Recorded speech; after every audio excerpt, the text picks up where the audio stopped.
Afternoon, everyone. We have a mover and seconder to. We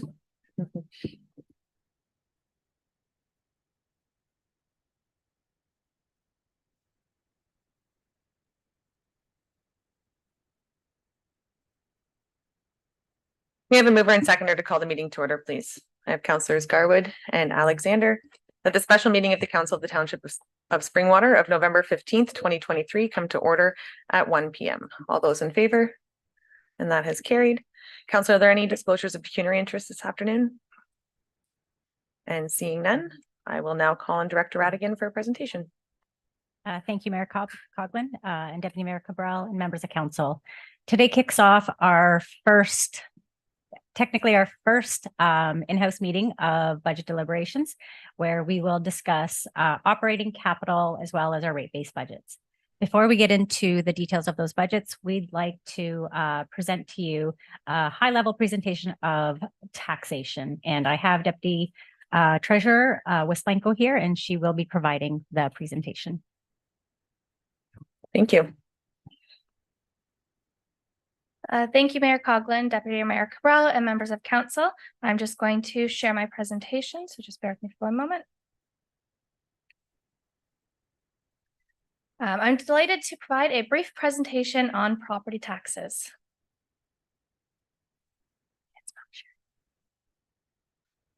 Just bear with me for one moment.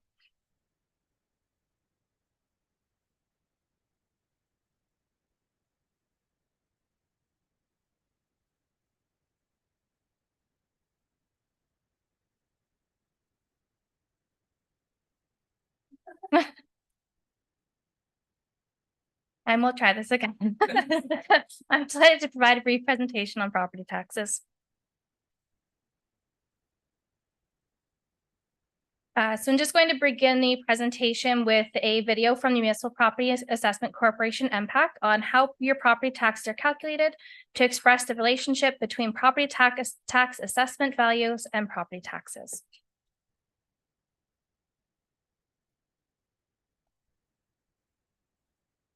Property taxes are based on your home's value. What you might not know is that an increase in your home's value doesn't necessarily mean your taxes will go up. To explain, let's take a look at how your property taxes are calculated. Imagine there's a town that only has 3 homes, and they're each worth a different amount. The total cost to provide all of the town's services is $1,200. This is collected through property taxes. Each homeowner pays property taxes based on their home's assessed value. So we take the total cost of services and divide it by the total property value. This tax rate is applied to all the houses to get enough money to pay for the town's services. Each homeowner pays according to the assessed value of their home, and every 4 years, the houses are reassessed. Let's say all 3 properties have gone up equally in value. The total cost of services hasn't changed, but the total property value has increased. When this happens, there will be a decrease in the tax rate. Now, when we apply that new rate on all I apologize.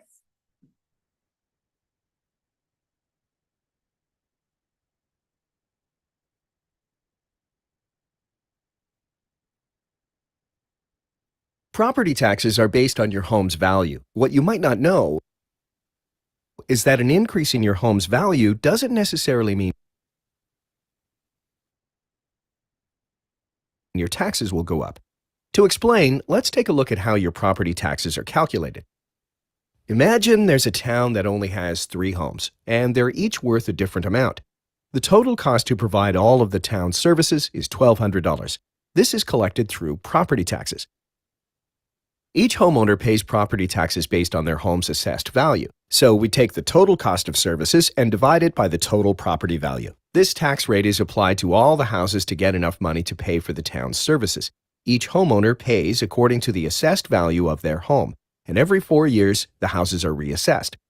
Let's say all 3 properties have gone up equally in value. The total cost of services hasn't changed, but the total property value has increased. When this happens, there will be a decrease in the tax rate. Now, when we apply that new rate on all the homes, everyone still pays the same. Now, let's say another 4 years has gone by, and these homes are reassessed. During this time, the house on the right gains more market value than the other 2. The total value of all the homes have increased, which means the town has to calculate a new tax rate. With this new tax rate, the first 2 homes will actually pay less than the home on the right that was reassessed at a higher value. Since the cost of services hasn't changed, the town doesn't need to collect more property taxes on the whole. However, since property taxes are based on a home's value, taxes for each individual home could potentially go up or down based on the rest of the homes. So, what happens when the cost to provide services goes up? Well, it means more property taxes need to be collected from every home and a new tax rate is calculated. To get the new rate, we take that amount that the town now needs and divide it by all of the property values. The new rate is applied to all the homes, and now everyone has to pay the new tax amount to continue to fund the town's services. So, let's review. 1. Property taxes are based on the assessed value of a home. If all assessments go up equally, everyone pays the same. 2. If all assessments do not go up equally, there's a redistribution of the tax. 3. If the town's cost to provide services increases, the municipality may choose to increase the tax rate. When this happens, everyone pays their share of that increase. And that explains the relationship between property value and property taxes.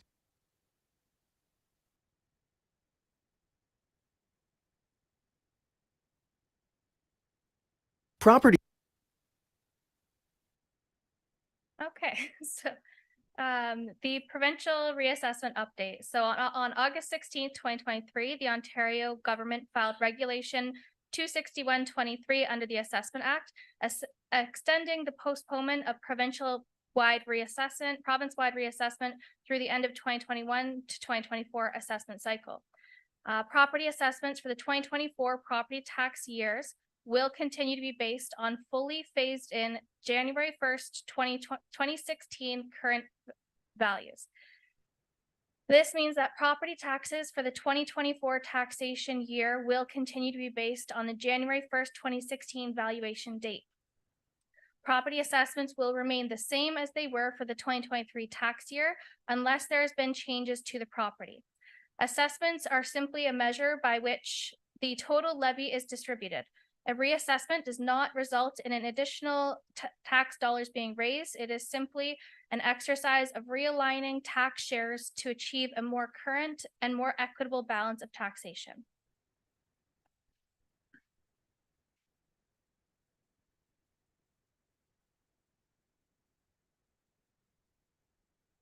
Omitted and supplemental assessment, which we internally refer to as supplemental revenue, are notices that are issued when a property's assessed value or classification changes because of improvements to the property or a change in its use, shifting to a classification in a higher tax rate for the classification portion.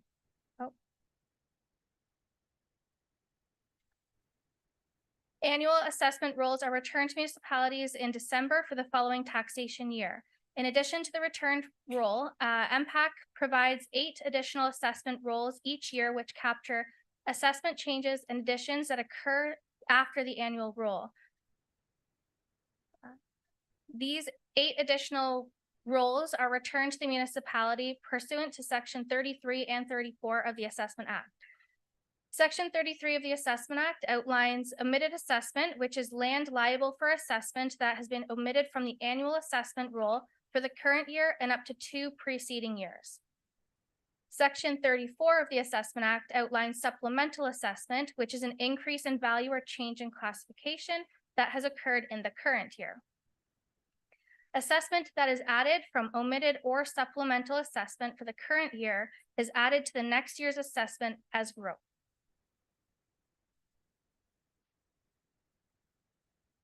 So just touching on growth.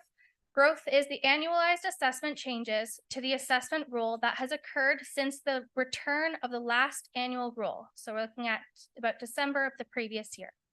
Some types of changes to the assessment roll could include supplemental assessments, omitted assessments for the current year, tax incentive approvals, reductions, refunds, and cancellation of property taxes. 2022 growth for the 2023 budget year was $339,671.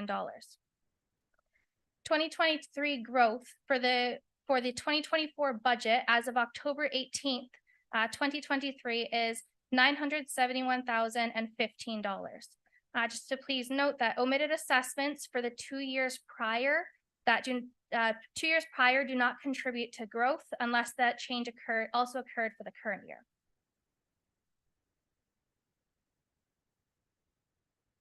So how is supplemental revenue different from growth? Supplemental revenue is the revenue that will occur from levying the additional tax rolls returned to our office from MPAC. Growth is assessment changes that occurred in the 2023 tax year and are benefiting the 2024 budget cycle.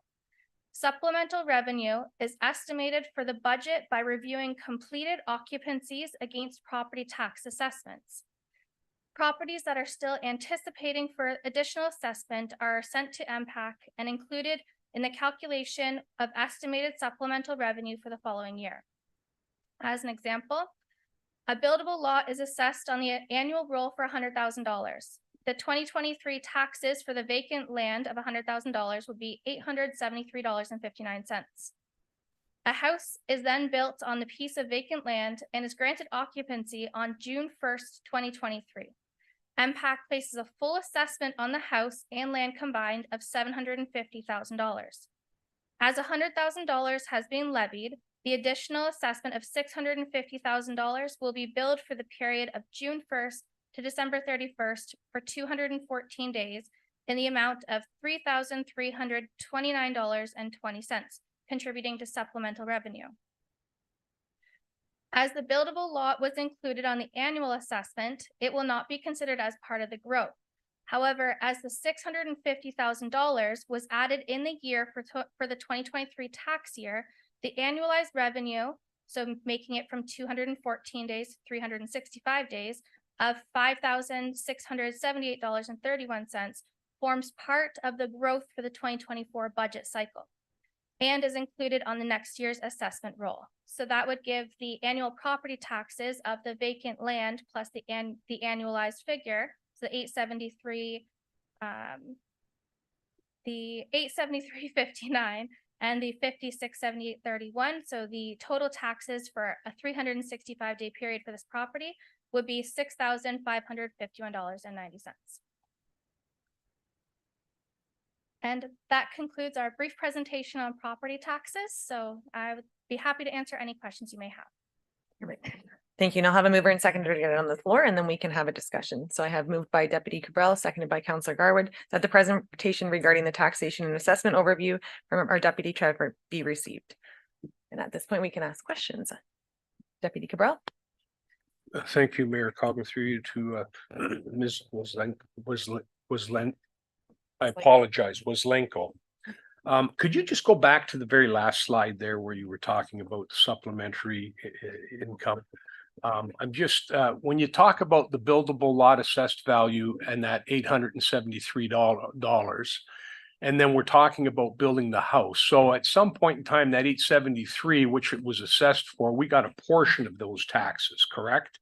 That would be a portion of the $750,000, yes.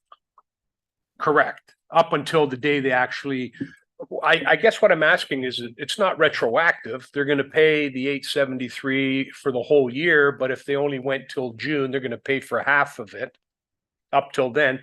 But from the date of the permit and occupancy, they pay the full going rate, what it's going to be. That's not retroactive back to January 1st, is it?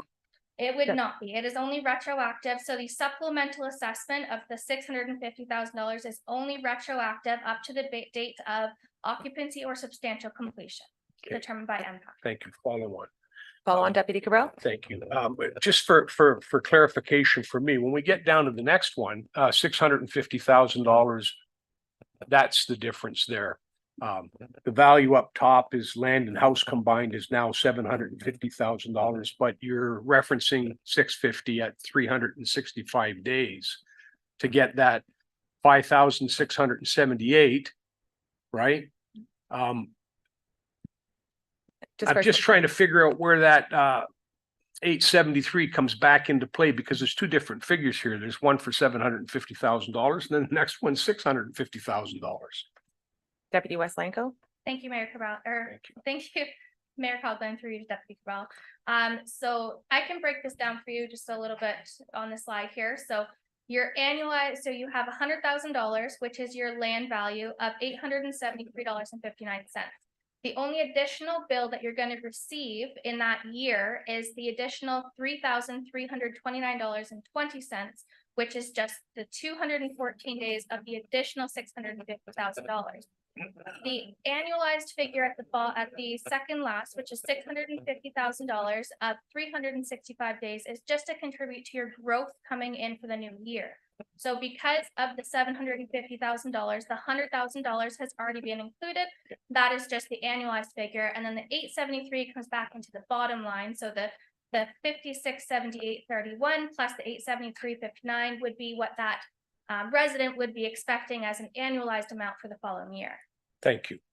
Thank you. Councillor Thompson. Just a comment and a question. First of all, I'd like to commend Deputy Treasurer Waslenko and our finance staff for doing such an amazing job. I understand that this was a big part of our budget last year, and one question is, what would the tax increase have been had we not used this? I also understand that you did some estimates, and the estimates were very conservative, and we reached your estimates early in the year. And I would also just like to clarify a comment that in council that this supplementary revenue or income was referred to as smoke and mirrors, and this does not look like neither smoke nor mirrors to me. It looks like it's real. I think it's a real benefit to our residents, and I want to thank you for the great work that has been done here. I also understand that we are not going to get as much of a benefit this year as we did last year. Could you just explain that for us? I'll turn to Director Radigan. Thank you, Mayor Coughlin, through you to Councillor Thompson. I will start, and then I'll have Deputy Treasurer Waslenko provide further update. I just wanted to respond to the question of if we had not included supplementary revenues in our 2023 budget, what the tax hike would have been. So we did include $592,717 as supplementary revenue, and the tax rate would have been approximately about 3.40% more than what was already taxed. And that is correct. We are not seeing supplemental revenues similar to the levels that we saw for originally in 2023 for 2024. As you most likely have noticed, the economy is currently slowed down quite a bit.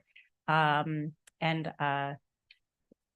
CBO Verstraeten could probably also clarify this as well, but our permits are practically, I'd say, at a standstill for new builds.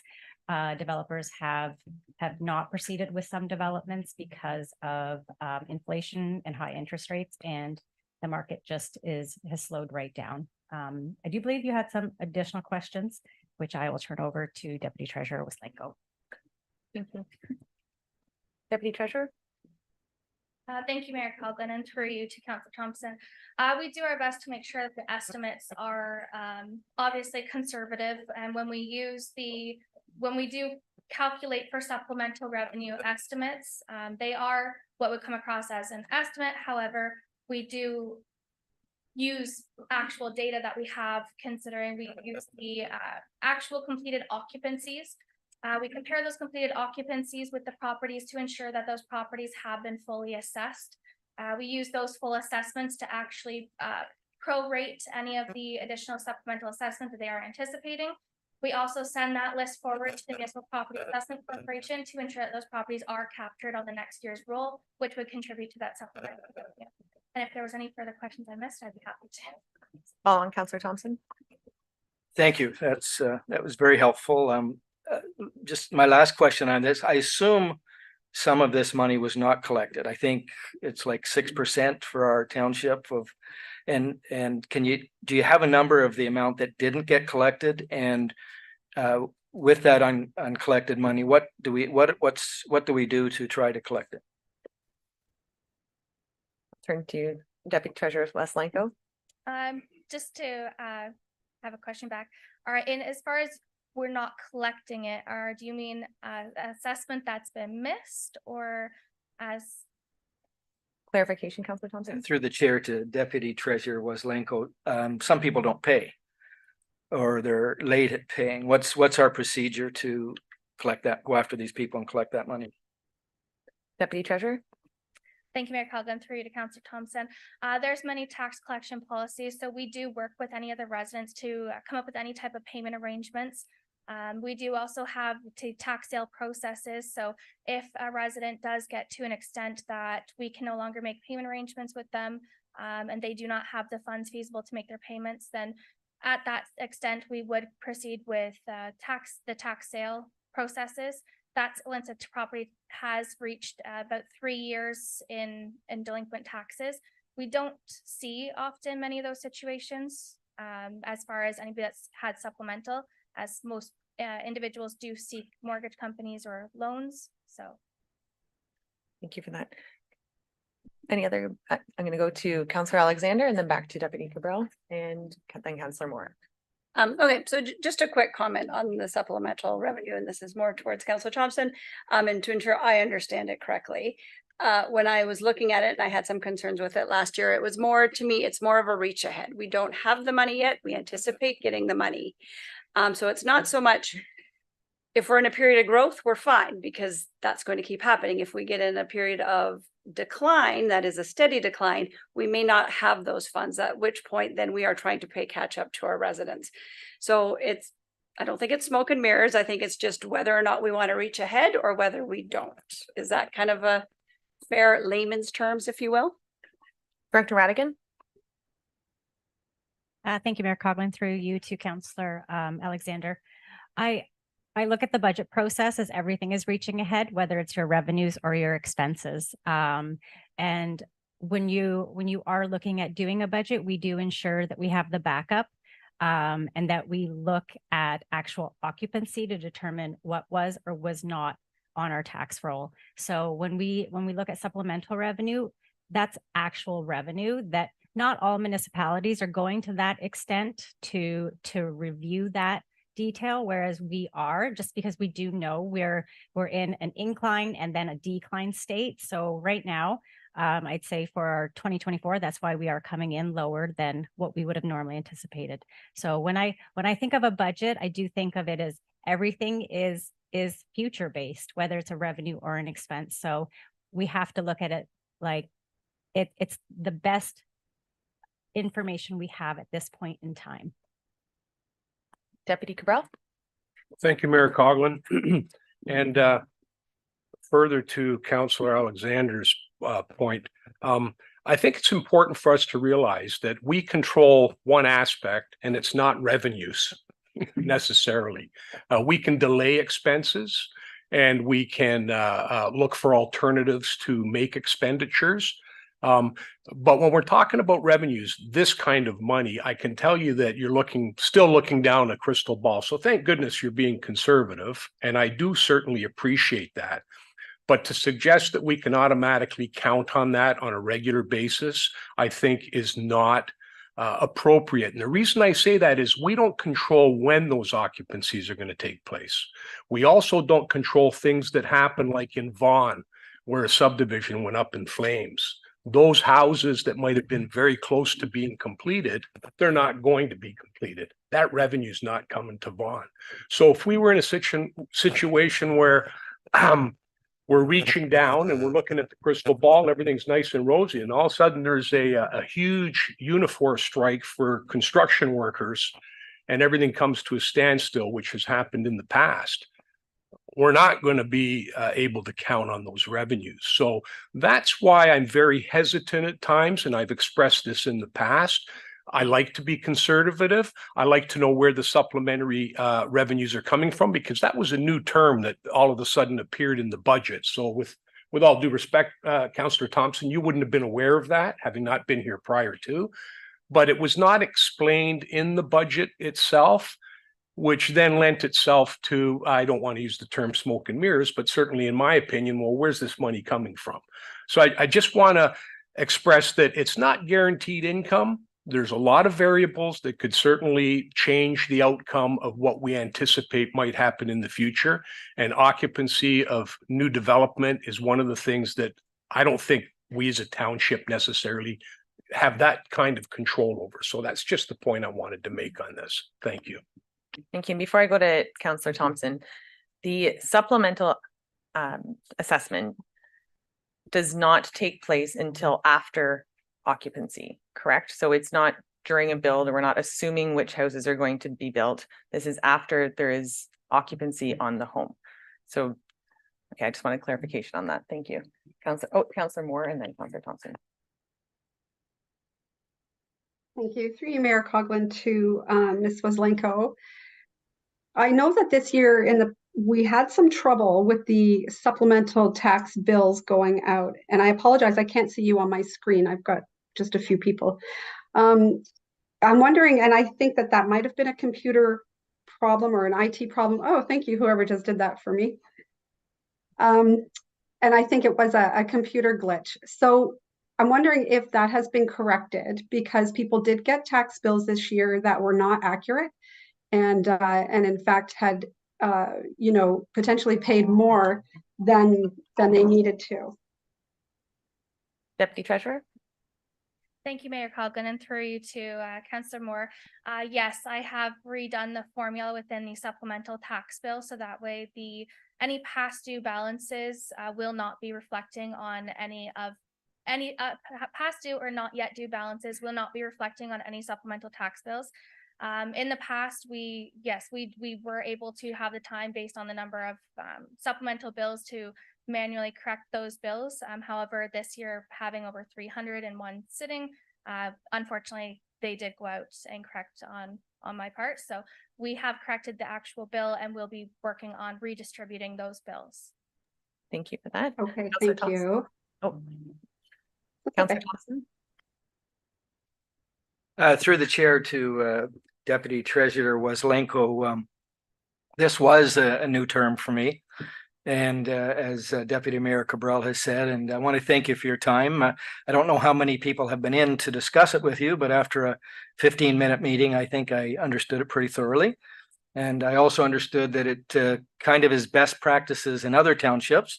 And I also understand that the county of Simcoe also uses this. And so do you have the figures as to how much that they use this supplementary income? Director Radigan. Thank you, Mayor Coughlin, through you to Councillor Thompson. I do believe on a regular basis, you're looking at the county including about approximately $2.5 million, if not more than that, in their supplemental revenues.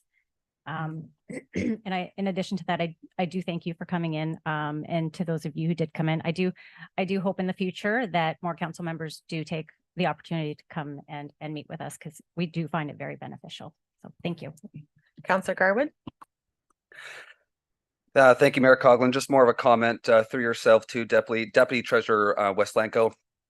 As a person who lives in a new build that just took occupancy this year, someone who pays a supplemental tax bill, from a resident perspective, I found it extremely straightforward and simple. And again, thank you to staff for providing the guidance. I know at the beginning I had lots of questions for Deputy Treasurer Waslenko personally, and those were answered very well. So thank you for supporting our residents. All right. Are there any further questions on the presentation as received? And not seeing any. All those in favor?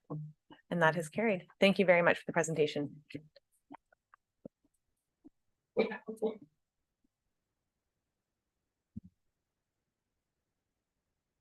And at this time, I will turn back over to Director Radigan. Thank you, Mayor Coughlin. I just need, I believe it's being shared. Awesome. Okay. Mayor Coughlin, Deputy Mayor Cabral, and members of council. Today, we continue our 2024 budget deliberations, and we'll focus our attention on the township's proposed operating and rate supported budgets, as well as capital requests for 2024. Next slide, please.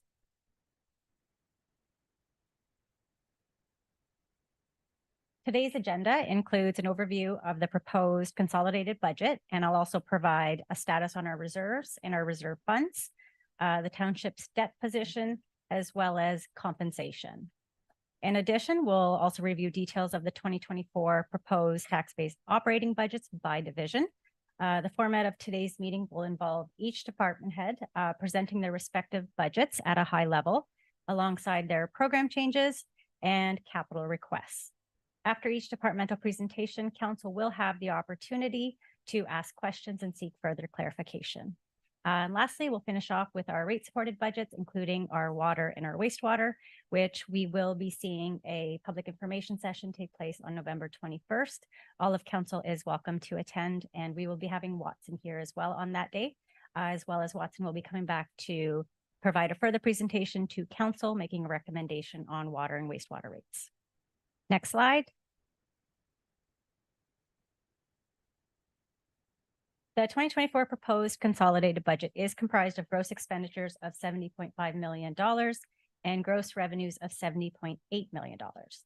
As a result, the 2024 base budget is set to see a tax reduction in the amount of $268,579. That equates to a 1.43% tax levy decrease. Now, this is an unusual position to be in, but one that is demonstrating that the municipality is growing, and that we need to ensure that the township's budget and resources keep pace with that growth by investing in our resources and our infrastructure. The economy continues to see high inflation, increased demand for services and talent, as well as a variety of supply chain issues, all of which we have incorporated into the 2024 budget. So the township's consolidated budget is comprised of 4 key components, which I'm sure everyone has memorized by now. The tax-supported operating budget, which includes programs and services funded through taxation, reserves, and user fees. The water and wastewater rate-supported budgets, which includes programs and services funded through water and wastewater reserve funds, as well as user fees. And lastly, the capital and 10-year capital plan, which includes capital projects or equipment the township acquires, constructs, or renews to ensure its service potential. Next slide, please. The impact of the proposed 2024 tax-supported operating budget on an average family detached residential property assessed at $497,000 is a reduction of $30.61 annually, or a reduction of $2.55 per month. Now, that's only speaking to the municipal portion. The County of Simcoe, prior to last night, was proposing a 4.45% increase, and there is no change in the education portion. My understanding, the county has approved a 3.7% county levy increase. We have not incorporated that into our presentation today. However, we will provide an updated presentation for the November 20th to ensure we do incorporate that value. So for the purpose of today's presentation, we will be using the 4.45%.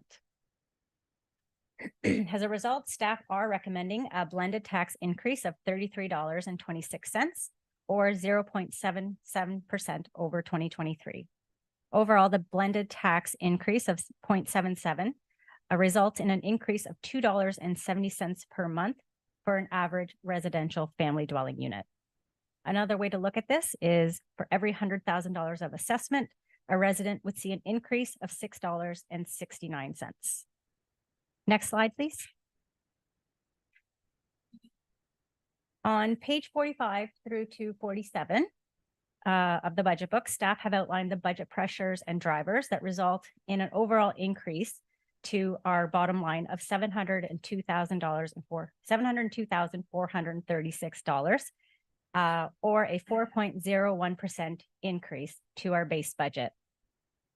Now, we had discussions with Deputy Mayor Cabral in terms of wanting to see the budget figures excluding growth and supplementary revenue. So if staff were to exclude supplementary revenue from the base budget and growth, we would see an overall increase to the base of the $250,000, resulting in a total base budget increase of $952,436, or 5.41%. So this excludes both growth as well as supplementary revenue. Growth, as previously discussed, makes up 5.44%, or $971,015, and supplemental revenue makes up $250,000, or 1.4%, for a total of $1,221,015, or a 6.84% for revenue. As a result, our revenue exceeds our expenses, resulting in a net tax levy decrease of $268,579, or 1.43%. Next slide, please.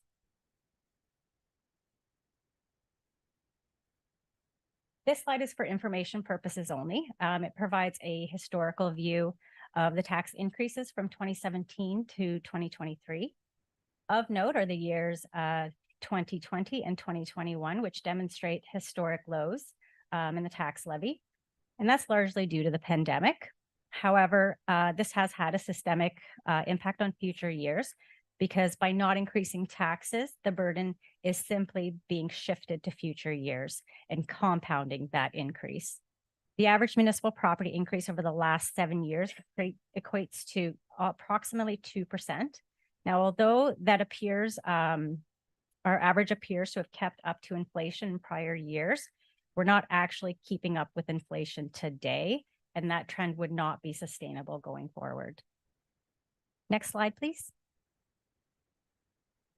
The next few slides will focus on reserve and reserve funds. And also please feel free to ask any questions throughout the presentation, so we don't have to wait till the end or anything. Next slide, please. So essentially, reserves are funds that have been set aside for a specific purpose. The township's reserves are comprised of both capital and general purpose reserves. Examples of reserves include the Public Works Reserve, Technology Reserve, and the Elections Reserve. The goal of reserves to ensure there are enough funds set aside for the replacement or retirement of an asset, such as a vehicle. Or in the case of the Election Reserve, to ensure we set aside enough funds on an annual basis to cover election expenses every 4 years. Each year, the township is borrowing or drawing from reserves, and in some years, it would appear that we are drawing the same amount we put into the reserve, essentially depleting the reserves and never getting any further ahead. The asset management plan presented on January 16th, 2023, identified that the township needs to put additional funds aside to reduce the infrastructure gap. In order to meet capital replacement and rehabilitation needs for existing infrastructure, to prevent backlogs and achieve long-term sustainability, the township's average annual capital requirement totals $21.3 million. Based on a historical analysis of sustainable capital funding sources, the township is committing approximately $5.7 million towards capital projects or reserves per year. As a result of that, there's currently a total annual funding gap of about $15.6 million per year. In 2023, Council approved 3 1% allocations to the Capital Infrastructure Reserve, and I think that's a great start. So I commend Council on increasing that in 2023. Starting in 2024, the 1% increase is going to be compounded moving forward. So we do have the original 1% increase in our base budget and an additional 1% increase moving forward. And next year, it'll be 2% in the base budget and an additional 1%. So compounding annually. So it is a great start. I commend Council on making that difficult decision. Next slide. Similar to reserves, reserve funds are set aside for a specific purpose, to meet future needs. There are 2 types of reserves: discretionary reserve funds, which are council initiated, and that includes your water, your wastewater, and your library reserve. Obligatory reserves, which are development charges, CCBF, which is the Canada Community Building Fund, formerly known as the federal gas tax, and OSIF, which is the Ontario Community Infrastructure Fund. These are mandated by provincial statute. In actual fact, there's usually legislation or some type of an agreement which obligates the township to hold funds in a reserve whereby they earn interest. Both reserves and reserve funds earn interest. The only difference being that reserve funds earn and accrue interest, which is applied back to the reserve, whereas a general reserve, although earns interest, it's not necessarily applied back to that reserve. It is actually used as a revenue tool to decrease the tax levy for the resident. Next slide, please. This graph provides projected reserve balances from 2022 to 2028. The general purposes reserve remains fairly stable to 2028, and that's represented by the blue lines. The capital reserves decline from 2022 to 2028, demonstrating that the township is drawing more from reserves than we are putting aside to account for future rehabilitation or replacement of existing infrastructure. This includes the compounding of the 1% to the capital infrastructure reserve, but it's obviously not enough. We do have aging infrastructure, so I think it's something that we do have to take into consideration. Next slide, please. Deputy Cabral. Thank you, Mayor Coughlin, and through you to Director Radigan. When we're talking about the asset management piece there, I mean, we know that that's going to be long-term down the road. And you want to bring this up because there was discussion at the county level with respect to asset management, and how much money was being set aside for it. And there were two views on it. One, that putting a lot of money into it didn't necessarily result in the anticipated gains you might achieve down the road. And then, of course, the other side of the coin, where if you have an asset management deficit, that you should be trying to close that gap. And when we're talking here now, it seems we're talking about two different things. So when I look at this, I have to look at that chart and ask myself, okay, why are those funds down? Are the funds down because we've actually spent some money on infrastructure there that's drawn them down, but we're still maintaining that curve or that line to keep bringing it up? Because we have had some extremely expensive infrastructure replacements, the water plant, that type of thing. So could you just elaborate a little bit on that for me, please? Director Radigan. Thank you, Mayor Coughlin. Through you to Deputy Mayor Cabral. That is correct, Deputy Mayor Cabral. We are planning to replace quite a bit of our infrastructure. We do have building condition assessments. There's roads replacements that we do need to ensure that we spend additional funds on. I think the larger issue is that we may not have enough set aside for those emergency repairs. And I think when we think of our asset management plan, we have to determine the level of risk we as a municipality are willing to take on.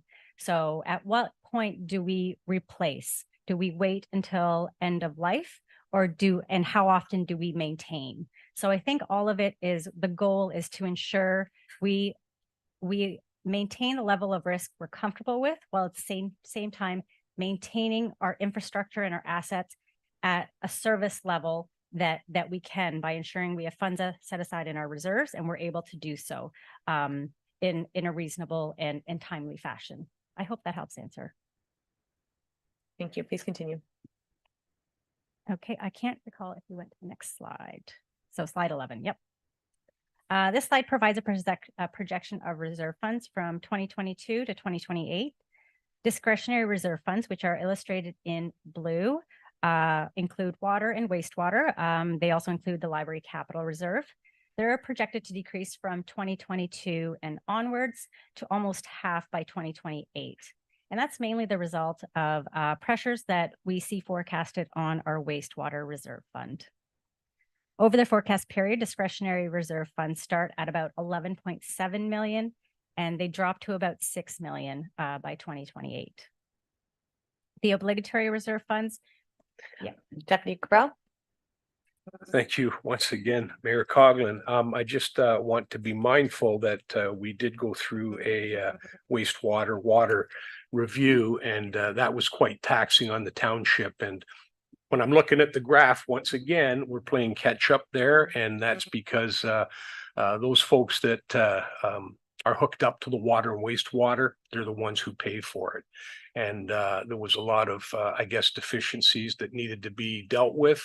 And that's why that reserve is being drawn down. And if I recall correctly, the consultants actually suggested to us that we increase rates substantially more than we actually did. So I just saying that for the benefit of the council, which then gets me to turn to the discretionary one in gold, which it's drawn down a bit, but that's understandable too. And that doesn't look quite so bad as what I'm getting at. The blue looks horrible though.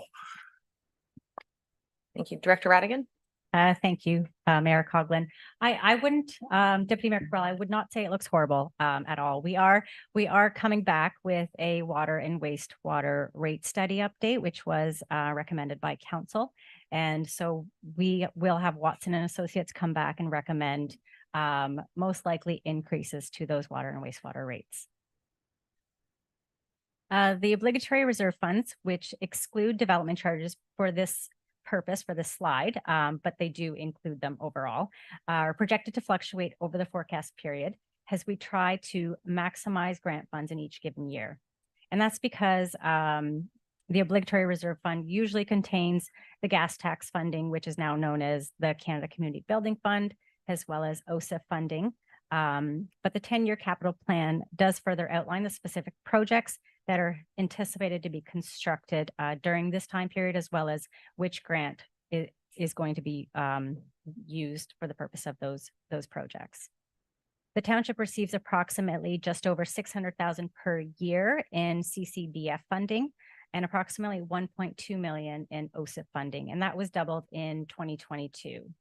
The only other obligatory reserve funds that the township has are DCs as well as a Parkland Reserve Fund. Next slide, please. So development charges are also obligatory reserve funds, and I think it's necessary to look at them separately as the township will be experiencing large amounts of growth and will see added pressures to our development charges. Development charges provide for recovery of growth-related capital projects. Prior to Bill 23, municipalities were required to conduct a background study every 5 years. The township did just recently update our background study on July 1st, 2023 with the assistance of Watson and Associates.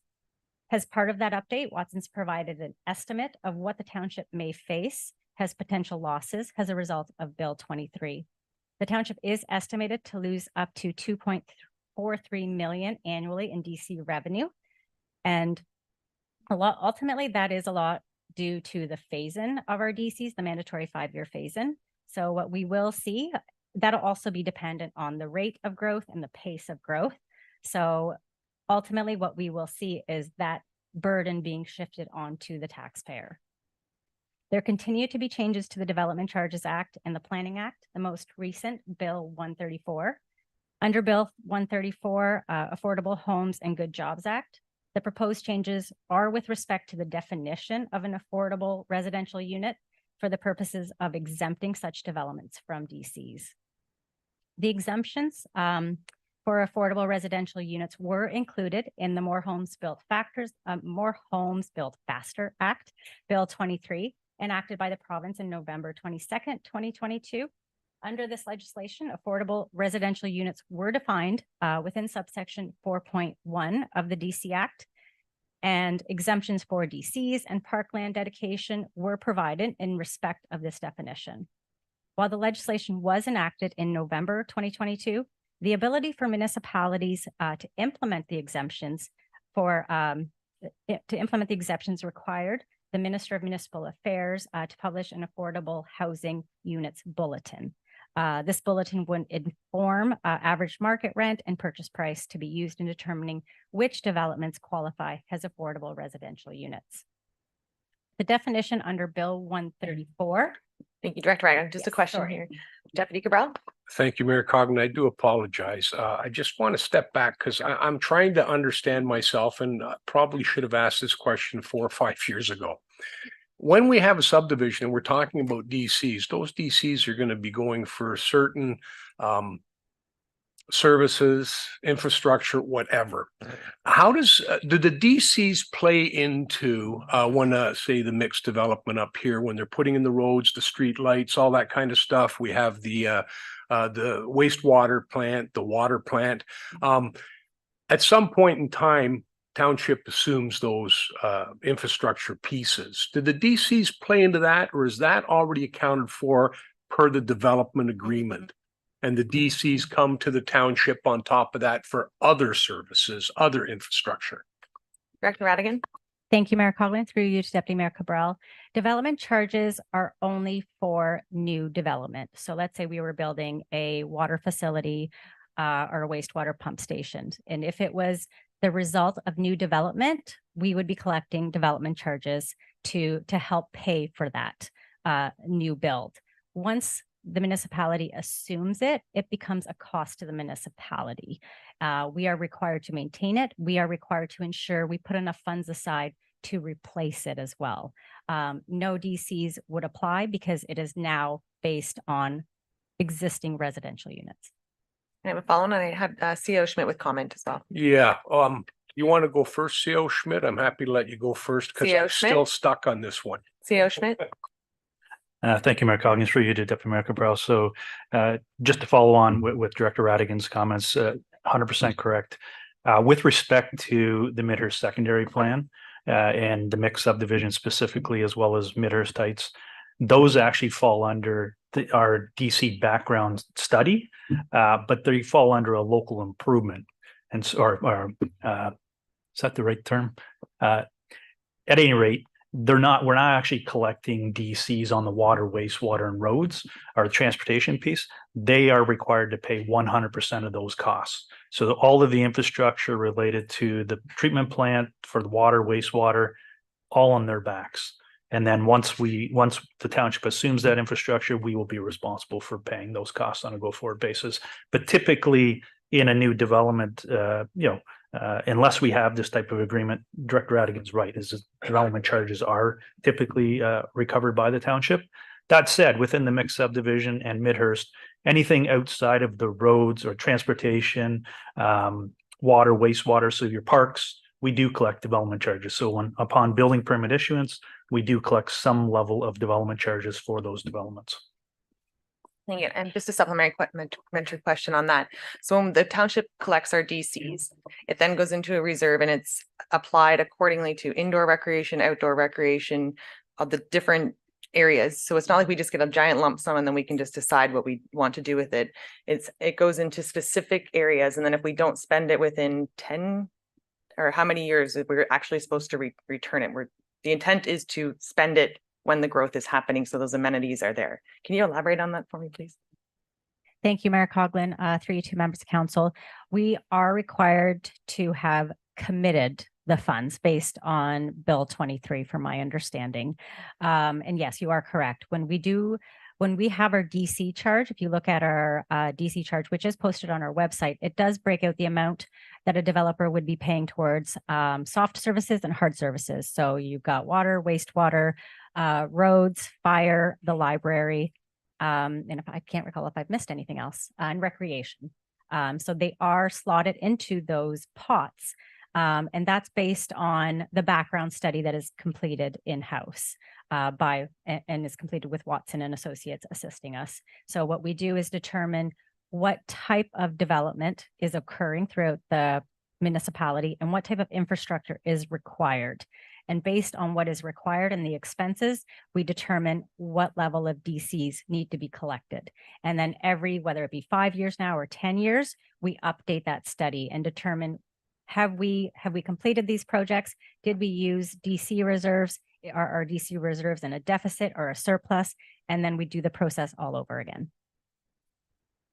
And just the length of time we have in order to apply the DC funding. Thank you, Mayor Coughlin. I don't believe there is a timeline, but I do believe on an annual basis, we are required to ensure we commit a certain percentage of it, which may be 65% annually.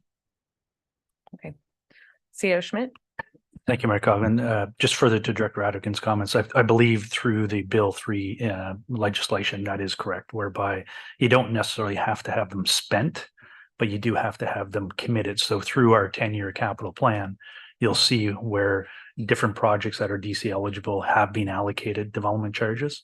So to me, I would suggest that we've committed those funds to those projects, or at least assigned them anyways. So not spent, but committed, as Director Radigan mentioned. Counselor Thompson. Through the chair to Director Radigan, I assume that these funds don't just sit there, they're invested. And is the investment income have to go back to DCs, or can it be used for other purposes? Director Radigan. Thank you, Mayor Colgan. Through you to Councillor Thompson. The funds reside in a one investment account right now. We are not investing in GICs at the moment. One investment is run through LAS, and it's a high interest savings account where we don't tie up the funds, but they do receive a higher interest than your normal, let's say, bank account. And that is correct. Any interest on an obligatory or discretionary reserve fund must go back to that reserve. We are obligated to do so. Thank you. Please continue. Thank you. So I guess just getting back to Bill 134 and Bill 23, the main differences here are, I guess, the way it's being calculated and some of the concerns that Watson and Associates have raised as well, which I believe they will be addressing with the ministry, is that the calculations based on the definition by Bill 23 and Bill 134 actually come to different conclusions for what affordable residential units for rent and for ownership actually qualify as. So further to the confusion, we will keep you apprised. It's one of those items that we are looking to Watson and Associates to assist with. Next slide, please. This slide provides a forecast of the township's development charges from 2022 to 2028. The chart demonstrates the amount of development charges collected compared to the forecasted eligible expenditures to take place. The gray horizontal line represents the number of anticipated dwelling units. Notice the expenses spike right before development, and that's because infrastructure must be in place prior to new growth or development occurring. And as a result, the township must upfront some of the costs until development actually occurs. And DCs until development actually occurs and DCs can be collected. The township's DC study provides for the township to collect DCs upfront, and which does help to reduce our upfront costs. The bylaw states that development charges for hard surface DCs are collected upfront at the time of subdivision agreement, as opposed to waiting for building permit issuance. And that includes services related to highway, water, and wastewater. And soft services can only be collected at the time of permit. Another item to note is the actual collection of DCs in 2023 is forecasted to be lower than what was collected in 2022. That's a result of the economic climate that we're currently in right now. With high interest rates, residential development has currently come to almost a standstill, and hence the large drop in the number of dwelling units that you're seeing in 2023. Now, this forecast will also change as we begin to further understand the impacts of Bill 23. And as we start getting into the larger growth-related projects, such as the Community Hub and Craig Road, the township will need to look to fund DCs through external debt. Next slide, please. So speaking of debt, the next few slides will focus on our debt position. Next slide. So the township's current outstanding external debt at the end of 2023 is 1.9 million. 180,293 is for a road capital project and 1.7 million for the Township Administration Center. At the end of 2024, the township's external debt will be only for the Township Administration Center. The one Rose debenture that you see before you is coming due at the end of 2024. And there is another one that will be coming due at the end of 2023. Next slide, please. Existing debt capacity is set by the provincial government, and it allows the municipality to borrow up to 25% of its own net revenues. The 2023 annual debt repayment limit is based on the 2021 financial information return. And that's essentially our financial statements that we provide to the ministry. Now, this slide illustrates that the township has room available to it should it be required in order to issue new debt. Our available debt capacity is around 90%, as we've only used up about 10%. Based on the chart above, the township has flexibility as it relates to debt capacity. So, for example, if we were to issue about $65 million at an annual borrowing rate of 5% over a term of 20 years, we would still be within our debt capacity. But of caution, we may reach our debt capacity based on the growth that we are projecting, which includes Craig Road and the community hub. Next slide, please. So the chart before you outlines the township's need to issue debt for both renewal, repair related infrastructure, as well as growth related infrastructure. The township is anticipating borrowing $2.5 million to finance facility, roads, and fleet related capital in 2024. These projects have been identified in the 2024 capital budget as being funded by debt. The $2.5 million includes Mill Street West, the replacement of Fire Pump 31, Kerr Street, Craig Road, John Street, and multipurpose complex for a total of $2.5 million. As the township grows, the need for debenture infrastructure projects will also grow. Based on our 10-year capital plan, the township will need to debenture $11.4 million in 2025, $17.8 million in 2026, $26 million in 2027, and $48 million in 2028. Now that totals $105.8 million. Now that's all dependent on the rate and pace of growth. But of that $105 million, $72 million is actually a requirement of growth related infrastructure. The debt financing is required in order to support the continuing renewal of the township's roads and facilities infrastructure, as well as upfront debt financing for growth related infrastructure. So these include your major projects such as the fire station, Craig Road, and the multipurpose complex. Overall, the annual debt servicing costs, so the principal and interest payments on our debt, have substantially decreased in 2024, and that's largely due to the reduction of our external debt as well as the reduction of our internal debt, as we have used current year-end surpluses to fund that and to reduce that to zero. So in 2024, annual debt charges will decrease by almost 49% compared to 2023. Next slide, please. The next portion of the presentation will deal with compensation. So I will review COLA, and then I will turn it over either to CAO Schmidt or Manager DeVried for additional information. Next slide, please. So on September 6, 2011, Council approved Resolution C-468-2011, which included the establishment of a policy regarding the calculation of the annual cost of living allowance, also known as COLA, for budgetary purposes. This policy sets out the COLA, and that COLA shall be calculated based on the 12-month Ontario Consumer Price Index, all items averaged from June to May in the year preceding the budget. Based on this resolution, COLA was calculated at 5.34% for non-union staff, and union staff have a contractual agreement in place, which has been negotiated at a 2% increase for 2024.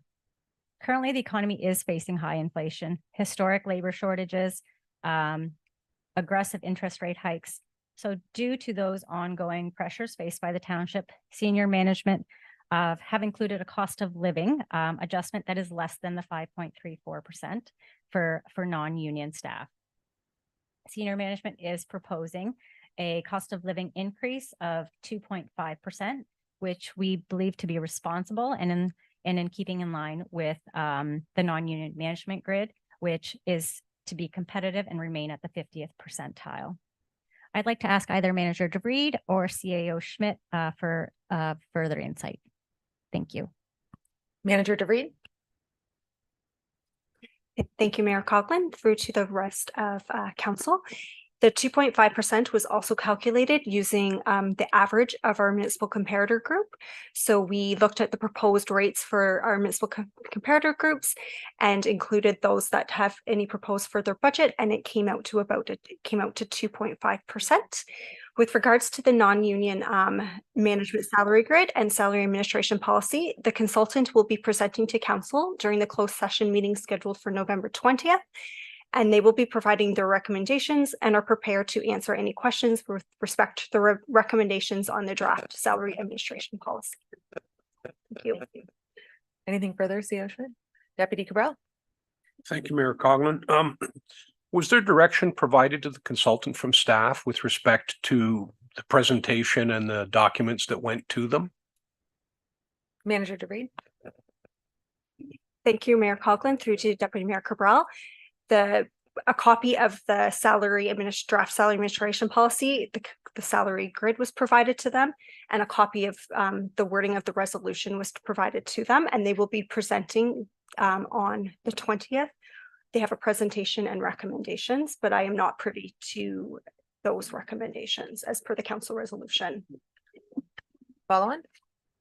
Yeah, I actually am aware of the documentation that went, but what my question is when it went to them, was there instructions what they were supposed to do with it that were provided by staff on behalf of council, or was it merely the resolution that council put forth that was provided to them? I just want to kind of know what their guidance was.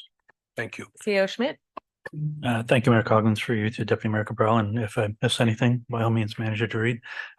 There was a discussion, obviously, with the consultant based on the direction that council provided, and the direction was that essentially they were to review the draft salary admin policy and provide recommendations and our best practices back to council. We did give them a copy of the salary grid.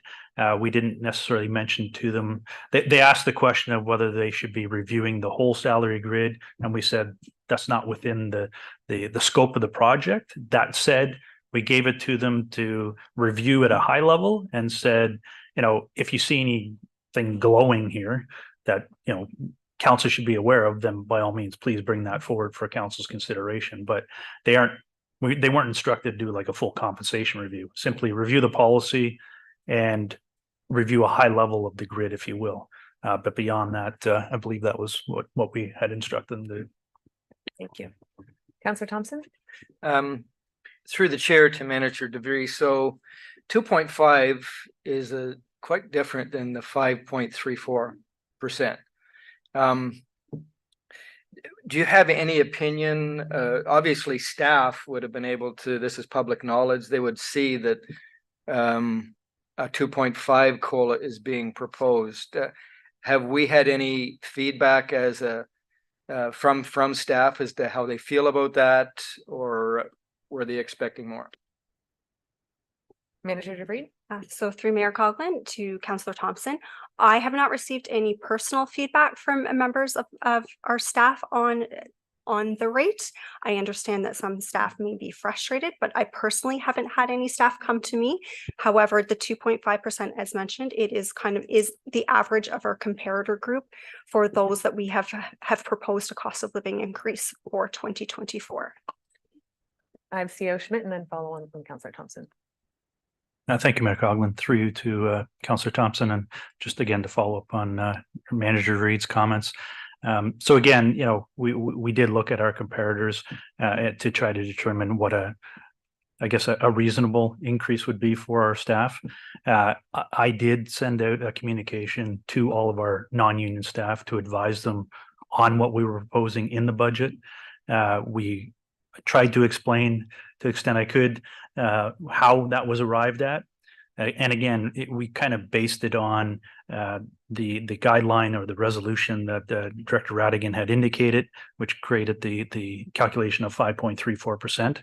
But we also took into consideration what's happening in the market, what's happening with our comparators, and we felt that this was being a fiscally responsible number to propose to council.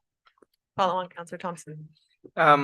through the chair to Director Radigan. So would you be able to calculate what a 3% COLA would look like and what a 3.5% COLA, how it would affect our budget and the actual real dollar numbers that each of those 0.5% would add to our budget? Director Radigan? Thank you, Mayor Coughlin, through you to Councillor Thompson. In preparing for the budget, we had already done analysis in terms of what a 3% or 3.5% may equate to. A 3% increase would add an additional $40,272, which is about a 0.22% increase. And these are still rough, high level figures because the benefit aspect does fluctuate. And so we haven't run it through our software yet. And a 3.5% equates to an additional $80,544, which would add an additional 0.43%. Thank you. Thank you. Follow on, Councillor Thompson. Thank you. So you said comparators, sorry, I guess I direct this to Manager DeVries through the chair. You said comparators were done with other townships in our like in Simcoe County or in the area. So was there some higher? Was there some lower? What was the highs and what were the lows? If you had that information. Manager DeVries? Thank you, Mayor Coughlin, through to Councillor Thompson. In our comparator group that was used for the compensation review of our salary grid, the highest has been about proposed so far is a 3%, but I know across province, the highest I have seen is a 4% cost of living. And in our comparator group, the lowest I had with what that was proposed is about a 1.7%. Thank you. Deputy Cabral? Well, thank you, Mayor Coughlin. Just a comment. I'm just kind of wondering if, because this is back again dealing with non-union staff versus our unionized staff, I just want to be a bit cautious about throwing particular numbers around because I don't want to create any dissatisfaction between two groups, for lack of a better term. So I just would like to be careful on that. Also, given the fact that we still have another meeting coming up with council and the consultant, which I think they might have some input as well. So I'm just kind of being a little bit cautious about it. I know that this is in the budget, and if it moves forward, there will be further opportunity to adjust if need be, but just want to be a little bit cautious about throwing numbers around because it could very well put us in a position where maybe unionized staff aren't happy with what they're getting. CEO Schmidt? Thank you, Mayor Coughlin, through you to Deputy Mayor Cabral. Understood, Deputy Mayor Cabral.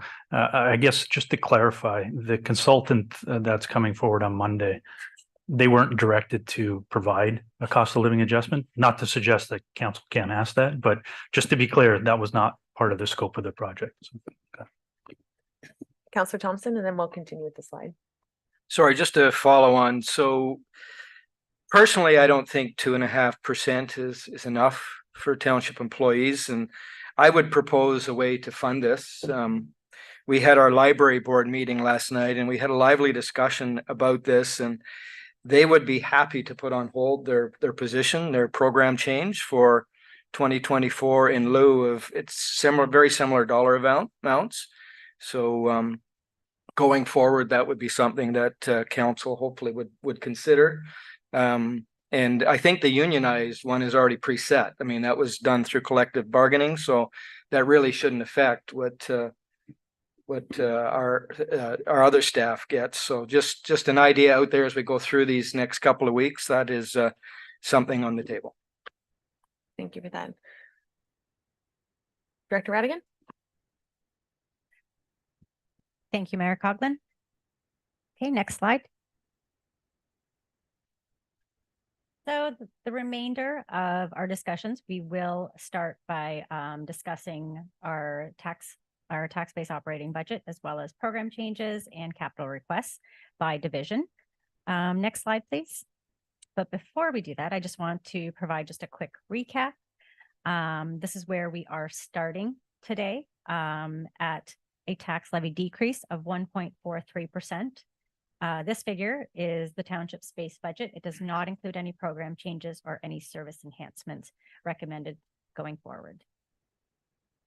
Councillor Alexander? Thank you, Mayor Coughlin. So just to make sure I'm fully understanding this, a portion of the decrease that we're sitting at right now is because we have positions that are not yet filled. Is that correct? So if that's not, okay, so the salaries that's not put in here of current positions that we haven't filled. Director Radigan? Thank you, Mayor Coughlin, through you to Councillor Alexander. So it includes all approved positions within the budget. It regardless of them being vacant or not. So because it being a budget, it includes the reason why we are in a tax levy decrease is because the expenses that we're proposing are less than the revenue, which is our growth revenue coming in. So hence why it's not a normal situation to be in. Normally, we haven't seen growth at this level before. And so hence why we are in this position. But I also think it's a telltale sign of we're not utilizing or we're not providing services to the level of growth that we're even seeing to this state. So it doesn't necessarily have anything to do with vacant or unvacant positions.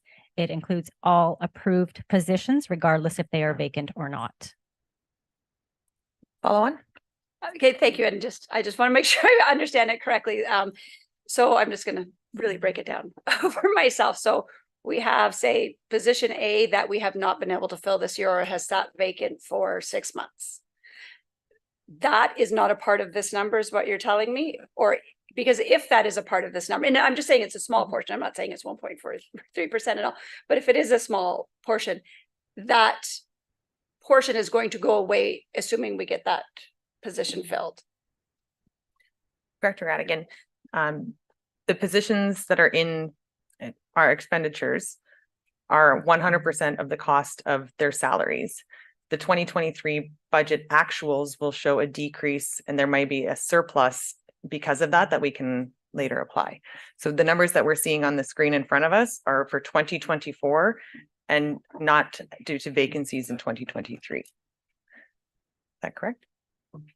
Director Radigan? Thank you, Mayor Coughlin. Through you to members of council. So you may perhaps be getting actuals versus budget confused. So your budget would include all your anticipated expenditures. So if you have a vacancy, just because it's vacant doesn't mean the expense doesn't exist as part of your budget. What's going to come through is when we provide our actuals, we'll see a variance because of that position.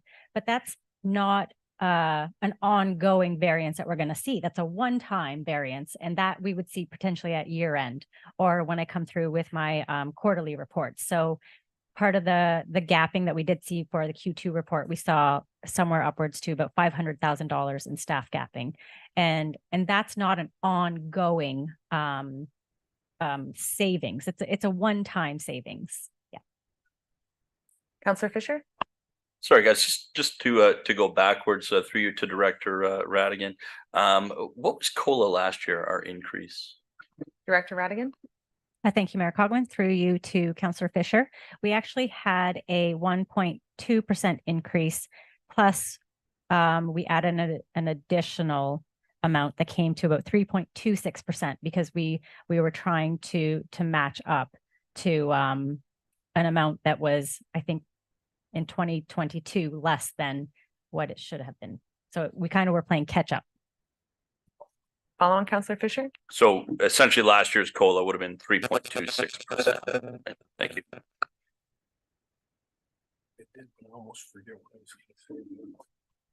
Deputy Cabral? Thank you, Mayor Coughlin.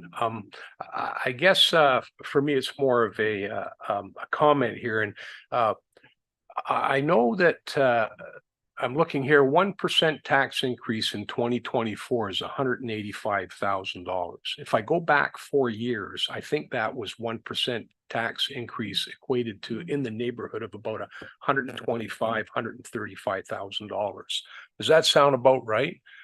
Now, given that kind of like a disparity. I'm not suggesting anything. Is that just because our budget has increased, that the 1% has gone up, or is it because our revenues and budget have gone up simultaneously?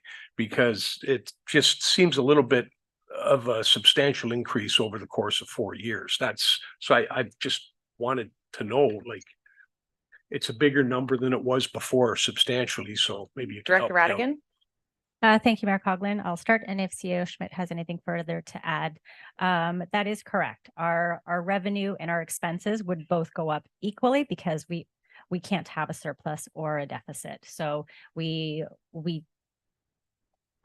set a tax rate to collect whatever our budget goes up by. So as our budget goes up, so does that 1% average. Thank you. I remember my first year when CAO Schmidt was CFO and he was trying to explain budgeting to me, and it was our 1% was $97,000 or not 97. And I was like, can they just make it 100? It would really help me out as I'm learning this. So there has been, even since I've been here, it's doubled. So anything further at this one? We'll go to the next slide. Thank you. Next slide, please. So in total, there are 11 program changes being proposed for 2024. 9 of them pertain directly to the township, and 2 of them were presented on November 13, which pertain to the Springwater Public Library.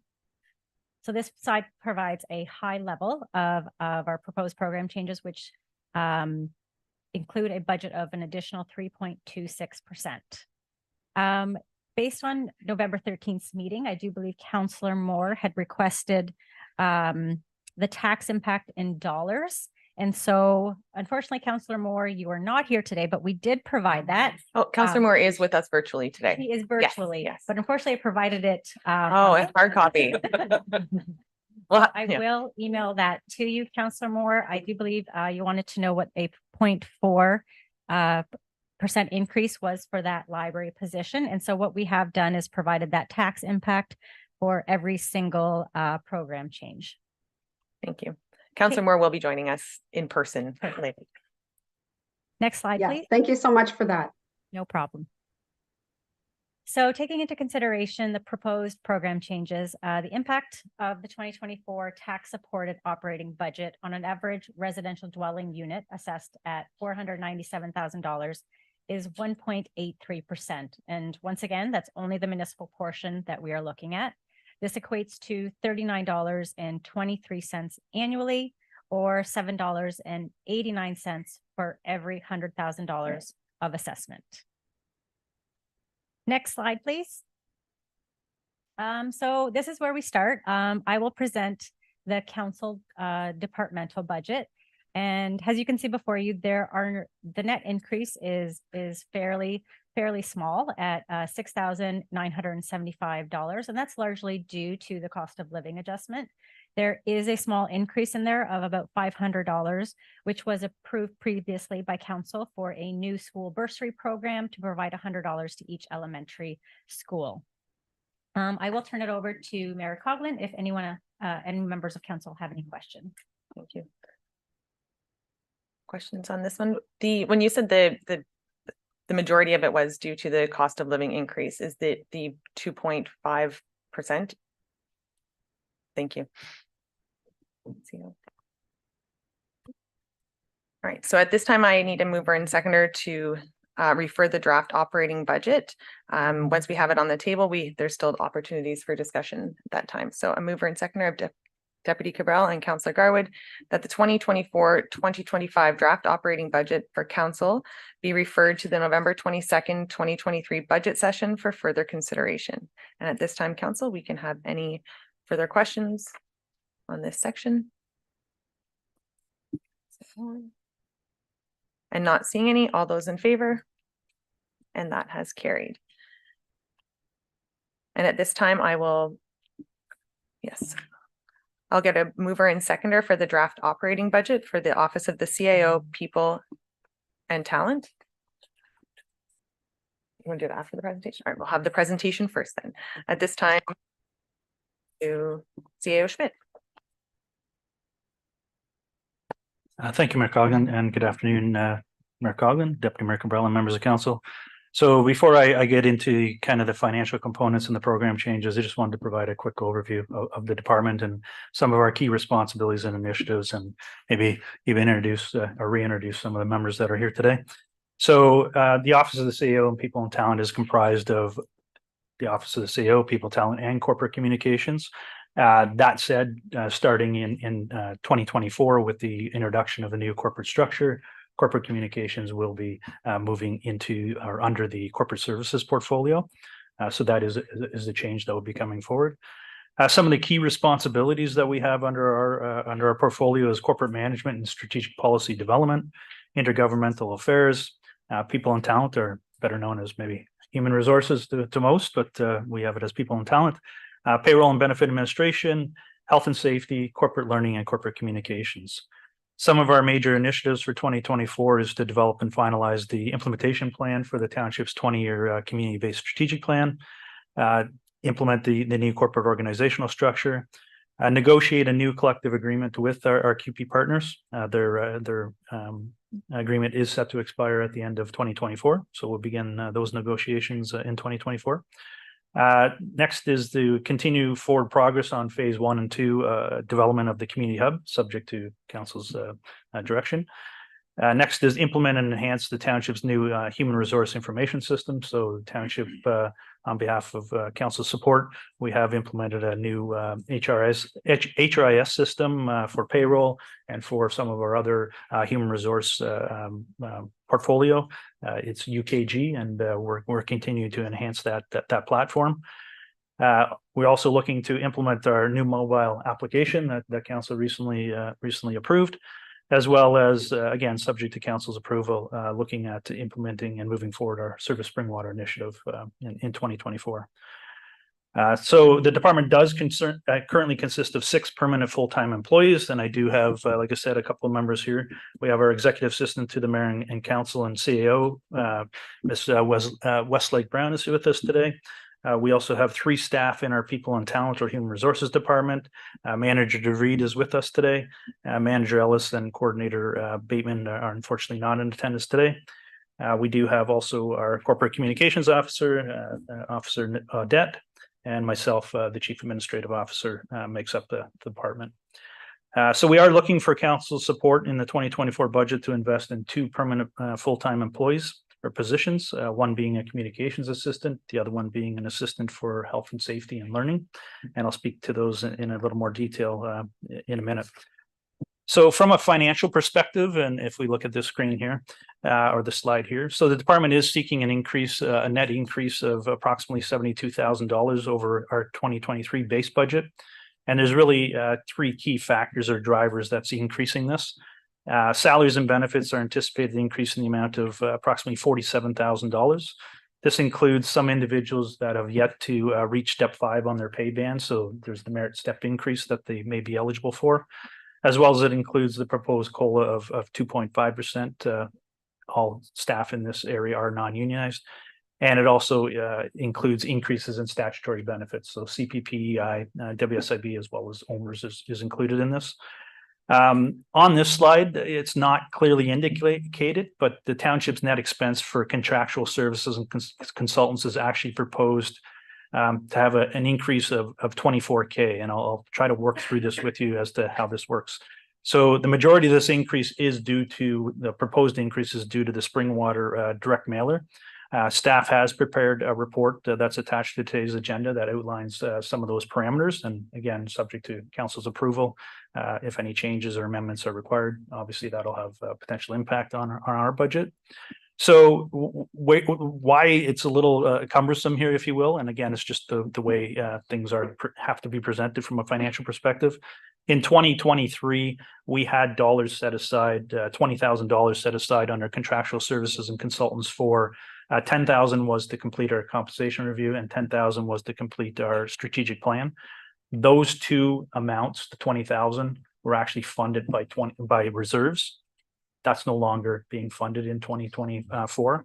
So there is an actual, the other portion that makes up the $71,000 beyond the salaries and benefits is really the direct mailer portion. So again, we're here to discuss that, and there is a report, and Officer Adet's here to try to answer any questions that council may have when we deal with that matter. So from a program change perspective, unless there's any questions at this stage. Councillor Thompson? Through the chair to CEO Smith. So this would be the time to discuss the report for the direct mail newsletter. CEO Schmidt? Through you, Mayor Colgan, to Councillor Thompson. Yes, now would be the time. Okay, to have follow that on. So discussion. through the chair to Officer Adet. So great job on the flyer, by the way. I think it's very professionally done and it looks great. Has there been any indication that, because one of the reasons we did this was to increase in communication, has there been any indication so far after 4 months that this has been is reaching more residents, or our communication has increased in any way? Officer Adet? Thank you, Mayor Coughlin. Through you to Councillor Thompson. There may be some anecdotal indications. For instance, one of our most successful surveys to date was the Sunday gun hunting, which was included in the survey. However, our budget survey was also included and did not have great feedback. So there's nothing definitive that would say that our communication efforts have increased or decreased. Again, it's one of those things where people have different preferences for how they receive their communication. Some prefer print formats, some prefer digital formats, and others prefer to receive it through a newspaper. Councillor Thompson? Through the chair to our Clerk Ainsworth. So are we required to live with this decision for a year, or could we have a discussion and reverse this decision at this budget? So Clerk Ainsworth? Thank you. Through the mayor to Councillor Thompson. And I will just look over for a nod of clarification. I believe this was reconsidered earlier in the year. As such, the procedure bylaw states that a reconsideration cannot happen for 12 months unless the information within is materially changing. So the request that would be tabled would need to be materially changed.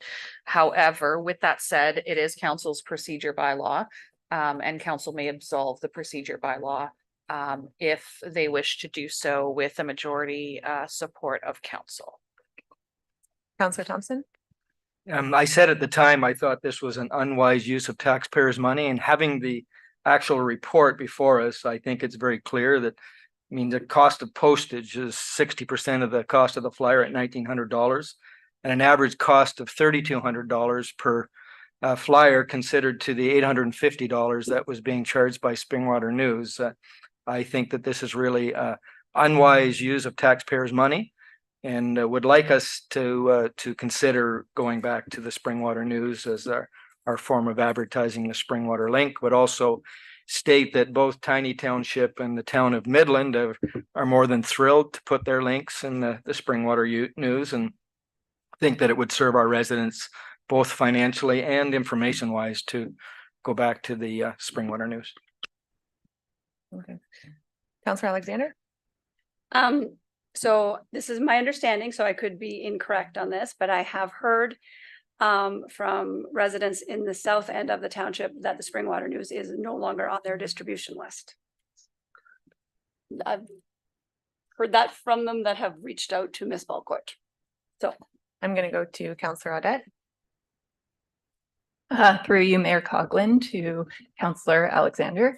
I have heard as of today that they have reduced their distribution in the southern portion. I'm not sure as to the extent of that, but I could investigate it further. Councillor Thompson? Just to follow on, so when you do investigate it, could you check with the paper that if we did introduce the link, obviously that they would continue or to continue, or however you say that, the distribution in the south end of our township? Deputy Cabral? Thank you, Mayor Coughlin. Actually, I find this a little bit inappropriate. I'd be happy to wait until the 12 months pass to revisit it. We have an app coming online And I think part of the discussion regarding that app was that we would actually turn and reduce possibly the number of direct mailers. But a point I would like to make is when the direct mailer was first brought before us and we had a choice of the Barrie Advance and the Springwater News and the direct mailer, there were a number of questions at that time regarding the type of paper that would be used. And there was a suggestion that the costs could be reduced by reducing the level of paper. And I didn't see any of that happen going forward. So I'm a little bit disappointed in that. Secondly, when it comes to the direct mailer, we are limiting ourselves by sending out a single page because we actually have the opportunity to send out a lot more information because it's the same amount to get it delivered to each house. So I would actually like to see this come back again with options for reduced a reduction in the type of paper and what kind of direct mailer we could be putting out there with respect to the amount of information we could include. I know that we put out a recreational guide. I'd very much like to know what that costs for us to put out and what the costs are for it to be delivered, because I think this particular report is not indicative of what the flyer could have cost. It's indicative of what the flyer does cost.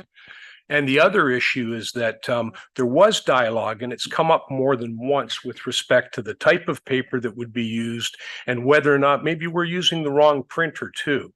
So I won't support changing it at this stage. I think that just opens it up to every discussion that we have and someone asks for reconsideration, we're going to turn around and revisit it again. I'm not prepared to do that today, and I'm just putting it out there, but I am prepared to ask for another report to come forward with the alternatives, including what it costs for the recreational guide to go out, how many pages we can actually produce and provide to our residents for the same amount of delivery costs, because all of those costs are going to remain stagnant.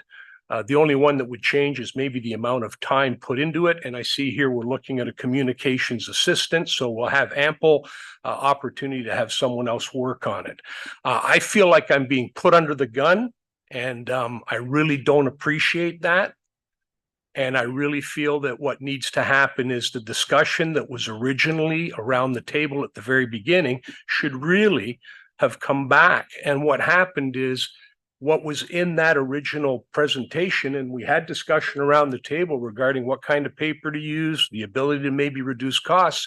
I don't think any of that was engaged with. So I'd like to see that come back if it's at all possible. I think that's the reasonable and fair thing to do. We have an opportunity to really engage our residents and provide them. I don't know what it costs for that recreational booklet, but I could imagine one of those going out four times a year as opposed to every month. And one of the things that I struggled with the Springwater News is that we were tied into every second week in order to save a couple of bucks. And I'll also point out that the figures that were provided to Springwater Council with respect to the Springwater News were for black and white, but I can assure you it was color every single time that insertion went into the Springwater News. And I didn't bring that up at council back in the time because we'd already made the decision.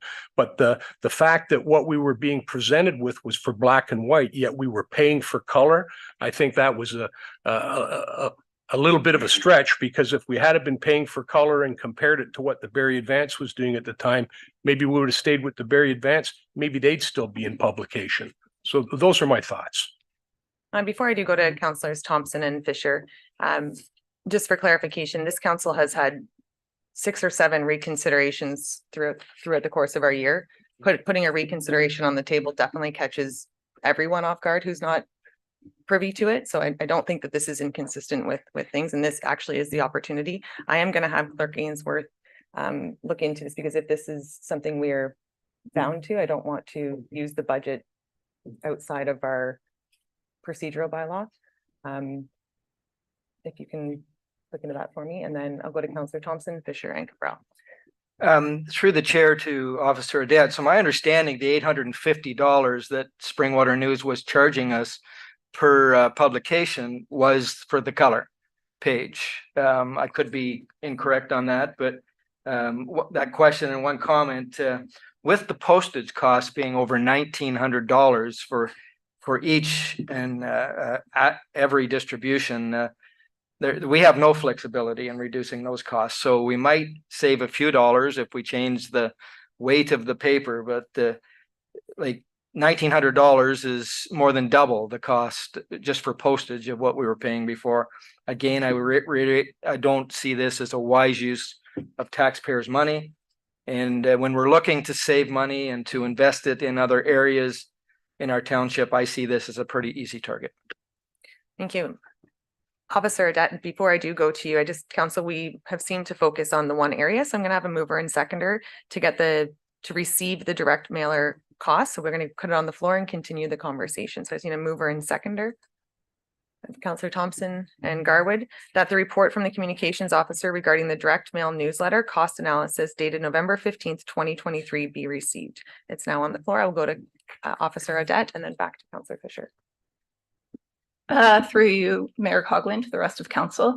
That is correct that the $850 was for a black and white page.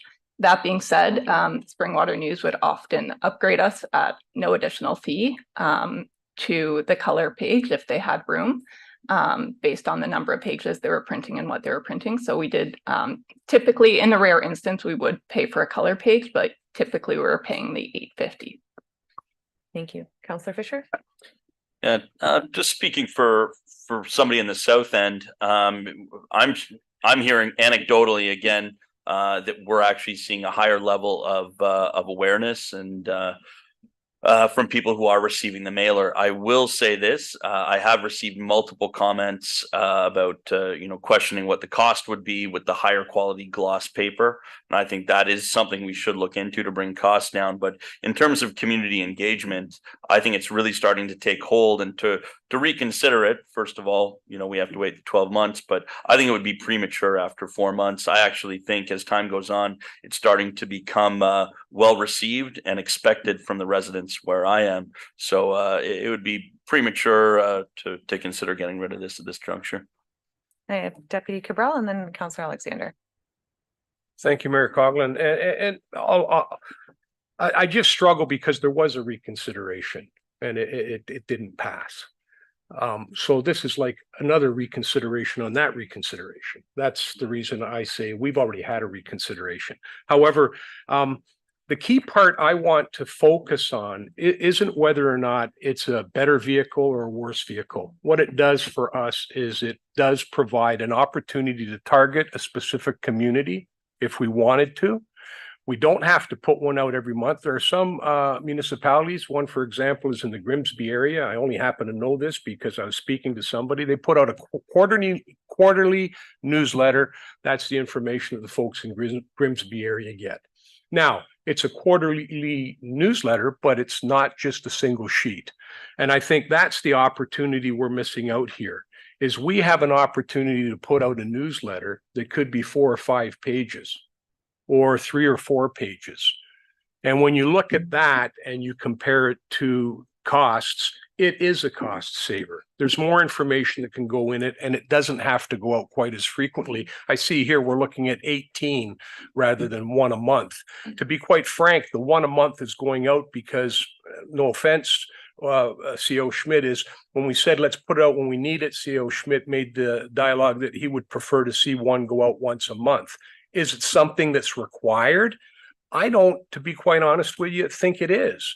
A lot of the stuff that was going out every single time prior to that, because we were saving a couple of bucks, was very redundant. It was a lot of the same stuff going out at the same time. If we're going to be able to reach out to our residents, we should look at what the potential opportunities are with the direct mailer as far as how many pages we can include, what kind of stock we can use to get it out there, and also look at the opportunity for targeting our individual communities as well, because we don't have to distribute to everybody in Springwater Township if we're trying to send a message to one particular community. If it has something to do with something going on specifically in Elmvale, we have the opportunity to change these up so that they go to the zones where those people will be more receptive to the message. That's not something you can get from a publication that is just goes to everybody at the same time. And we're missing out on that. I haven't seen that yet. And that's something that could be and should be included. I'm gonna go to Clerk Ainsworth for clarification on the reconsideration, please. Thank you through the mayor to council. As per the procedure bylaw, it does state that no motion shall be reconsidered more than once during a period of 12 months following the date on which the question was decided. So it would be 12 months from the date that this was reconsidered, unless the substance of the motion has been materially changed. And again, council's procedure bylaw. So council would be able to suspend its procedures if it wished to. Thank you. And just for clarification, so when the reconsideration was brought forward and was not supported, correct? So there is no reconsideration of this motion at this time. Clerk Ainsworth? Thank you. So yes, when the reconsideration was requested, the reconsideration was not supported. However, it would still count as a reconsideration within the 12-month period. Thank you. I have Councillor Alexander Garwood. Okay, so just to, because we're gonna go on here for hours. If we have to change a bylaw or we have to put a reconsideration, like if we have to have a vote to have this discussion about the Springwater News, if we're just talking about the report from Officer Adet and the direct mailer, that's one thing. When we're bringing in the Springwater News back into conversation, if we are going to be required to have another vote, I say we have that vote now and either move forward with the conversation if the vote allows us to go that way, or if the vote is not going to allow us to go that way, we can't make the change regardless as we sit right now, to my understanding, if Clerk Ainsworth can confirm. Thank you. And the intent of the conversation was to see if the reconsideration could even move forward. And as we have just learned, that is not possible. So the conversation really should be about the report from Audette. That's where this conversation was going. Councillor Garwood. Thank you, Mayor Coughlin. I think this changes my direction than of my comments, seeing as everyone else had their chance to speak about the Springwater News and their feelings. I'm going to use the opportunity as well. By no means am I today saying that we should be reconsidering this item. I was the one that reconsidered it in the first place, and my thoughts and comments remain the same today. I believe that the flyer is not the correct direction to go in, but again, council has spoken, so I can respect that to an extent. What I struggle with here, and I will try to turn it into the discussion about the flyer and not the Springwater News, is that we continuously sit here trying to find ways to save money. We consistently say, okay, well, let's make it less expensive paper. Let's send it out less. Okay, so it's less of a quality and we are communicating less to our residents. I could be absolutely incorrect in this, and I would love for communications Officer Audette, I always mess that up, apologies, Miss Audette, to clarify at the end of my point here, but I don't believe that the Springwater News mandates that we have to submit something twice a month. Again, I'm not sure if that is correct or incorrect, and I would love that clarification. And if it is, then I apologize. But where I'm getting here is we are consistently, as Councillor Thompson had noted, we can't change the price of Canada Post. We can't change the mileage that Miss Audette has to drive to the post office. We're not going to change the labor costs associated.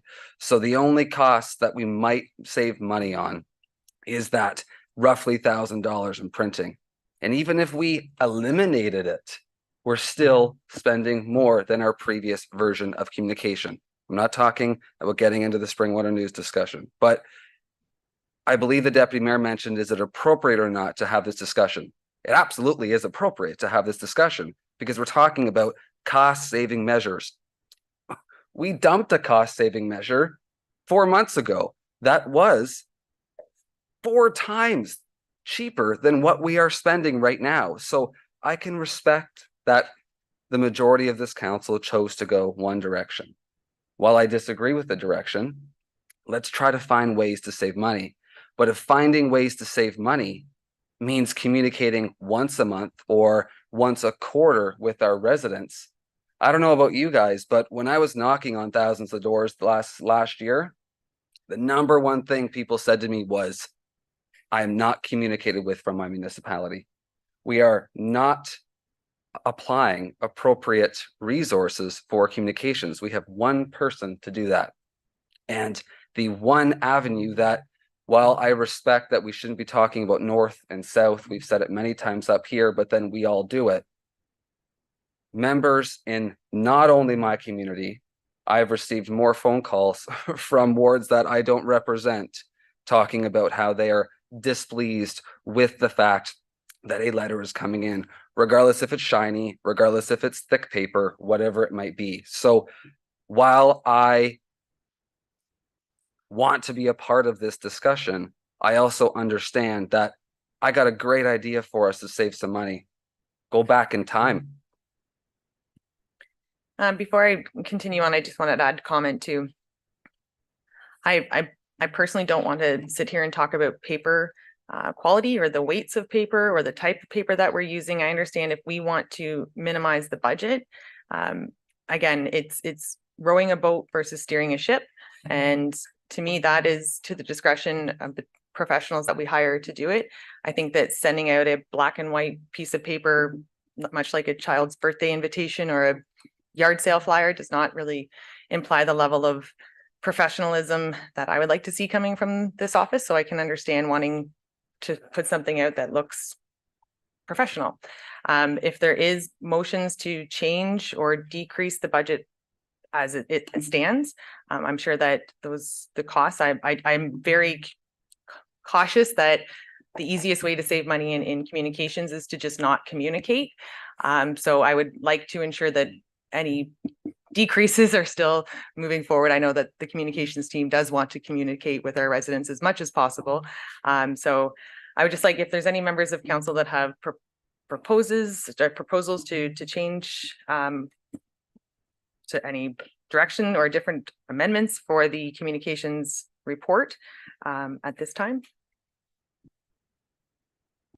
Oh, sorry, my apologies, Councillor Moore. That's okay. That's okay.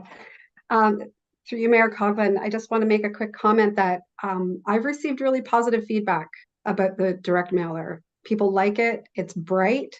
It's colorful. It is glossy, but they notice it when they pull it out of their mailbox. I will have, I'll have to say too, that people have made comment to me like they can read it. So they were having difficulty reading the small print in the paper. And with the direct mailer, they can actually read it much better and it's much clearer. And I have to go back to several comments that were made about value. And I think, what is the value of our communication? So we don't have a dollar amount for that. Communication with our residents is priceless. And I think if we can reach as many people as possible, then that's what matters. The fact that maybe the circulation has changed down here, I did receive one phone call, which is more than I received the entire time we were debating about whether or not to continue with the newspaper. So, and he was upset about not receiving his paper, but I did tell him that there was several locations he could go to pick it up, and he was happy to do that. So I say we continue on with the course that we're on. It's only been a few months, and I'm happy to just receive this and move on. And thank you. And I think too, understanding that residents, whether it's an app, online, direct mailer, or paper, the option, I mean, council could even consider at a later date having once a month in the paper and once a month the flyer. And that gets everybody happy, but I know we don't like to make compromise. We like to have right and wrong. So that would be a compromise that I would like, not at this time. I don't know if that's a different direction. So at this time, council, we do have the report from the communications officer regarding the direct mail newsletter cost analysis dated November 15th, 2023 be received. That is on the floor. And if there's any redirection, Deputy Cabral. Thank you, Mayor Coughlin. I just want to make one comment before I provide a bit of redirection. And that is that when we have a reconsideration, there's not supposed to be any debate. And what I've been finding, not only here, but when the delegation was made regarding this topic, there was extreme debate that went on and on and on, and then someone called for reconsideration. There is no debate on reconsiderations. I just wanted to make that point. As far as my reconsideration, or not reconsideration, as far as my redirection is concerned, what I would like to see is I would ask that our communications officer, through you, Mayor Coughlin, does come back with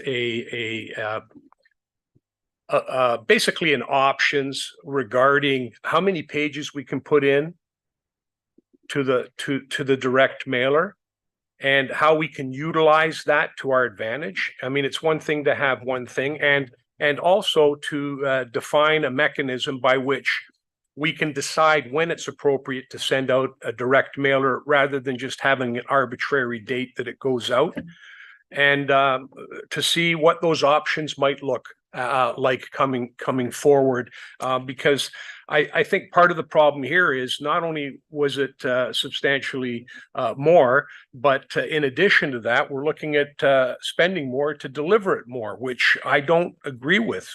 Going from 12 to 18, we should be sending it out with more information, whatever the direct mailer weight allotment provides, and put more information into it and send it out on a more appropriate basis rather than just an arbitrary date. I mean, there's got to be, maybe we could arbitrarily say for a year and add as the time goes on. And I'm still looking forward to the app coming forward. I don't know, Clerk Ainsworth, how you can put that into a redirection, but basically to give us those other options. How much information can we send out in the flyer? What other types of paper are available for us to utilize? I'm not talking about cheap black and white. I'm talking about something that's just a little bit maybe more economical, but still professional in nature. And then come back with those particular options, because we get in twice as much as we get in the paper because there's two sides to the flyer. So thank you. Before I do go to CO Schmidt, the comment made about the procedure that was conducted during that meeting, as you recall, there was a delegation and the conversation was about the delegation and then a debate. Thank you. CO Schmidt. Thank you, Mayor Coughlin. Not to belabor the conversation, but to look at the May 3rd resolution, township staff proceeded based on council direction. The second paragraph, the township advertises through an 8.5 by 11 direct mail advertisement bi-weekly or as determined by the township needs with a minimum of once per month. That was not staff direction. That was council direction. Council wishes to do less. That's what we're here for, is that we're really in council's hands. If you wish to do less than that, then we would ask that you please provide us with that direction. With respect to the number of pages, in conversation with Officer Odette, it's up to 50 grams. So that's something that definitely we can take a look at to determine how many pages we may be able to bring forward. But again, and then the paper options, there are paper options provided for in the report that Officer Odette has provided here this evening. Is there a specific paper option being put forward? Thank you, Mayor Coughlin. No, I'm not. Microphone, please. Sorry. I'm not specifying a particular paper. I think for me, the key is to look at how much information we can actually put out in that direct mailer. Because that's part and parcel of the question is how much information are we providing to our residents? And how much of it, I mean, we could actually include a tear-off portion, pre-postage paid, that folks could sit in the comfort of their home and mail it right back to us.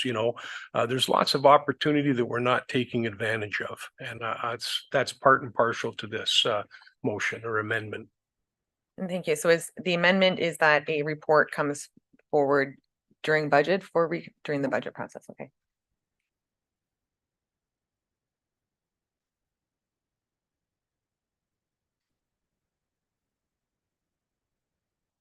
You want those specific comments in there? Yeah. Clerk Ainsworth. Thank you. Through you to council, I would recommend a referral of the report with the addition of to provide further information regarding information on how many pages can be included in the direct mailer for the same cost, and information regarding options for reducing the number of editions per year and its cost implications. Is there anything in addition you would like to add to your referral? Deputy Cabral?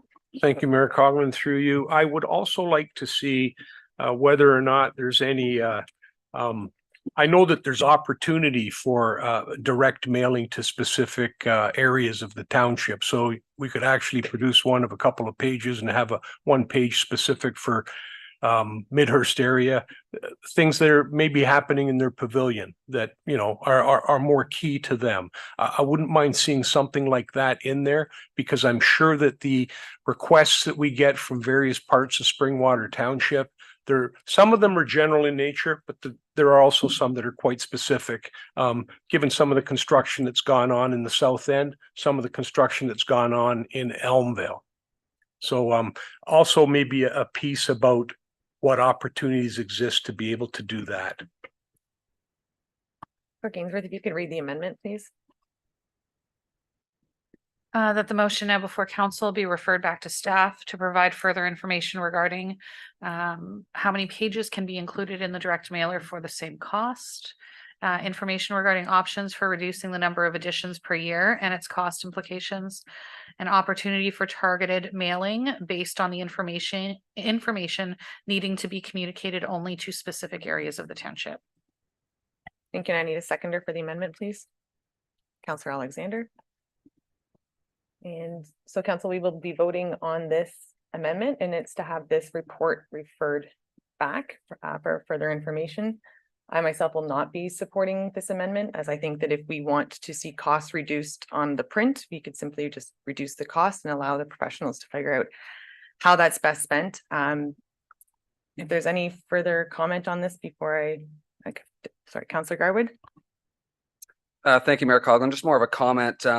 I wonder how many times we're going to refer this back to staff and ask for another staff report and have additional labor costs associated with the topic that we've been talking about for 6 months. But then in addition to that, it was talks about connecting with various different parts of our community with things that are happening in the community. In our great partner with the Springwater News, we did have an option called Council Connects, which was a free space that members of council had an opportunity to submit something in the paper for our various parts of our communities. But we chose to remove it because of duplications. Well, we definitely don't have duplications now. All right, I have Councillor Moore. Thank you, Mayor Coughlin. Through you to Councillor Garwood. Sorry, I can't see you. If I could maybe have somebody take that down from the screen, that would be really helpful. Councillor Garwood, I had tried to put something into the Council Connects piece, and it wasn't as flexible as you're letting on. So I just want to reiterate that exactly was not the case for me. So if it was, maybe it would still be there. I'm not sure.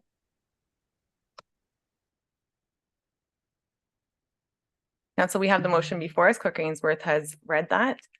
Council, all those in favor? And that has carried.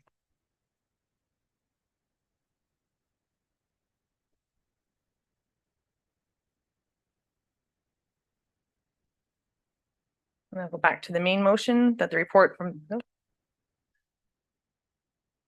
We'll go back to CO Schmidt's first presentation. Apologies for interrupting, but we did get one done. So CO Schmidt. Thank you, Mayor Coughlin, and thank you, Council. So to move on, we do have 3 program changes. I know I said earlier we were requesting 2 permanent full-time employees. So that's part of the program changes, but we have actually 3 program changes.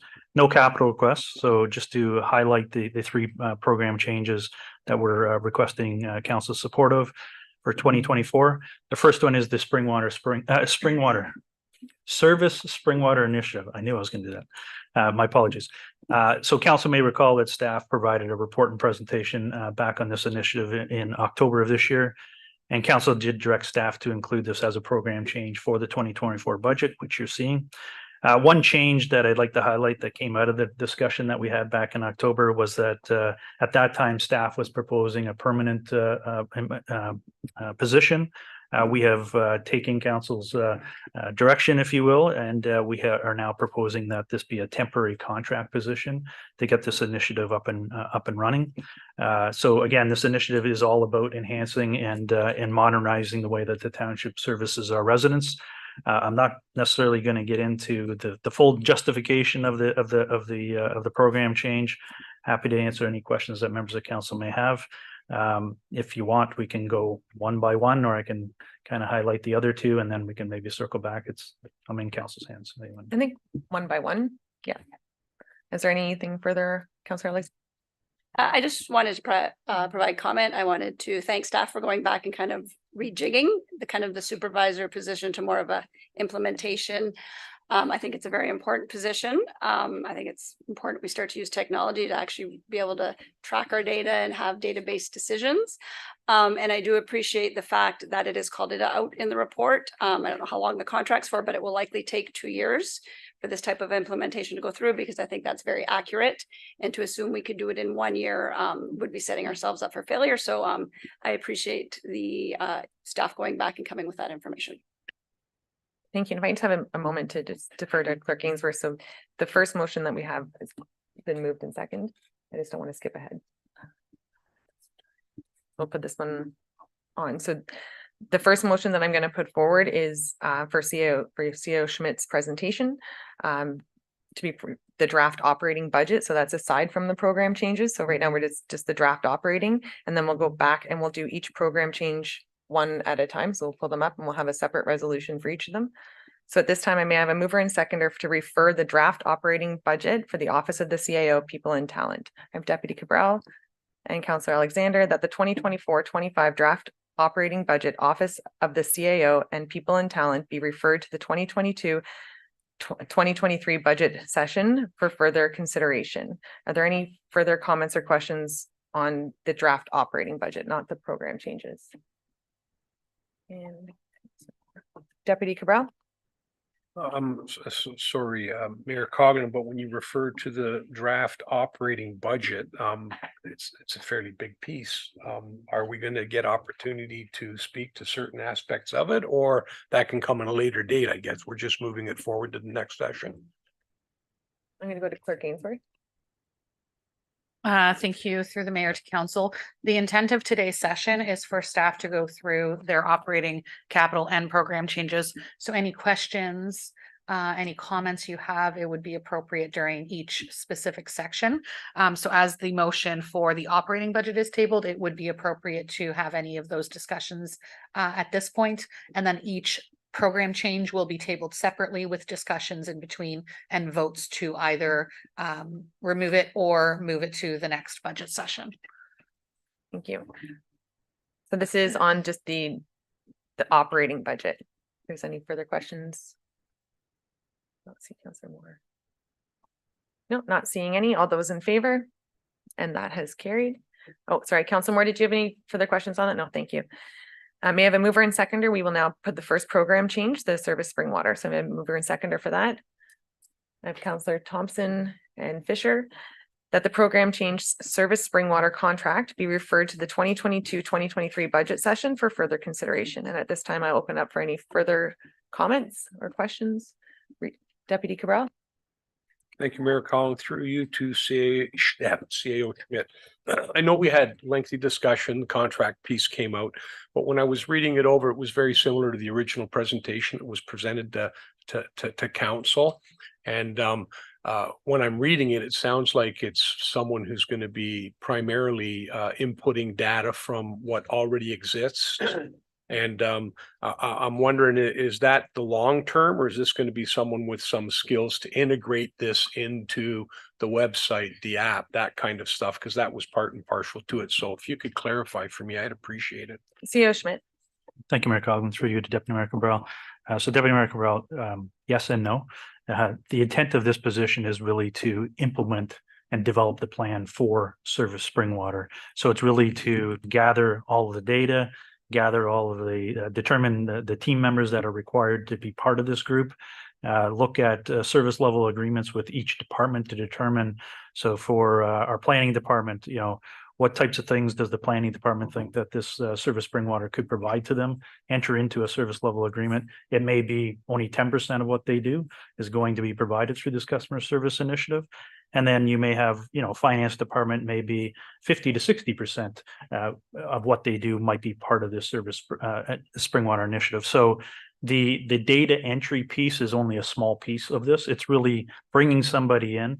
We've been trying to, I turned to some of my senior staff, we've been trying to implement this for a few years. It kind of goes on the side of the desk because it's a big initiative, right? And the intent here is to bring somebody on that can really coordinate and really be the quarterback, if you will, of this initiative and drive it home so that, we can implement this and get this going. If we don't have this position, I think we mentioned before, this initiative is likely not going to be successful. So it's really to bring somebody on almost like a project manager to get this initiative going. There will be pieces where data will have to be captured and input, but that's not the main responsibility for this position. Follow on, Deputy Cabral. Thank you, and I appreciate that. So I would anticipate that down the road, when we do take, after this has been all put into the melting pot and we've got it all back out in the format that we're looking for, I would anticipate at that time that there would be another request then to have a consultant come in and try and do the implementation piece for the technological side. CEO Schmidt. Through you, Mayor Coughlin, to Deputy Mayor Cabral. So the IT piece, if you will, and we do have our IT manager here, Mr. Bernie, he can maybe help me. We already have the software in place. It's really to further enhance the current software that we have. So we already are capturing certain levels of data within that software. We want to enhance the ability of capturing that information within our current software. So again, this individual project manager, let's develop the overall plan of how we can implement this, and then them assist in trying to further that implementation. Thank you. Anything further, Manager Bernie? Thank you, Mayor Coughlin. Nothing further really. I think the maybe CEO Schmidt can probably confirm that this position is probably less of a tech role and more of a supervisor, right? So for the technology side, we have lots of different software. We've talked about a lot, and there may be initiatives in the future where we look at more staff for that purpose. But right now we do have a lot of software, and we'll try to use what we have. Basically, is what we're trying to get out of it. So, yeah. Thank you for that. Any more comments or questions on the program change? All right, seeing none, all those in favor? And that has. CEO Schmidt, we'll now go on to program change number 2. Thank you, Mayor Coughlin. So I believe program change number 2 is the communications assistant. So this is a brand new position. It would be a permanent full-time position if council was to agree with this. In an effort to improve communications both internally and externally, again, staff is suggesting this staff member is essential. Council may recall that through the 2023 budget, we did propose a community engagement / communications officer. And I think based on those comments and the discussion that happened at that time, we've had the opportunity to kind of change direction, and really we're looking at council's endorsement of this new communications assistant, which would essentially assist communications officer Audette and help her with her responsibilities on the communications portfolio. This position does align with the direction provided for in the township's 20-year community-based strategic plan. And if I may, Mayor Coughlin, with your indulgence, if Officer Audette has any other items or comments that she can make, that would be appropriate. Thanks. Thank you. Officer Audette. Through you, Mayor Coughlin, to the rest of council. As CIO Schmidt mentioned, this does align with the township's community strategic plan.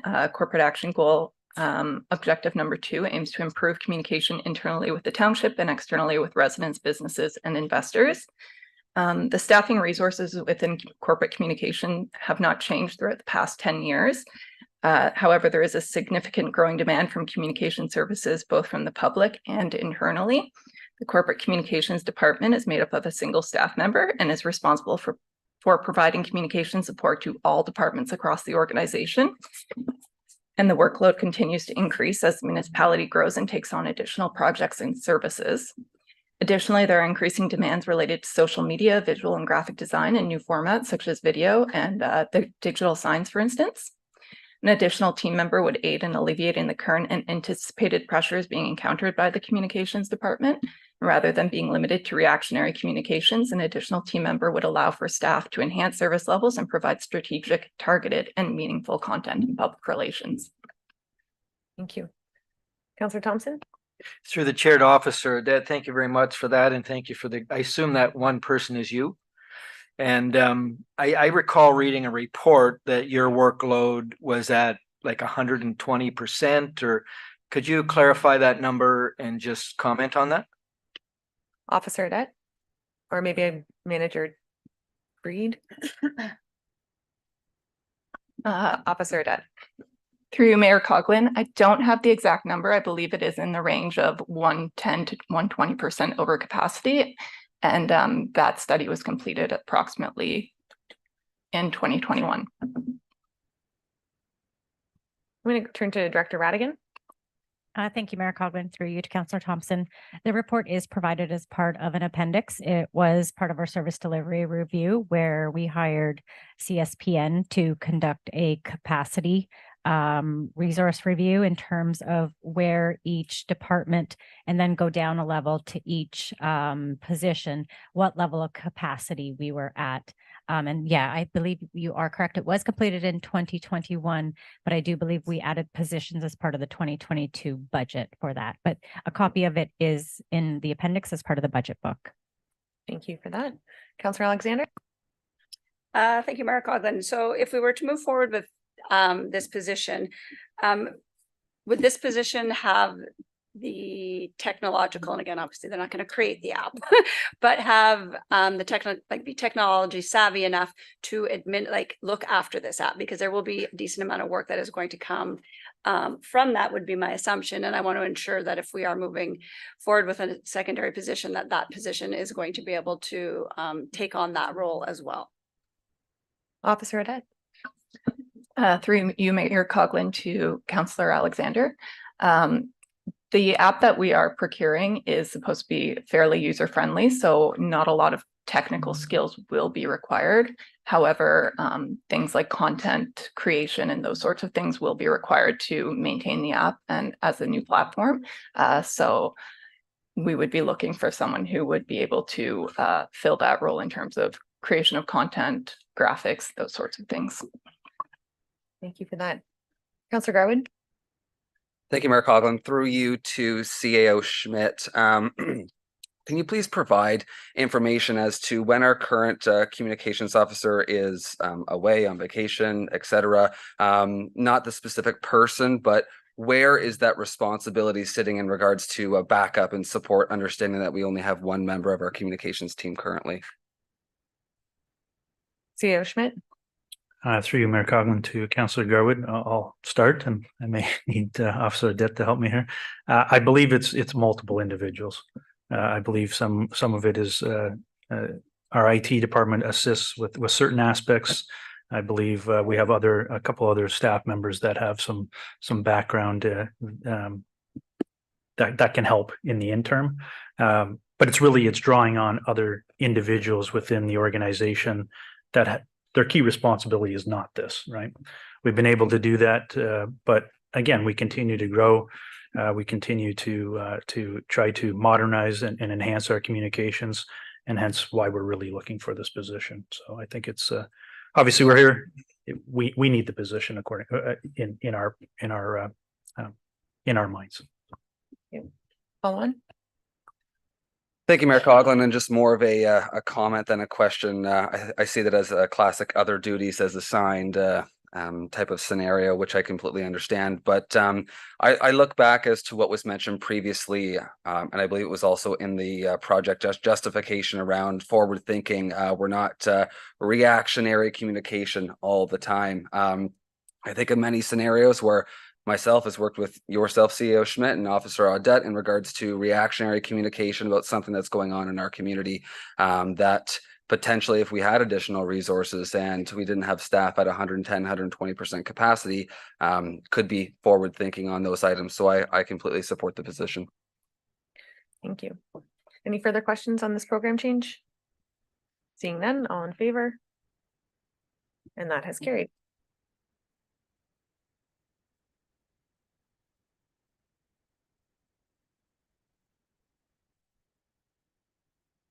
Councillors Thompson and Fisher to move and second.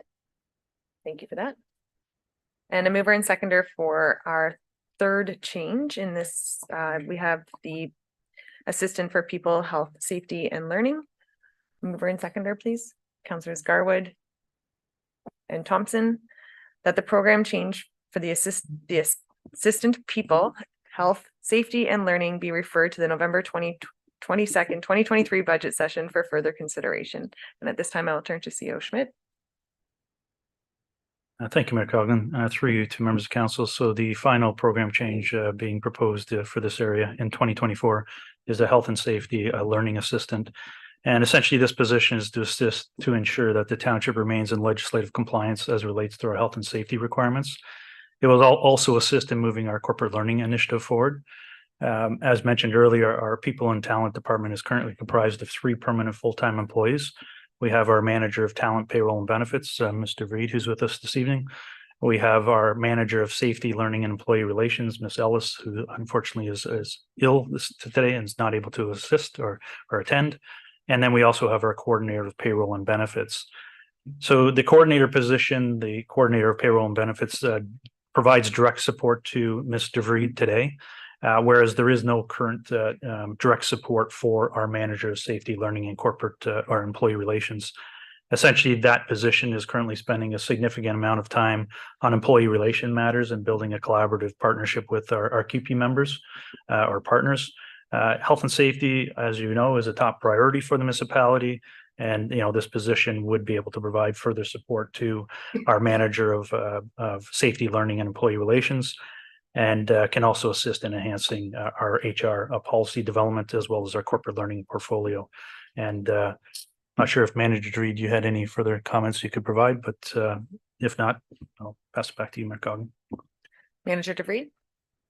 Thank you, Mayor Coughlin. Through to members of council, as our CEO mentioned, the position of Assistant People, Health, Safety and Learning would also provide the necessary administrative support and assistance to the team, ensuring that all our health and safety and training records are accurately maintained and filed, as that can be quite a task to ensure, but it would also help us in ensuring that we maintain that legislative compliance as well. Thank you for that. And now turn to council for questions or comments on the program change. Deputy Cabral. Thank you, Mayor Coughlin. Appreciate that. Just when we adding a brand new full-time position, and I do understand the reasons for it. And, you know, some of these tasks were undertaken by other members in their respective departments, I would think, like health and safety, training issues for the Public Works Department. You know, they would be signing off on certain things. Of course, it would have been coordinated by the people and talent unit. I just wanted to kind of get an idea, like when they come in and start up, are there other opportunities to provide assistance, you know, to other departments? The only reason I say that is it's a brand new full-time position that, you know, after they kind of get in the groove, I would suggest they might be available to assist other departments for some things. Is that something that we could kind of look at? It's just that you're going from 100% to 200% capacity right off the bat. So just that's my only thing is, are there other things that this individual might be able to assist with that kind of play into people and talent, but not necessarily in their purview, at least in the short term? Manager DeVried. Thank you, Mayor Coughlin. To Deputy Mayor Cabral. So if I'm understanding, you're talking about the pre-inspection records and that the Public Works currently undertakes. Are you under like any records or training records related to Public Works, this position could assist with, and we could ensure that those records come over to to people and talent and are maintained. In addition, we also each year a large portion of the fire and emergency records come over that would need to be digitized to ensure that we keep those in accordance with our records retention policy. And this position would be pivotal to ensuring that those records are maintained as well. And it could definitely assist with the corporate training and learning across the entire organization. CEO Schmidt and then Deputy Cabral. Thank you, Mayor Coggins, through you to Deputy Mayor Cabral. So again, further to Manager Reed's comments, I think the other aspect, we don't currently have a learning management system. It is something that can become part of our new UKG platform. This individual could help us develop that learning management system for enhancing our corporate learning abilities, our portfolio within the organization. So to answer your question, yes, they could. Would they be able to assist with other departments? I think that becomes a bit of a slippery slope, to be honest with you, and that's part of the challenge that we have, even with the communications position, where we've done that and we're in a position where those individuals now that are assisting, when the individual's not here on vacation or sick, whatever the case may be, those individuals now are having to be pulled away from their core responsibilities, which is having an impact, right? So I wouldn't suggest that maybe they would be helping per se in other departments, although if there's corporate initiatives that some other departments are trying to launch and it makes sense that this individual could assist, absolutely we would look for those types of opportunities. Follow on and then. Yeah, thank you. And I'll make it quick. I think I heard what I wanted to hear is everything that people and talent can take on that is in relationship to what they would normally be doing, those forms, those documents, that kind of thing, that would relieve the potential for someone else who's already doing it. Now they can, focus their tasks on something else. That's what I was looking at. So you've answered my question. Not specifically go around and help everybody, but things that were related to that you can now have the time and staff to undertake, and it relieves a bit of pressure in a few other spots. Thank you. Thank you. I have Councillors Thompson and Moore. So through the chair to Manager DeVries, again, thank you. A quick question. You'd mentioned the phrase legislation compliant, that this position is going to help us to do that. Is the township currently compliant? And if not, what are the potential consequences to the township? Through Manager DeVries. From Mayor Coughlin to Councillor Thompson, yes, the township is in legislative compliance in respect to anything related to the Occupational Health and Safety Act. However, the position could, provide support to the manager to further enhance our kind of corporate health and safety initiatives. And we might be able to take a more proactive approach to other initiatives, such as like mental health initiatives, and kind of maybe working alongside our fire and emergency services to see if maybe potentially we could have a peer support team for the rest of our staff as well that they have in fire. Thank you. Councillor Moore. Thank you. Mayor Coughlin, through you to Manager DeVries. Have we looked at outsourcing some of this responsibility at all? I know there are large corporations that specialize in LMS systems and learning modules for employees, and they are really acutely aware of what the legislation and government requirements are for employees and looking at different departments. So I'm just curious if that's been considered. Manager DeVries. Thank you, Mayor Coughlin. To Councillor Moore. We currently have a software called HR Downloads that we do use for a lot of our legislative compliance training, and that is virtually. We also this year went through to we went from one joint health and safety committee to now we have multiple joint health and safety committees at our sites. But as the CEO mentioned, we've looked at our current HRIS system that does have an LMS component to it. So we would be able to create training and upload training to that system. We've looked at the past kind of for consultants for health and safety, but they are quite costly as well. Any further questions on this position? Seeing none, all those in favor? And that has carried, which brings us. I think at this time, if we can take a break until about 3:45, 15-ish minutes, if that's okay. Thank you.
All right. Thank you. We will reconvene now. We're moving on to our corporate services. At this time, we will be tabling our operating and capital budget. At this time, during this process, the program changes will be separate, but our operating and capital budget for each department, we will go through at any time after it's been tabled. If members of council have something they would like to remove or change, we can do so at that time. So I may have a mover and seconder for the operating and capital of the corporate services, please. I have Councillor Fisher and Garwood that the 2024-25 draft operating and capital budget for the corporate services be referred to the November 22nd, 2023 budget session for further consideration. And at this time, I will turn to Director Radigan. Thank you, Mayor Coughlin. Through you to members of council. So what we're looking at here is the corporate services department, and for 2023 corporate services includes your finance department, clerks and bylaw department, as well as information and technology services. Moving forward in 2024, as CEO Schmidt had advised, communications will move into corporate services, and the finance department will actually move out and be reported separately. But for the sake of how we presented it, this is it doesn't include communications at the moment. So the finance department, I'm just going to provide a quick overview of each department and then our overall goals for 2024. And then after that, we will get into the capital budget. So we will skip over the program changes, but come back to them. So just reviewing the finance department. The finance department provides a wide range of services, including customer service, accounts payable and receivable, audit compliance, budget preparation, tracking and reporting, investing, property tax and utility billing and collection, purchasing and risk management. The clerks and bylaw department provide a wide range of services, including council and committee secretariat duties, statutory duties under the Municipal Act, records management process requests under the Municipal Freedom of Information and Protection of Privacy Act, issuance of licenses, special event and sign permits, administration of municipal cemeteries, commissioner of oath services, bylaw enforcement services, including education and associated prosecutions, administration of municipal and school board elections, processing of township land sale requests, execution of legal documents, and they oversee compliance with the Accessibility for Ontarians with Disabilities Act. The information technology function includes technical support, configuration and maintenance of all township-wide owned hardware and software, including network and server infrastructure, computers, phone systems, security cameras, emails, data, and records management. Overall, the corporate services is one of the most forward-facing departments, divisions within the township, and we normally interact with residents first before any other departments are seen. Our goal is to ensure we look to provide exceptional customer service to our residents. Our goals in 2024 include a financial policy framework for the township, which in turn will assist the finance team in applying for the GFOA Distinguished Budget Award, which stands for the Government Finance Officers Association. In addition, the finance team alongside departments will be coming back and updating our fees and charges bylaw. However, this will include a public information session before we do proceed with that. The clerks and bylaw departments will be focusing on reviewing and updating outdated bylaws, business licensing, traffic, special events, line fences, as well as drafting and implementation of council requested bylaws, such as the outdoor patios, short-term rentals, and property standards. In addition, if approved, clerks will be focusing on conducting a ward boundary review in preparation for the 2026 municipal election, and they will continue moving forward with potential land sales stemming from the surplus land inventory. The IT department will be focusing on security penetration testing, planning application software deployment, graphical information systems improvements, which is GIS improvements, as well as the IT master plan initiatives. What you see before you today is a variance of $178,000, and that is largely the result of salaries and benefits. As CEO Schmidt had mentioned, there are individuals still moving through the grid as they are not at their 50th percentile. It includes the cost of living adjustment of 2.5%. And as a result, that increases our statutory deductions, which include CPP, EI, EHT, WSIB, as well as OMERS. You'll notice legal fees are expected to increase, and that's largely due to contractual negotiations that will commence again in 2024. You may not be aware, but our QP agreement is set to expire. These expenses will be funded through the tax rate stabilization reserve. Technology and minor capital are expected to increase as well, and that's a result of software purchases in 2023, ongoing licensing fees for UKG software, and inflationary increases across the board with software providers. I will ask to skip to slide 29. And this is where I will turn to the clerk to Clerk Ainsworth? Thank you.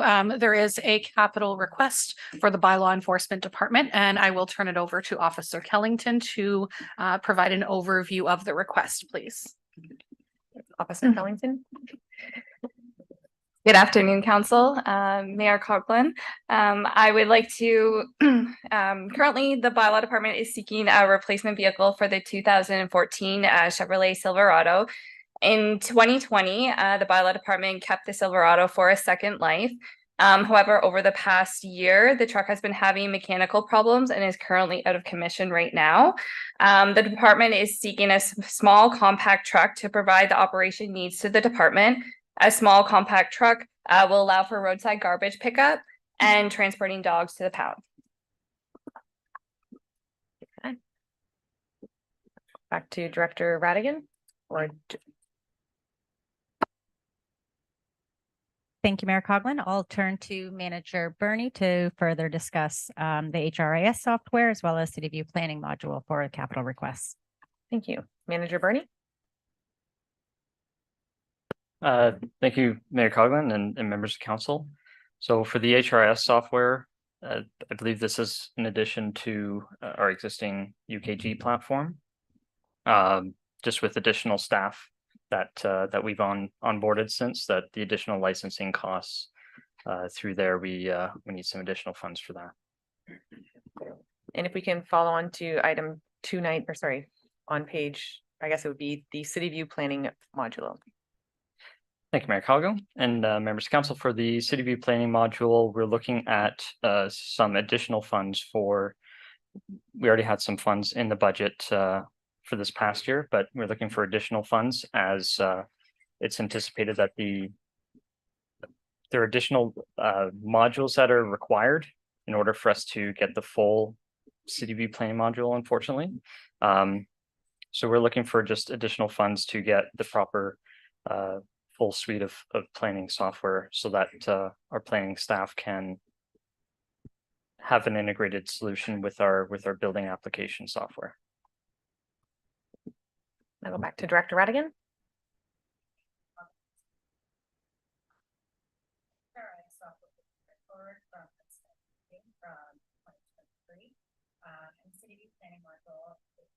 There is an error that 75,000 isn't carried forward from 2023, but there's an additional request of $30,000 for a total of 105,000. So I apologize that it's Director Radigan, can I get you to slide your mic on? Sorry. I apologize. Do you want me to repeat that? Okay. The HRIS software is a carry forward from 2023. So based on my understanding, it is just unspent funds. And I believe a lot of that could just be due to timing of when we received the invoice. But it is to do with additional software licenses for our software that was implemented this year.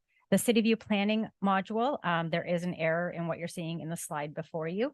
The capital request is actually for 75,000 is the already approved 2023 that we are requesting to carry forward. And we are requesting an additional $30,000 for 2024 and for a total request of $105,000. Now that funding is to come from our COVID-19 Safe Restart funding.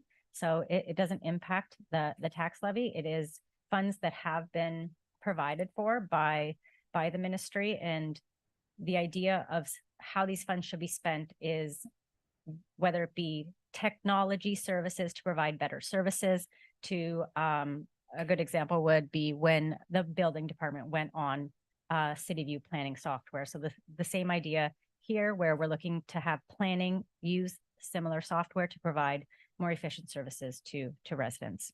Thank you. Thank you, Councillor. Are there any comments or questions on the items before us? Deputy Cabral? I'm just curious, for the replacement bylaw vehicle, have you actually sourced out a vehicle that comes in that range? That would be my only question. Officer Kellington? Through you, Mayor Coughlin, to Deputy Mayor Cabral. I have kind of did a little bit of research, and had a discussion with Manager Dean about the size of vehicles that they purchased in 2023 budget. So that's something that we were kind of gonna look more towards was just a smaller compact truck. So we would have to do an RFP, and then hopefully we come back with some good potentials for that. Okay, thank you very much. Thank you for that. Okay. Seeing no more questions, we can carry on. Thank you, Mayor Coughlin. I just wanted to ensure that we go back. So if there's any questions for operating as well at this time, we can take those as well. Any Councillor Moore? No, good to go. Perfect.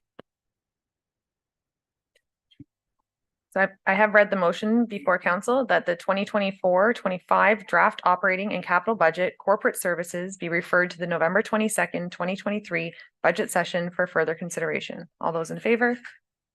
And that has carried. And at this time, we will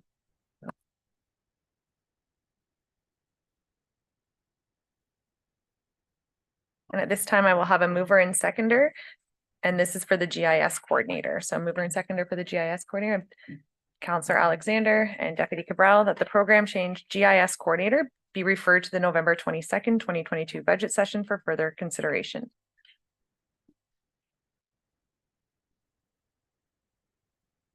Manager Bernie? Thank you, Mayor Coughlin and the rest of council. Geographic Information System, or GIS, is a term used regarding the topic of mapping data. When a township asset or address is updated, that information should be captured by GIS, just so that the data is accessible to staff and residents. The type of data collected is varied. It could be the age of an asset, what the zoning is for a township property, the type of asphalt applied to a road, and where utilities are located. While some of this data is collected and updated by the County of Simcoe, neither the township nor the county have the staff resources to maintain township-specific data of the nearly $1 billion worth of assets the township is responsible for. Much of that data is out of date or simply not mapped. A GIS coordinator can provide several functions within the township. Primarily, they will be responsible for updating and maintaining infrastructure data on the township's GIS portal hosted by the County of Simcoe. This includes existing and new assets, infrastructure changes, and data on an ongoing basis. They will also develop new mapping integrations with our existing software such as Citywide, CityView, and Laserfish, which will reduce the need to manually update data. Staff wish to have a cohesive, integrated, and detailed map of the township that will include all information staff need to answer resident inquiries, and a GIS coordinator will play a critical role in that ongoing project and collaborate among all the departments. In many cases, that data can be made publicly accessible and therefore remove the need for a resident to reach out to staff, which reduces staff time on calls and provides better resident experience, as they do not need to wait for answers. Providing historic and real-time data, GIS is a very powerful tool that members of the public and staff alike can use to find answers to many common and specific questions. The township requires this position to enable and maintain these functions. One project needing attention will be to update the zoning layer and to provide public access to zoning data, thereby reducing the number of calls the planning department receives. The township of Springwater is one of only 3 municipalities within the County of Simcoe that does not have a dedicated GIS resource. The program change supports initiative number 1 of the IT master plan, develop a target systems and data architecture. Township staff have had discussions with the County of Simcoe's GIS department. They're also highly recommended that we proceed with this position. Probably sick of talking to me about GIS when I don't know what I'm talking about half the time. But the IT department is composed of 2 members, an IT manager and an IT technician. These positions are focused on supporting and maintaining all IT equipment and software, as well as developing new processes and efficiencies. This role will be primarily project focused to ensure that the township growth data is captured, accurate, and accessible. Thank you. I'm available for any questions. Thank you, Manager Bernie. At this time, I'll turn to council for any questions. Seeing none, all those in favor? And that has carried. At this time, I will turn to council for a mover and seconder for the managed security services. I have Deputy Cabral and Councillor Fisher that the program change managed security services be referred to the November 22nd, 2023 budget session for further consideration. And I will turn back to Manager Bernie. Thank you, Mayor Coughlin and the rest of council. This next item is for managed security services, which are services related to outsourcing to security partners and software vendors that improve the security posture of our corporate network. The primary service we are looking for is a managed security operations center, or managed SOC is the short term for it.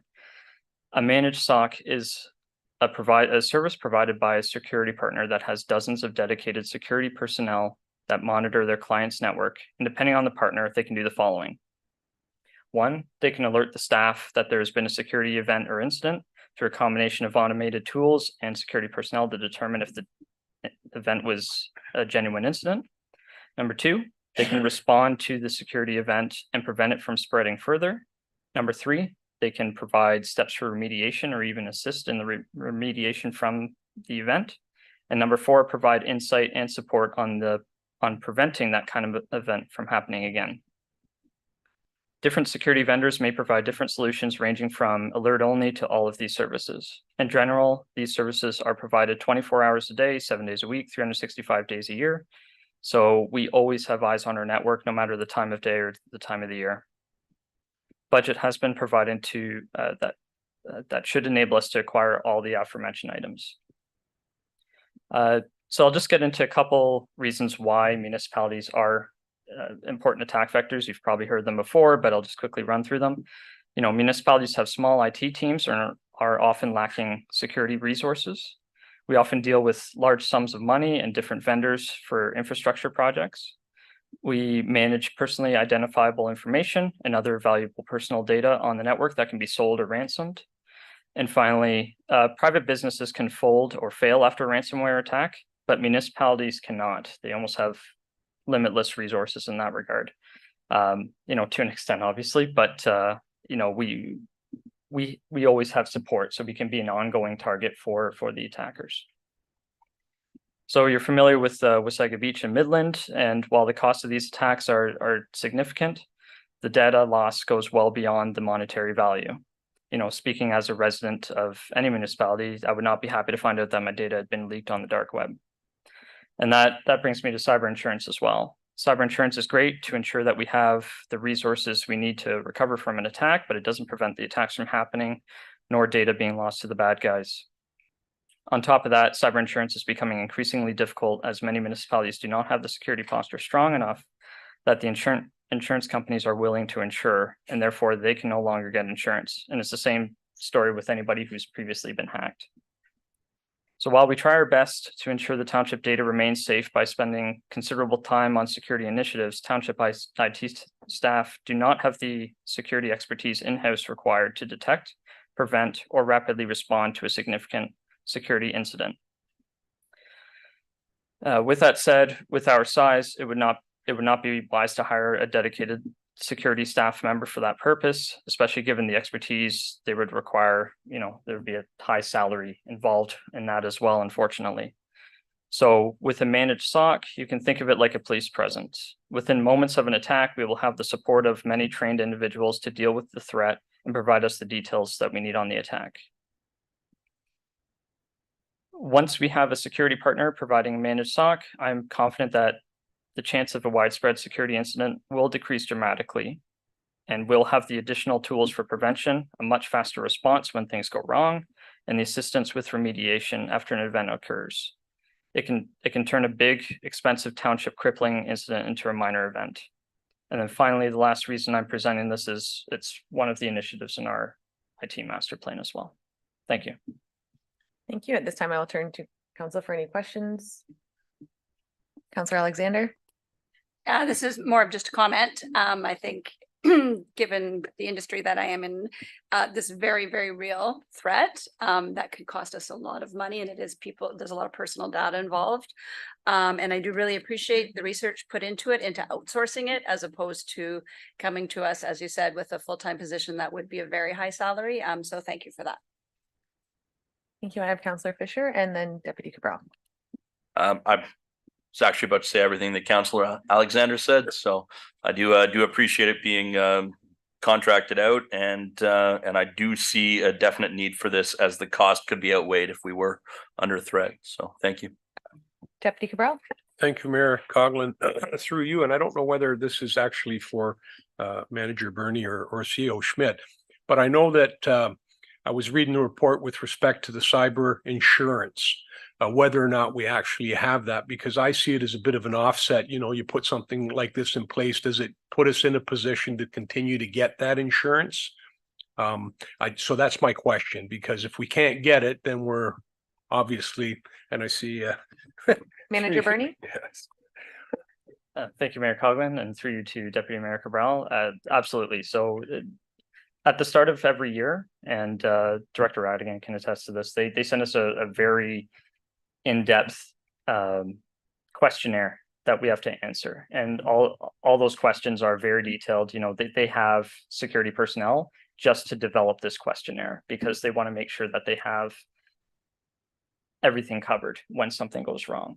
Because if I say, you know, oh, we're using multi-factor authentication, and then we get hacked, and it's because someone wasn't using multi-factor authentication, they can just deny us our claim, right? So it's sort of their fallback, but absolutely, they're making it more and more challenging. Like, this questionnaire every year gets tougher and tougher, and the requirements are that much higher. So with managed SOC isn't necessarily a direct ask of the cyber insurance company, but again, they would be our security partners to help us check the yes box in those questionnaires instead of the no box. Thank you for that. Any further questions, council? And not seeing any. All those in favor? And that has. We will now be moving on to our ward boundary review. May I have a mover and seconder for that, please? I have Councillor Garwood and Thompson, that the program change ward boundary review be referred to the November 22nd, 2023 budget session for further consideration. And at this time, I will turn to Clerk Ainsworth. Thank you, Mayor Coughlin. Through you to council. Staff are recommending that a ward boundary review take place before the 2026 election. The township's current ward boundaries have been in place since 2014, when minor realignments were conducted. However, with the growth experienced in past years and the projected growth still to take place, the wards are increasingly seeing an imbalance of electors. In the 2022 election, Ward 4, being the most populated, had a total of 4,357 electors, while Ward 1, being the least populated, had 2,973 electors. Wards 2, 3, and 5 are fairly balanced. However, Ward 5 will start to see an increase in electors as development starts to break ground. While the Municipal Act authorizes municipalities to create, redivide, or abolish wards, the legislation is silent on criteria respecting the process for a ward boundary review or how often they should be conducted. As such, municipalities need to rely on guiding principles, which are established through processes followed by federal and provincial governments, as well as decisions of previously appealed ward boundary reviews. The main guiding principle was established by the Supreme Court of Canada and held that effective representation is the standard for determining electoral boundaries. The Ontario Land Tribunal, who is responsible for appeals of ward boundary reviews in Ontario, has determined that effective representation should consider the following: Representation by population, meaning wards should have a similar amount of people living in them. The acceptable threshold through past appeals is to have no more than a 25% differential in population, which Springwater currently has a 32% differential between Ward 4 and Ward 1. Wards should consider current and expected population changes so that the ward sizes are balanced for up to 3 terms of council. Wards should group existing neighborhoods together. They should use geographical and topographical features to mark boundaries while keeping them compact and easy to understand. Wards should be drawn around recognized settlement areas, traditional neighborhoods, and community groupings, and not through them. So the township's current ward system does in fact adhere to many of the standards previously mentioned. However, the current imbalance in population in Ward 4 and the future projected growth in the southern part of the township are of concern. It's important to note that the courts do recognize that not all factors can be equally achieved, and wards need to be curated based on the unique needs and makeup of each municipality. As ward boundary reviews can be appealed to the OLT, it's important that the review be able to withstand legal scrutiny and any potential appeals. As such, staff are recommending the hiring of a consultant to lead the project who has experience in ward boundary reviews, who can provide informed and fact-based opinions and options for council's consideration, and also act as an expert witness in the event of one or more appeals to the OLT. One important note to factor is if council decides to conduct a ward boundary review, but then ultimately decides not to move forward with any changes, that decision can be appealed. So based on a non-decision. However, if council decides not to move forward with a ward boundary review, that cannot be appealed. So that is completely up to council whether you do move forward or not. But once you do, that decision can be appealed. So a ward boundary review is estimated to take about 12 months and at a high level would include a review of the current wards, population, and future growth projections, as well as the fabric of the municipality, consultation with each member of council and key staff, engagement and consultation with residents, communities, and stakeholders through multiple in-person sessions to explain the ward boundary review and seek feedback. Presenting of draft options for further consultation with each member of council, residents, and the community. And then finally, a presentation of the final options for council's consideration and determination on the path that council would like to move forward. So final passage of a bylaw and any potential appeals need to be dealt with and finalized by December 31 of 2025. So that's a legislated date for it to be effective for the 26th election. So due to these timelines, staff are recommending that if a ward boundary review were to take place, that it be conducted in 2024 to ensure that there's ample time.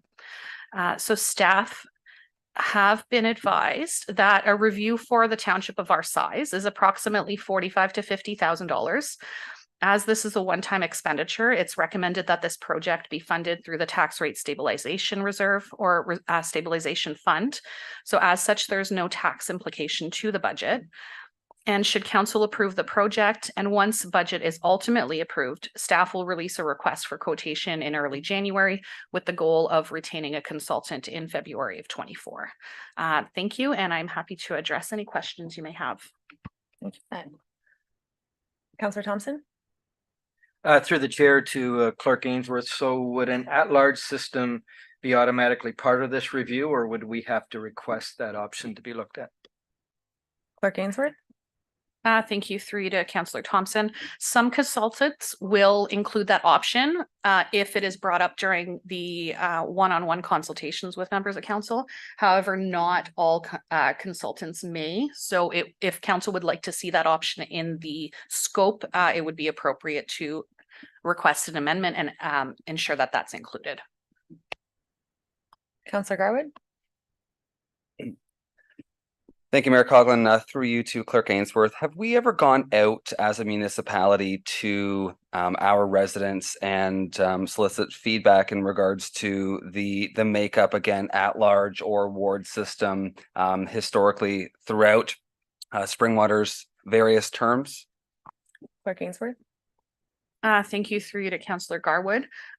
Since I've been with the township, no. Previous to that, I am unsure if residents have been requested feedback on that. There was a ward boundary review done in 2014, so that may have been included in the scope, but unfortunately, I'm not aware. Councillor Garwood. Thank you, Mayor Coughlin. Just more of a comment, really. While I do agree with Councillor Thompson in regards to including or maybe the question that he asked, I don't know if that's the direction he wants to go, but including the at-large option, as it stands today, I'm in favor of the ward system. So I want to state that as I ask the question or maybe make my statement. It would be a shame, though, for us to do this review, spend the $50,000 to find out that the community wants an at-large system, and then therefore the ward review would really be moot because there would be no wards to then review. Is that correct? Clerk Ainsworth. Thank you, through you to Councillor Garwood. Through the initial consultation, the consultants would then go to the public with, this is what we've heard. These are the options we are presenting. So they will seek feedback on an at-large system if that is what council wishes to include in the scope. For the township to move to an at-large system, that is also appealable to the OLT. So it would be appropriate through this process. You can unpack an hour's worth of conversation on pros and cons versus of a ward system versus at large. So all of that will be fleshed out through this process as well. Thank you. And before we continue the conversation, as this is a budget, there will be a subsequent report coming to council for the scope of the consultant. Ainsworth. Thank you, through the mayor to council. The scope is fairly generic for ward boundary reviews.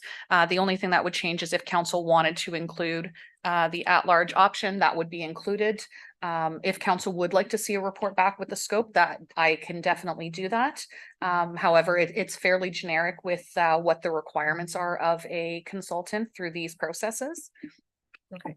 And would that then be appropriate for us at this time to have the program change ward boundary and at-large review be referred, and then that would have the direction and everything can just carry on, or would you rather it come back? Clerk Ainsworth. Thank you. To expedite the process, I would rather, if it is approved, that staff move forward with the request for quotation, which would include the scope of the program. However, again, I'm in council's hands if council would like to see the scope come back for approval from prior to its release. Deputy Cabral. There we go. Thank you, Mayor Coughlin. I would prefer to just move it forward as is and have the scope come back. I wouldn't mind reaching out to some folks myself and ask them what their take is on it.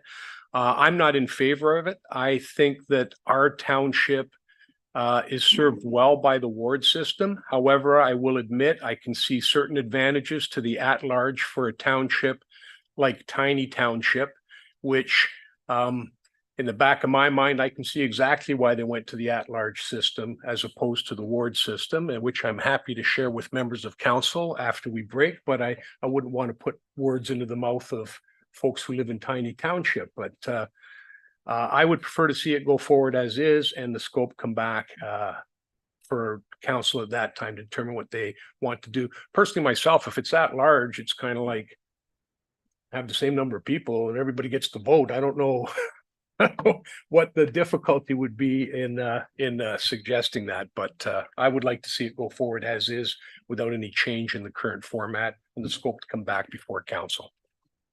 Clerk Ainsworth. Thank you. And just to clarify through the mayor to council, I did receive this question prior to budget, so I did a bit of research.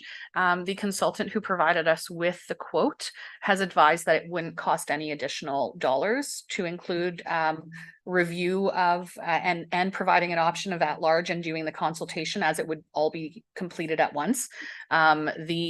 Generally the I'll call them pros and cons between at large and ward, that's province-wide, that's every municipality will see the same types of pros and cons with a bit of differences depending on their makeup. So it doesn't actually increase the cost of the project if that makes a difference. Thank you. I would like to see the at-large portion included in this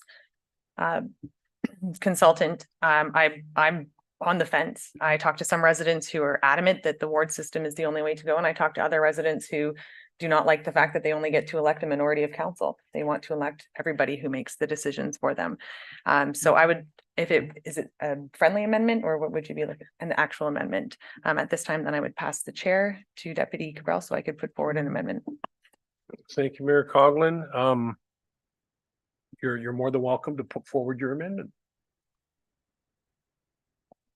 It's already on the table, if I understand it correctly. Can I have a seconder? Councillor Garwood. Thank you very much for that. I think that this is a slight change. I think that in order for us to make informed decisions, we should definitely ask the public what they want. Understanding there's no additional cost to this. I think getting the most information and leave it up to our residents and let the consultant go figure out and bring the information back, because as I said, I've talked, I'm not on one side or the other because I have talked to many people. So I would like to find out actually how our residents want to continue to vote in the township. I'm going to have to ask for clarification here from the clerk. Is the chair permitted to ask for a recorded vote? Then I would ask for a recorded vote.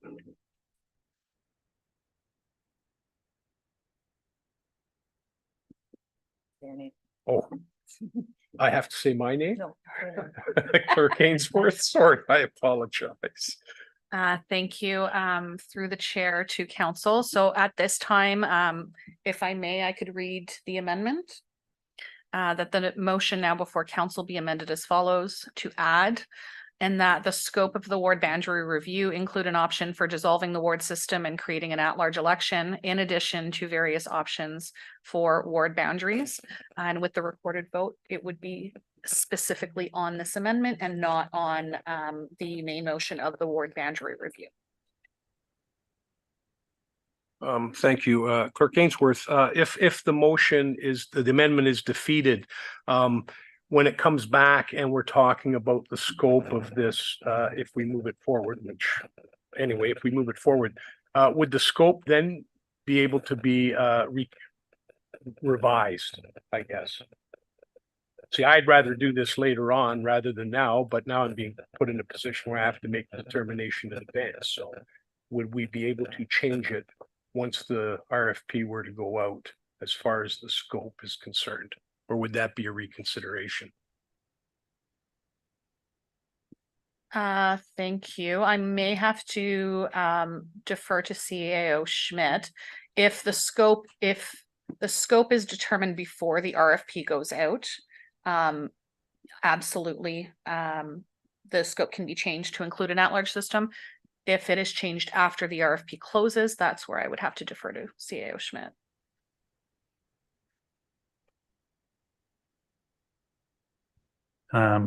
Through you, Mr. Chair, to members of council. That one I'm going to have. I don't know the answer, to be quite honest with you. I'm trying to think through this one. It's a great question. I'm just, so if there's an amendment right now to include or to consider changing or including the at large, and it's defeated, that motion is essentially defeated. It could be reconsidered when we come back to look at the scope. I believe it could be reconsidered. Thank you. My thoughts, Clerk Ainsworth and then Mayor Coughlin. Thank you. And yes, definitely for the reconsideration. I was just wondering after the if the RFP closed and we had, 4 bidders and then the scope would change. Through you, Mr. Chair, to members of council, if we go out with an RFP with a scope and we have bidders, for the most part, we're obligated to award. So I would suggest that no, you wouldn't be able to change the scope once you've issued the RFP. Mayor Coughlin? Oh, I'm sorry, follow on Clerk Ainsworth or? Okay, Mayor Coughlin. go Thank ahead. you. The intent of the reason I put the friendly or amendment forward was when Clerk Ainsworth was speaking, I was to understand that there wouldn't be a scope coming forward, that the plan was to expedite the process just to move forward with it. I just wanted to ensure that the option of a at-large system was included in it. I thought that this was my only opportunity. So if this is coming back to council for scope at a later date, I am happy to have the conversation later. I mean, again, there's no financial implication. It's literally just asking residents what they want. So I don't see there being any downside to it. Clerk Ainsworth. Thank you. Yes, if council would like to see the scope come forward prior to the RFP being released, that would as well be another opportunity to amend the scope. The scope for these, because they're appealable to the OLT, there are standard practices of how these reviews take place. So the scope, if you look at our RFP or an RFP from anywhere else within the province, they're all going to be pretty much the same, because that is the standard, that's the precedent that's been set. As well in discussion, so there are not many consultants that conduct ward boundary reviews. I know of 3. I know of one who doesn't do many. I know of one who does probably 80% of the province. In discussions with them, they have advised that even if it's not in the scope, if a member of council or multiple members of council bring it up through their one-on-one interviews, they will include that as there is the desire for that review. Just as if a member of council gives a specific opinion on a certain ward, they will include that. There's a lot of council consultation with this process, and the consultants and through the review really take council's opinions and comments as the main focus, in addition to whatever the residents might mention, just because council is the one that is governing the municipality. Council is the one that has the experience running in the wards as candidates. So that experience really has a large factor through this process. Thank you, Clerk Ainsworth. Just a comment, this is merely going to our next budget meeting. So at that point in time, we could certainly entertain this amendment at that time too, but for me, it would give me an opportunity to reach out personally to some folks in my community and ask them, what do you think? That's why I'm kind of in a bit of a position. And also in respect to this, I would think that given the dollar amount, it has to come back before council before it goes out again anyway. Am I correct on that? No? No, okay, but it's coming back for budget. Clerk Ainsworth, it's coming back. This is merely pushing it forward to the next budget meeting is what I'm getting at.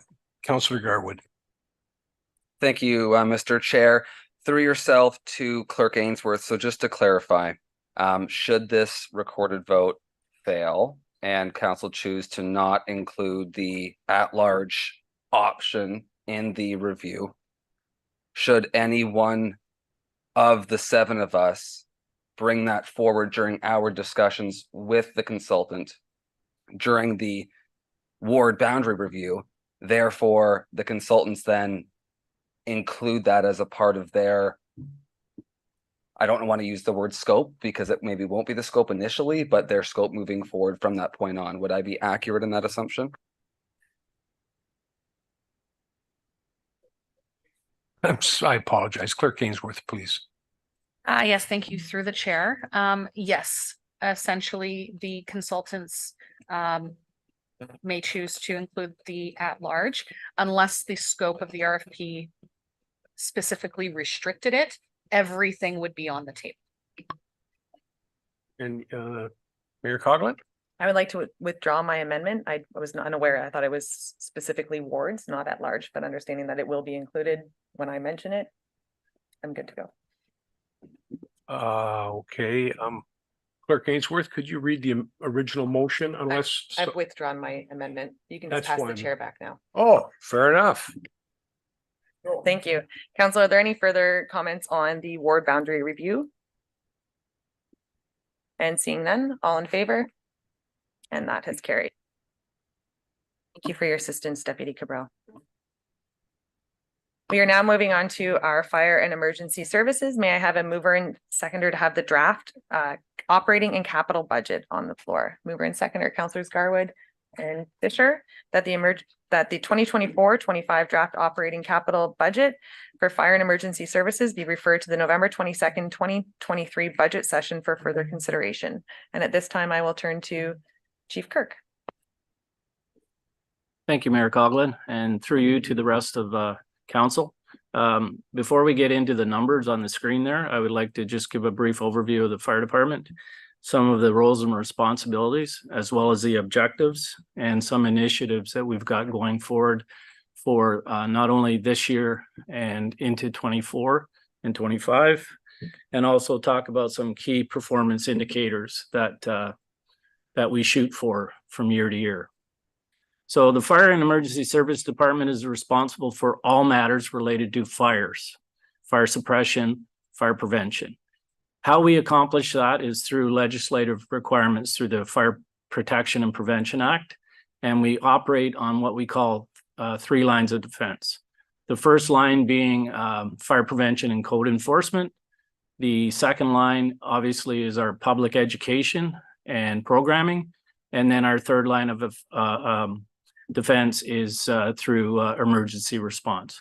So the idea of that is we've failed in the first 2, then the cavalry comes in to, so to speak, to clear up the matter. So we try not to get to that third line, but however, it does happen occasionally. So this department also has a significant role in responding to non-fire related incidents. So Springwater Fire and Emergency Services is what we call an all hazards department. So when the stuff is hitting the fan, they call the fire department. So we're also legislated to provide emergency management through the Civil Protection, the Emergency Management and Civil Protection Act. So we have legislative requirements under that act to provide compliance documents and training and exercises, which we will be undertaking in December. So I know there's a lot of excited employees to take part in that event. So some of the other roles besides the emergencies that we get into is fire inspections, fire investigations, and prevention and public education. This is headed up by our division chief, Jeff Corvo, and he has an assistant now that council graciously provided to us in the last budget. That's our fire prevention and fire and life safety educator. So that's Karen Jameson.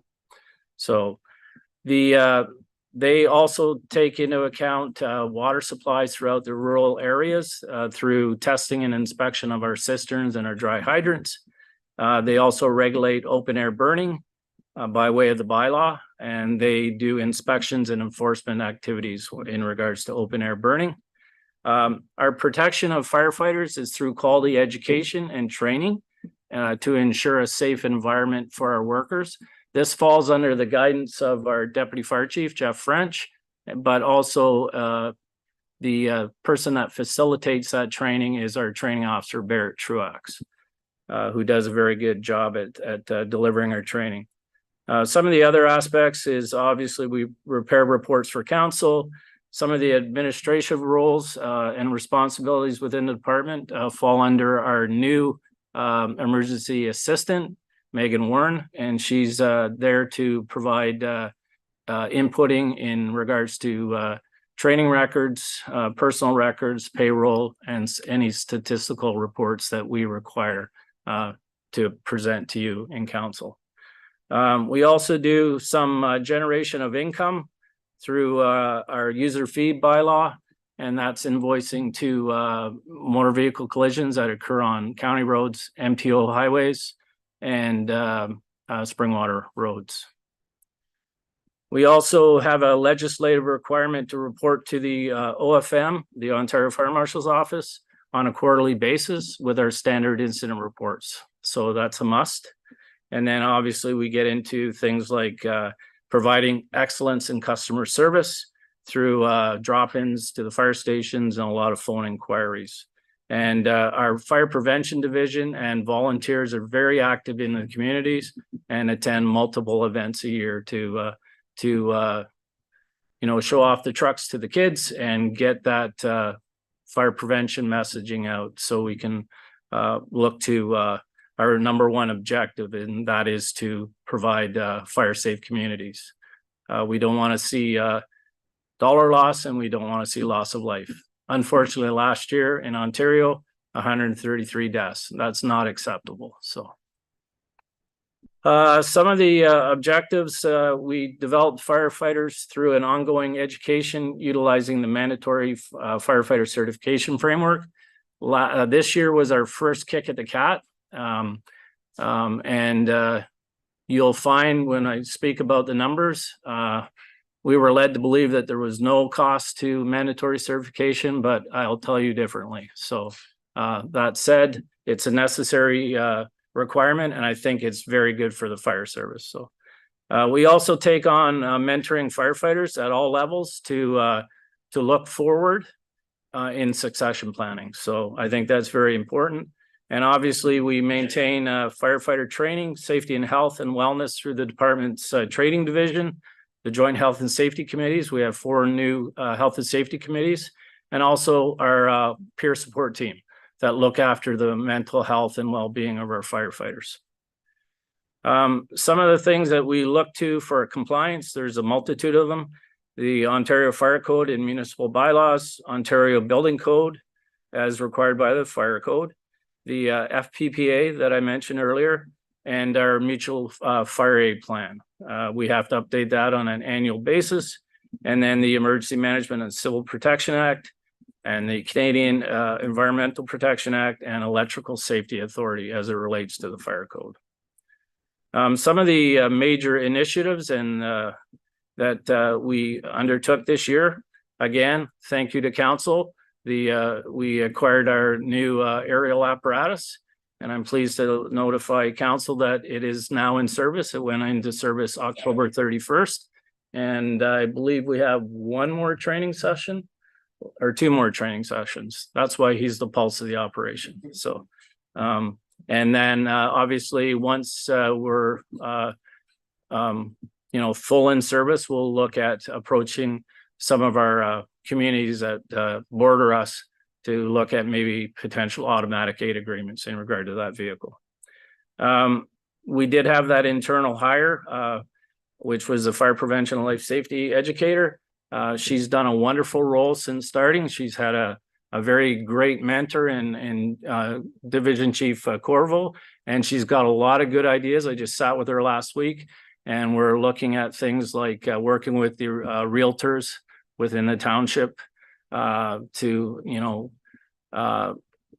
educate them on when a resident wants to purchase a property, what they should be looking out for in regards to illegal apartments and that sort of thing. Some of the other ideas that she's brought forward is working with Georgian College to come up with a program called No More Than 4. We are kind of a bedroom community now with Georgian College students, and I can foresee in the very near future that some of the houses in mixed subdivision potentially might become student residents. So we need to be on top of that. And the other idea she has is offering a home inspection program for residents to fireproof their homes. So the other initiative we have going is our fire administration assistant will be transitioning in her role, and she will be taking on some activities in regard to emergency management. So one of the things we're going to have her be doing with the control group is becoming a scribe. So I think that's a much needed position within the control group. And then the last initiative we have is overhauling our recruit program. Currently, we put them through their paces and it takes about 7 months and they come out with firefighter 1 and 2. We're taking a different approach. We're going to train them to firefighter 2, have a little break of 1 year, and then we're going to get them hazmat trained, and then they will be able to be certified. So we're looking for commitment from our firefighters. And for the most part, it's been wonderful, but we do have certain areas that we struggle with from time to time with firefighters, and we don't want to invest and then have them gone in 1 or 2 years. So, so that said, that's kind of our business plan going forward. Some of the other initiatives, we recruited 15 firefighters, and I was before you at the last council meeting saying we're somewhat of a revolving door. We're not unique to volunteer fire services, but we're trying to retain our firefighters. It's a tremendous strain on our staff to continue to train 10 to 15 people a year, and we'd like to see them kind of stay. And then some of you experienced our live fire training. I got a lot of oohs and ahs from some of the counselors, and I really do appreciate, I can speak for the deputy, we really appreciated you coming out to learn what we actually do. We have a new recruit process in the process, and I think the interviews start in another couple of weeks. We're looking at taking on again about 10 new firefighters. And that'll bring our complement up to the full strength of 100. And lastly, the key performance indicators. We always strive to improve our response times. And we're looking seriously at one of the stations to try to recruit firefighters that are in close proximity to the fire station. That will allow us to get the trucks out of the fire stations that much quicker. So we're looking at trying to get that to a number of about 10 minutes and 45 seconds to get out the door and to the emergency. So I'm glad to report to you that we've doubled the amount of residents we've visited for our Alarm for Life program. We went from 200 to 400. So kudos to the fire prevention division, and also kudos to the volunteers, because they're out in the communities doing that during the evening. So. And I'm also proud to tell council that we're at 100% compliance for our fire code violations. So we usually shoot between 95 and 100, but 100%, you can't do any better than that. So they're doing a great job. So, and then the last thing is some of our revenue that we're getting for fire permits, we're estimating 2,100 permits for next year. So that seems to be well in process. And the open burn permits have been a bit of a challenge in some cases, but the message is getting out there now that there's a reason why the fire department comes to the residents to inspect those type of permits. So, so if I direct your attention to the screen there, you'll see that we have a net budget of 251,000, and my eyes are failing me. I think that says 506 or 305. I was close. So part of the reason for that is due to we reviewed our user fees, and when I talk about user fees, it's the vehicle accidents, the MTO, county roads, Springwater roads. We had a decrease of $20,000 there. Obviously, salary and benefits are anticipated increase using the COLA figure of 2.5%, and we have 2 or 3 staff that haven't hit their job rate yet, so there's merit increases there. And a large portion of the increase is related to what was discussed at council in regards to volunteer firefighter wages. And then obviously we have some contractual services and consultant fees. We've seen a rise in our fees related to tower rentals, radio monitoring, some critical infrastructure of the radio equipment, and obviously our Barrie dispatch agreement.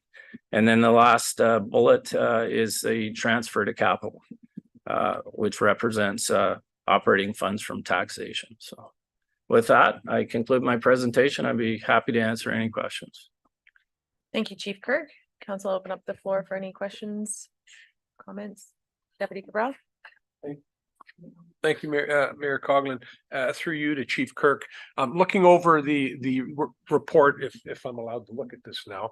The bullet points there, there's a couple of them that should be joined, in my opinion. Option number one, and one of the other options that deals potentially with a benefits package.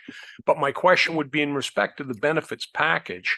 Have you had any feedback on what volunteer firefighters would prefer, or would they prefer an option to opt into the benefits plan or the health savings account? That's my question, I guess. I'll defer to Manager DeVries. Thank you, Mayor Coughlin. Through to Deputy Mayor Cabral. We did hear through some of the staff surveys that volunteer firefighters were interested in benefits.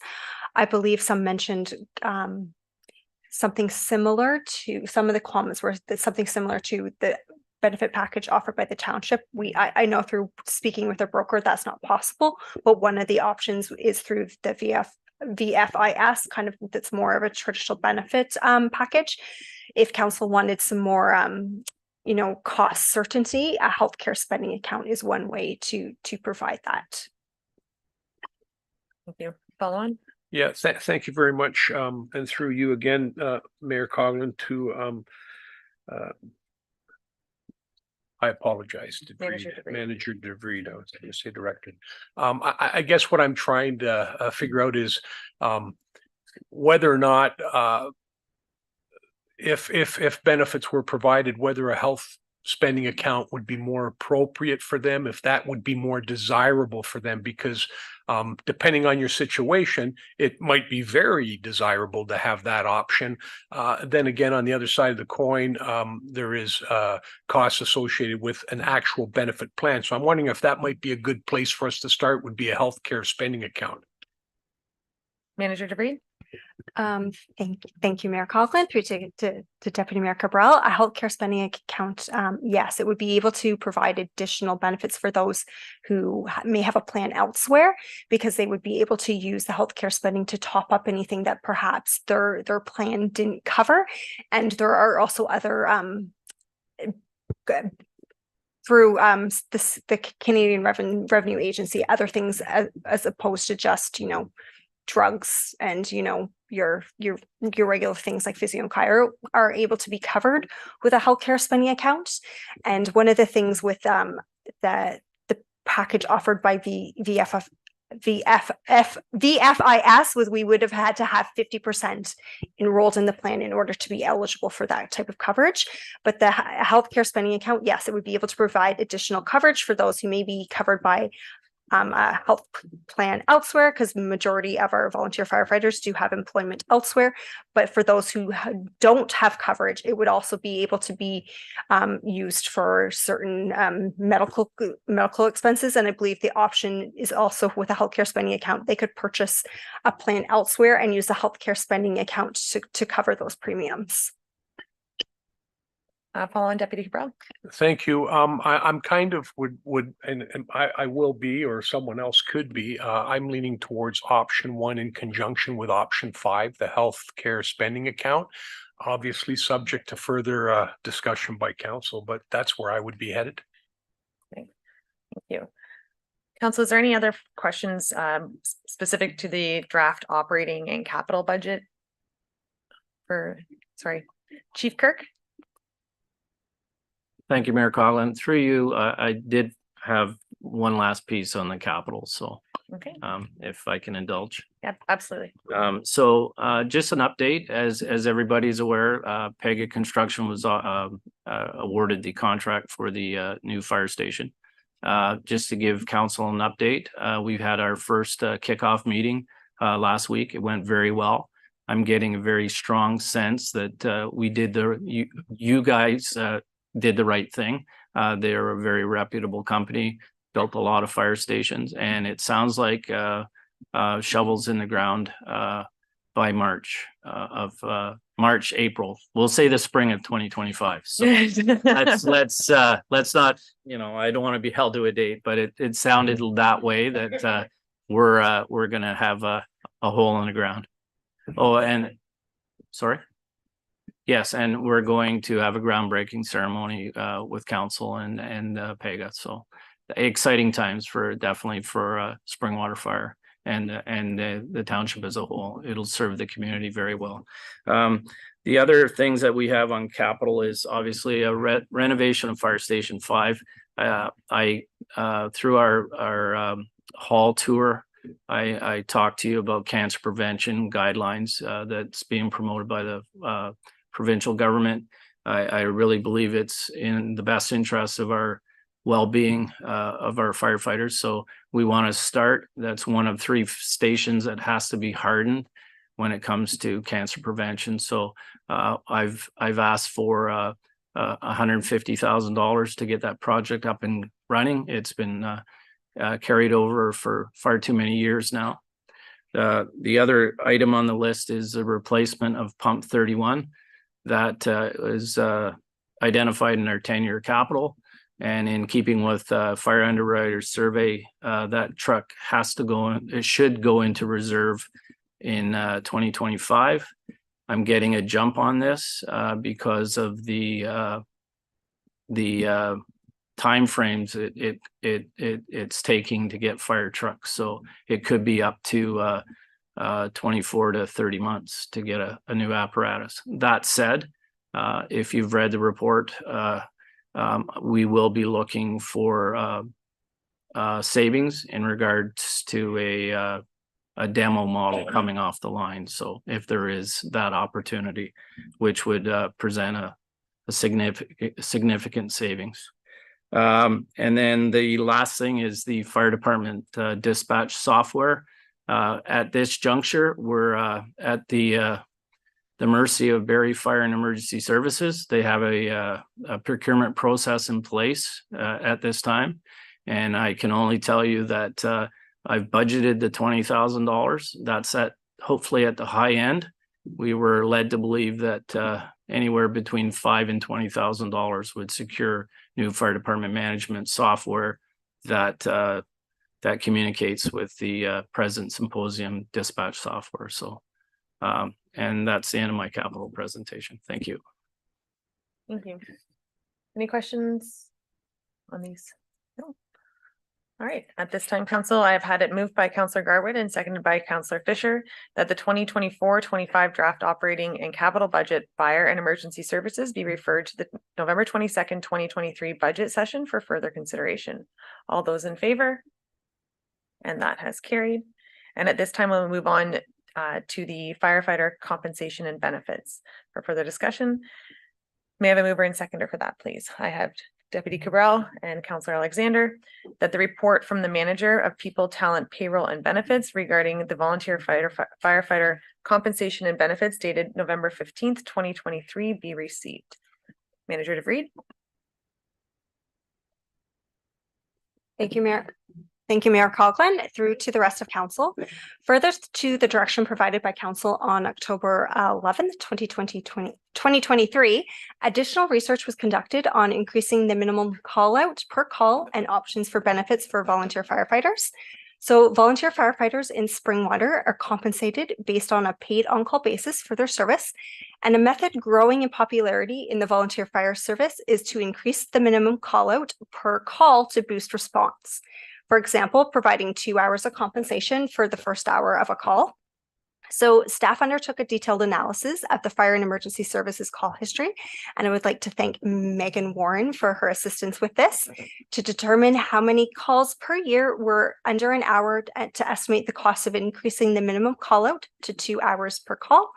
And based on call history for 2022, there was 3,993 responses, and using an average hourly rate of all the ranks across our volunteer fire service, it was estimated that increasing the minimum call out to 2 hours per call would result in an increase of $105,000 to the operating budget.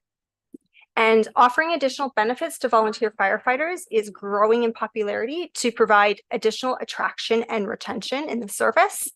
And options for providing benefits for volunteer firefighters includes more the kind of traditional type of benefit plans and healthcare spending accounts.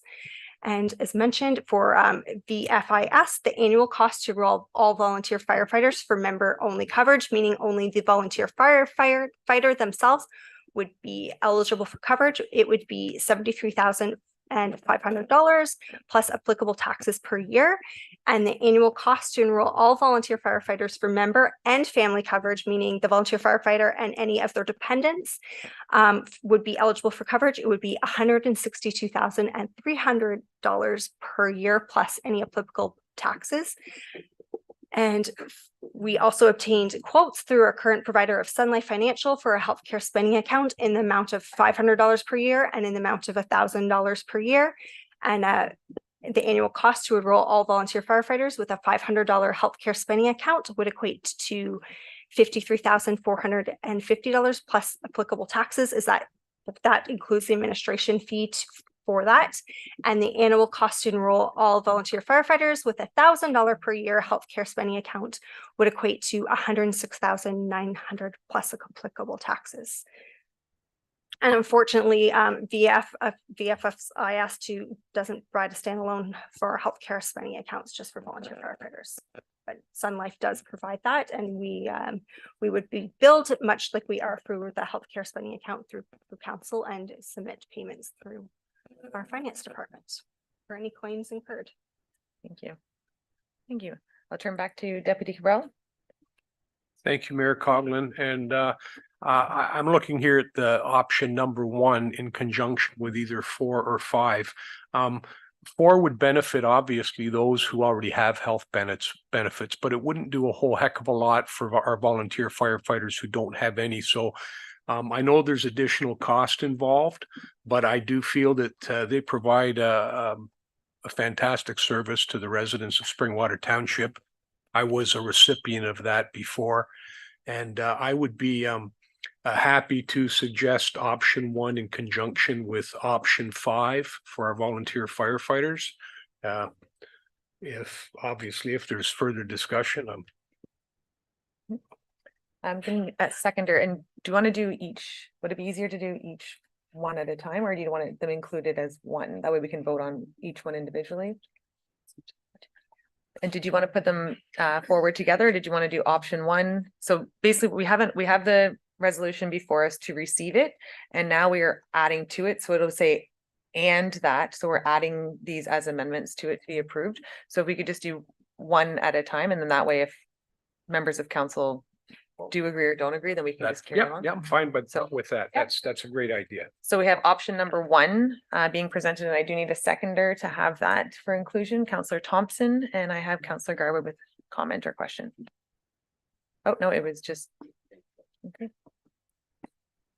So Clerk Ainsworth, if you could read that for us. And Thank you.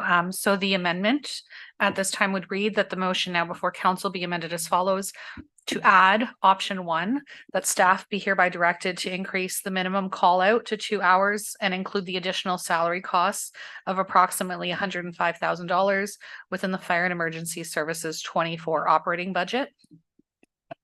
thank you, Council. Is there any further questions or comment on that? Seeing none, all those in favor? And that has carried. And at this time, we can move to an option for benefits. Deputy Cabral. Thank you, Mayor Coughlin. I would like to suggest council consider option 5. Okay, and a seconder for option 5, and Councillor Fisher. And Clerk Ainsworth. Thank you. Through to council. This amendment would read that the motion now before council be amended as follows: to add option 5, that a healthcare spending account in the amount of $1,000 be provided to Springwater Fire and Emergency Services volunteer firefighters and established through the township's current benefits provider, Sun Life Financial, and that staff be directed to include the additional cost of $106,900 plus applicable taxes within the Fire and Emergency Services 24 operating budget. Thank you. Any further questions or comments on that? And seeing none, all those in favor? And that has carried. I will now go back to the main motion, and I can just read it as amended. Thank you. So it was moved by Deputy Cabral and seconded by Counselor Alexander that the report from the Manager of People, Talent, Payroll and Benefits regarding the volunteer firefighter compensation and benefits dated November 15th be received, and that option and to include options 1 and 5. All those in favor? And that has carried. Thank you.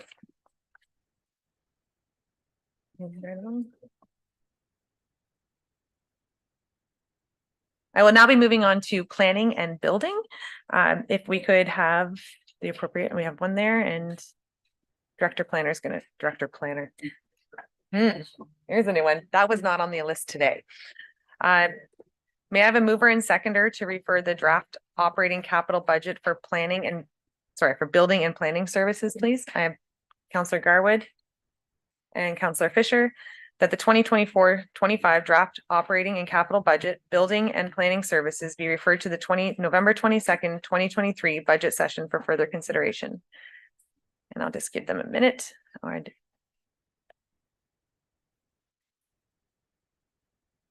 Here we are. CBO First Stratton, are you first or? Perfect. CBO Mayor Stratton. Mayor Coughlin, Deputy Mayor Cabral, members of council, please let me introduce the building budget. Accomplishments. Our first one was go paperless, so sounds quite easy. How hard can it be? Not as easy as flipping a switch. So change forms to digital format, change processes to digital, developed mobile inspection platform in CityView, change how inspection reports are delivered, change website to enhance digital permitting and form submission. So advantages of this was we reduced approximately 96,000 printed pages this year alone, reduced long-term storage space, enhanced customer service, allows inspection reports to be sent to multiple individuals simultaneously, allows reports to be sent from site or from the office, provides secure record keeping as all documents are saved on CityView and Laserfiche. So there were some challenges. So new processes for staff and customer. Paper was ingrained in the process since the department existed, and many forms and processes needed to be changed. Overall result, successful and prepares us moving into the future. So current projects in progress now. So one of the things we're right into now is closing old permits. So this involves going through hundreds of old permit files, reviewing files for outstanding items, sending notifications to existing owners. So if after notices are sent, the owner does not follow up or contact or correct outstanding deficiencies, then an invoice will be sent out. If this invoice is not paid, then a fee will be added onto their taxes. The current fee is $59. So when a home sells, if a compliance search is done, an open permit can affect the sale of the home. If the lawyer relies on title insurance, then this problem gets passed on to the new property owner. So the main objective for this project is to close currently open permits to reduce liability, but most important, to reduce the risk that homeowners finding out prior to the sale of their homes that they have open permits. This project is currently underway, and should you receive any inquiries or complaints. So we're also updating all our building guides. So this project is nearing completion, but Officer Odette will be trying to help us through the end of that one. With all processing being digital and many updates, the building code, there's need to update information to reflect. So another thing we're doing is creating additional dwelling unit online registry. So that should help fire as well. So we started this registry in-house. We intend to add a small fee to help for the maintenance of this online registry. We're also updating policies and procedures to help staff in decision-making, uniform code enforcement. So items, for example, when do we ask for lot grading plans? How do we interpret areas of the code? So we're also completing a record amount of inspections.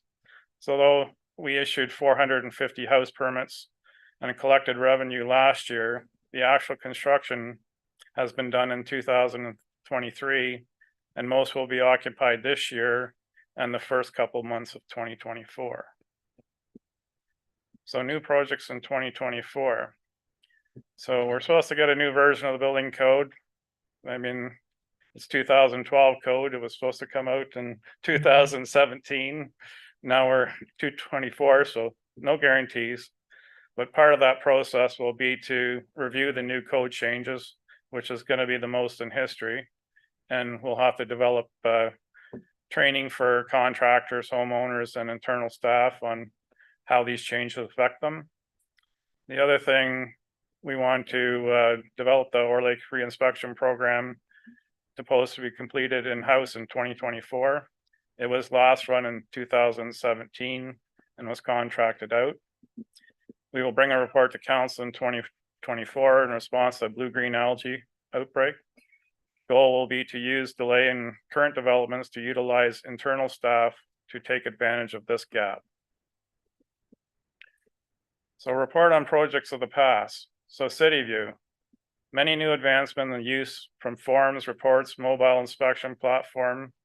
There are many challenges, but with the assignment of a point person and assistance from IT, I can report that we are using the program to complete most daily functions of the department. I thank council for the previous junior plans examiner intern inspector position. This position has been integral in reducing wait times for small projects and is succession planning for planned retirements within the department. Also, the zoning coordinator position. This position has reduced zoning reviews related to building permits from days, weeks, months to the average initial review is completed within 2 days. This results in permits being issued faster, as well as projects needing minor variances, zoning bylaw amendments. They're notified quickly. So general report card.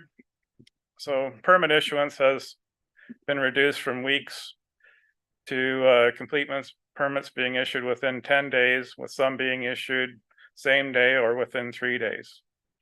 Electronic permitting in City View has revolutionized the way we do business with 24-hour-a-day capabilities for submitting applications, booking inspections, and providing payment. Foot traffic counter inquiries have been significantly reduced, telephone calls significantly reduced, and paper use is significantly reduced. As a result of all the information provided, customer service within the building department should be at a level you can all be proud of.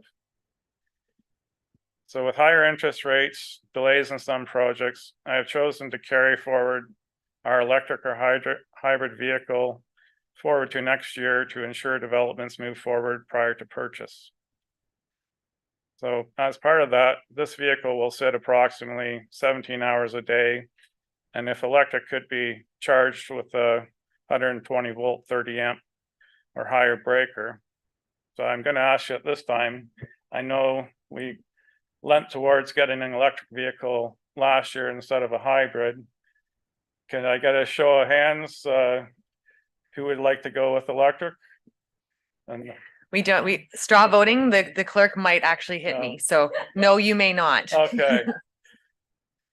I know we decided electric last time, but with the no chargers going forward, I just wanted to try to confirm where we were at with that.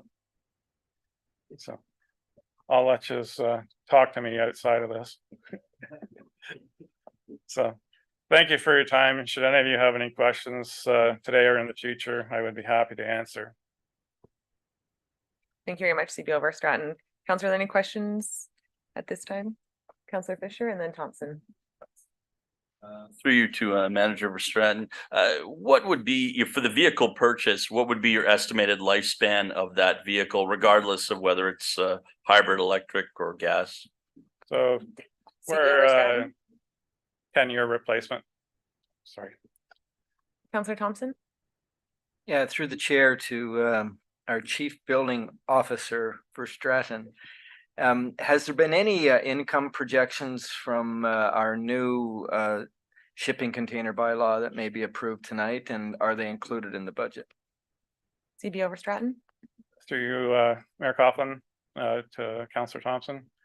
So that's just part of our normal revenue. So whether it would be an accessory building or a shipping container, it would be considered in our projections. Thank you. Deputy Cabral. Thank you, Mayor Coughlin. Appreciate everything that CB over Stratton has brought up. I apologize, had a bit of a senior moment there. But what I really wanted to point out is I was very impressed to hear how CityView has actually worked for you, because quite often we're buying a piece of software that is supposed to do wonderful things. And it's very refreshing to hear you talk about the wonderful things that CityView has actually done, not only for your staff, and providing them opportunity to do other things rather than simply hire another person all the time, but also for the residents, being able to provide them opportunity to access applications, make payments online. I think that's really good. And I want to congratulate you too on doing a great job, like considering you pandemic time was when you came on board, and I'm be frank, you were quite reluctant, but I'm sure glad you took the position. Thank you. For you, Mayor Coughlin, I don't go into anything lightly, so. It was the tie that was preventing him from committing to the position. All right, any further on our building department? And at this time, I will turn over to Director Spagnol. Thank you, Mayor Coughlin and members of council. I'm going to first start off consistent with a lot of the other department heads, just with an overview of the department, go through responsibilities, some key initiatives, and then just speak to the numbers that are shown on the screen. Firstly, the planning department is made up of 7 full-time employees. They are the planning assistant, the planning technician, secretary treasurer, junior planner.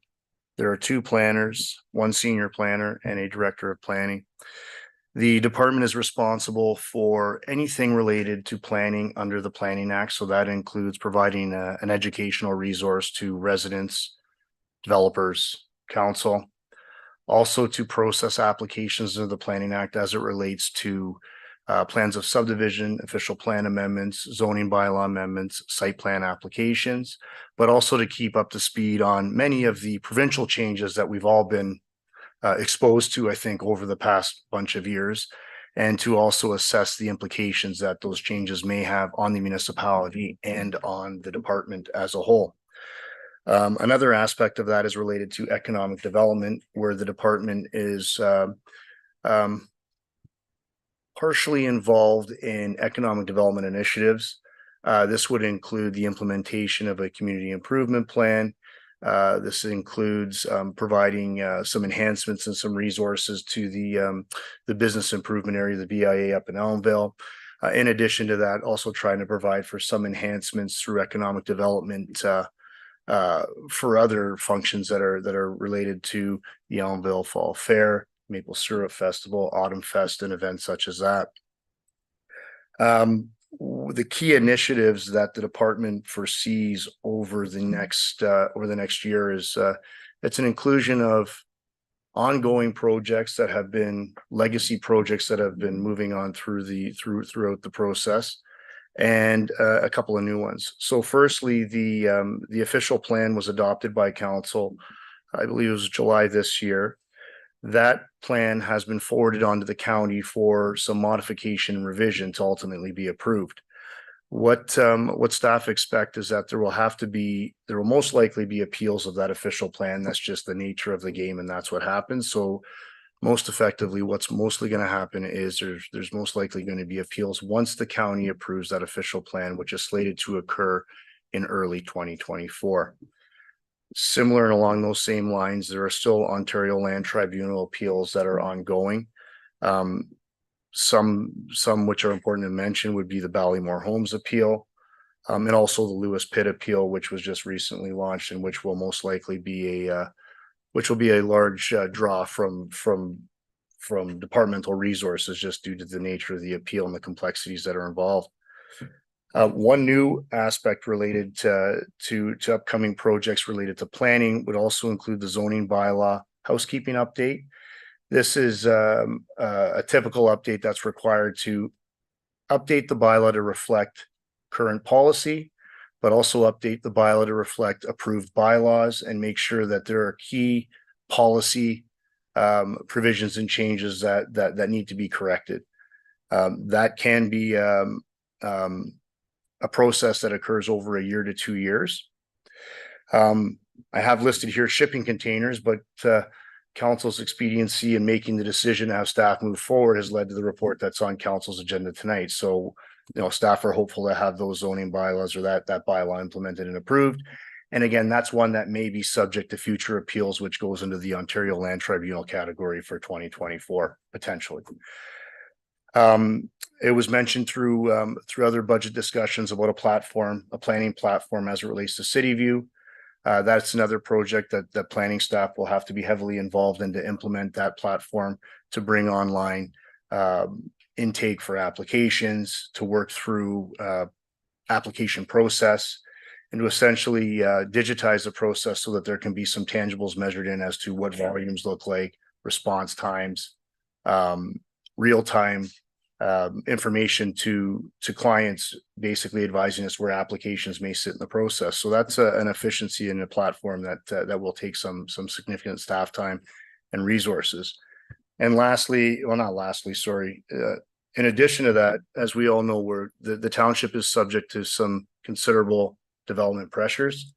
So there are ongoing subdivision approvals that are expected to carry on into 2024.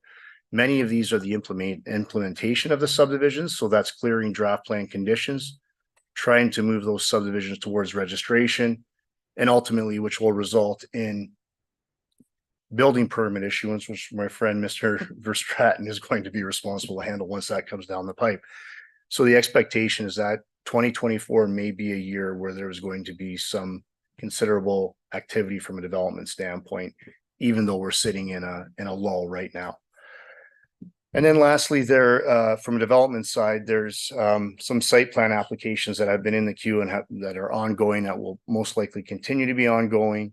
There's the Elmville Active Seniors Residence Site Plan Approval, which is moving through engineering submission review, and hopefully gets to a point of registration through into 2024.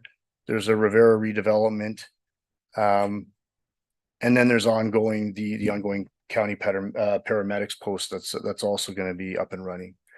Source water protection is always ongoing because that falls under the auspice of the department, just from a commenting standpoint in relation to development.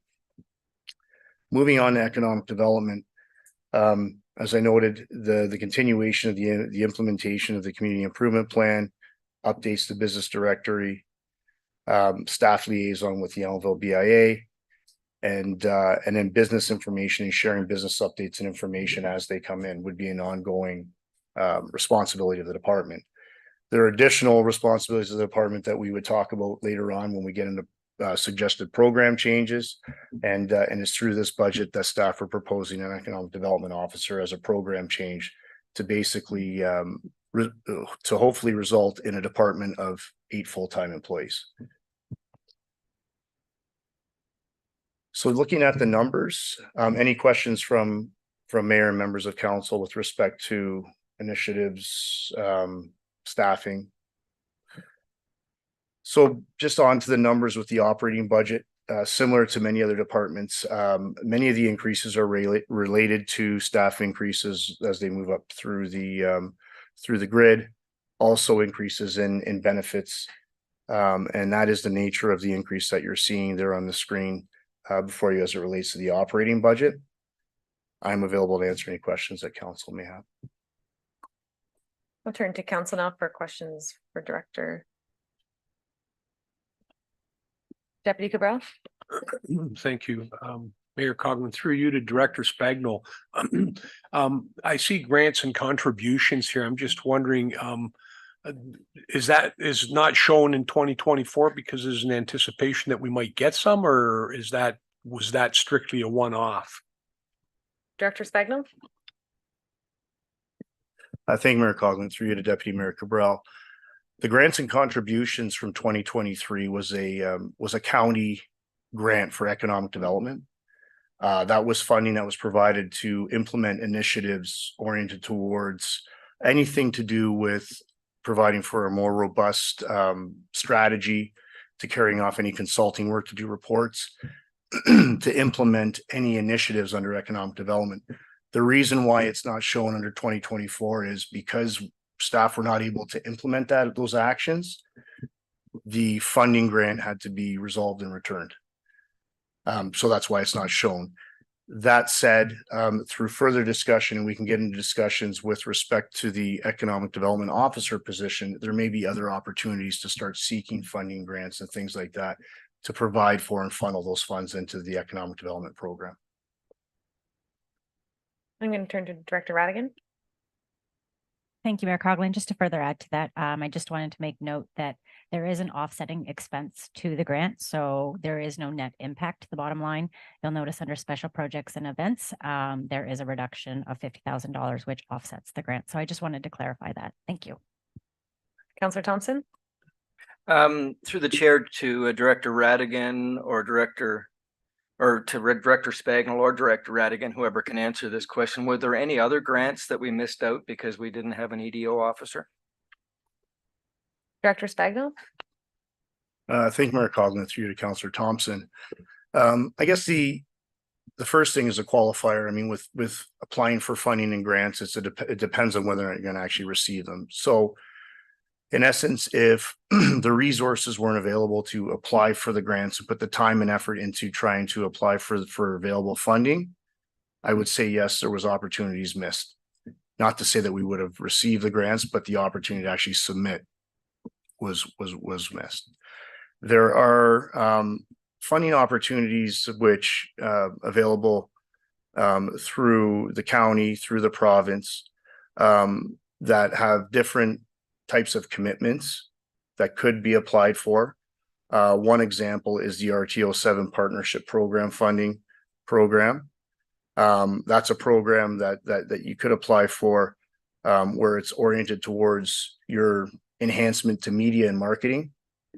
And essentially that program allows for a ratio of $1 to $1. So in essence, if the township provides funding towards a project, they would match. So there's a prospect of a loss in some funding dollars there. The OMAFRA, the Rural Economic Development Program, which looks at economic diversification within your agricultural areas. That's another program where you could be the 30% to 50% eligible for funding, provided you submit the applications and provided that you've got your ducks in a row with some programs that are devoted towards economic development initiatives related to the agricultural industry. So really, in essence, what it comes down to is if there are any projects that are outlined and specified through things like the economic development strategy or the marketing strategy, the fact that those programs or those initiatives are outlined and defined and that the municipality is actively moving essentially increases the chances of accessing those funding dollars. So those are two examples. The other one is the county economic development grant program, and that's the one that we spoke to from 2023.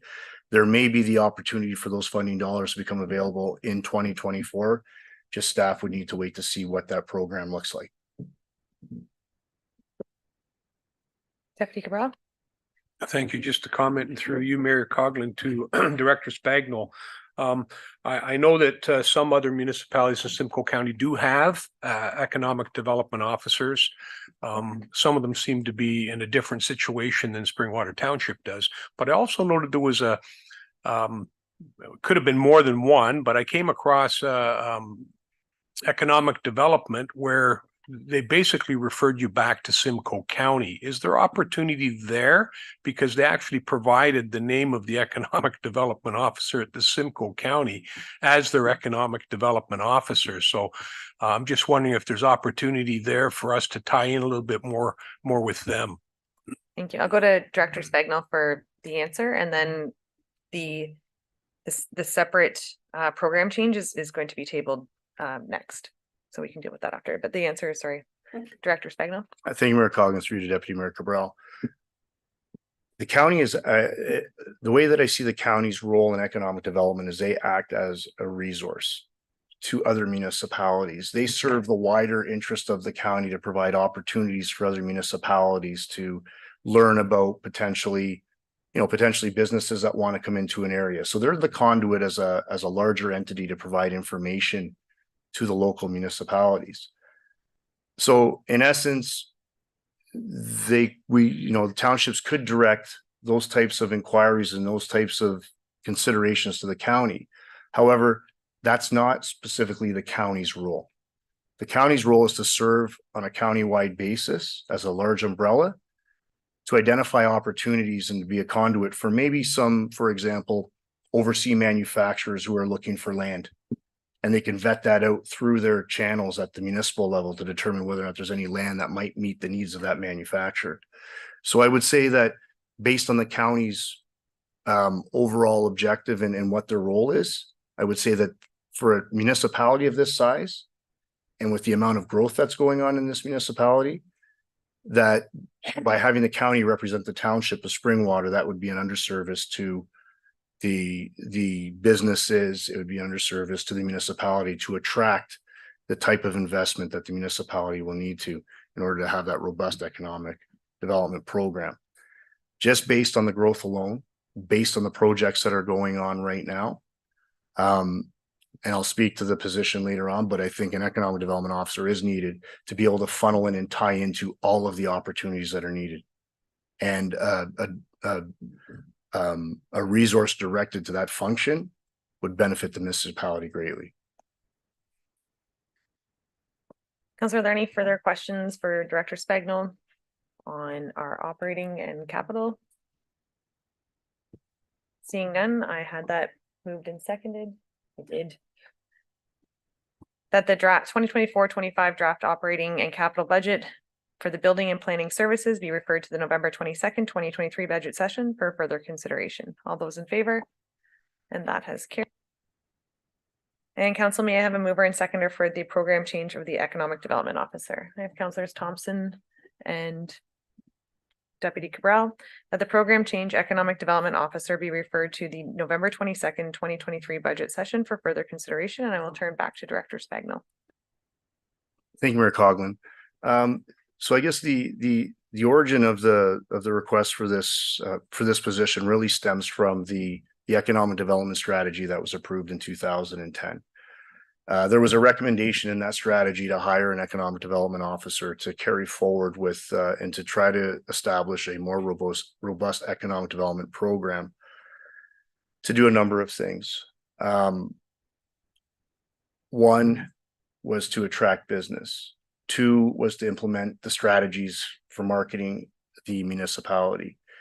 Three was to provide assistance to businesses and other industries within the municipality as to what opportunities there are out there to make those businesses more sustainable.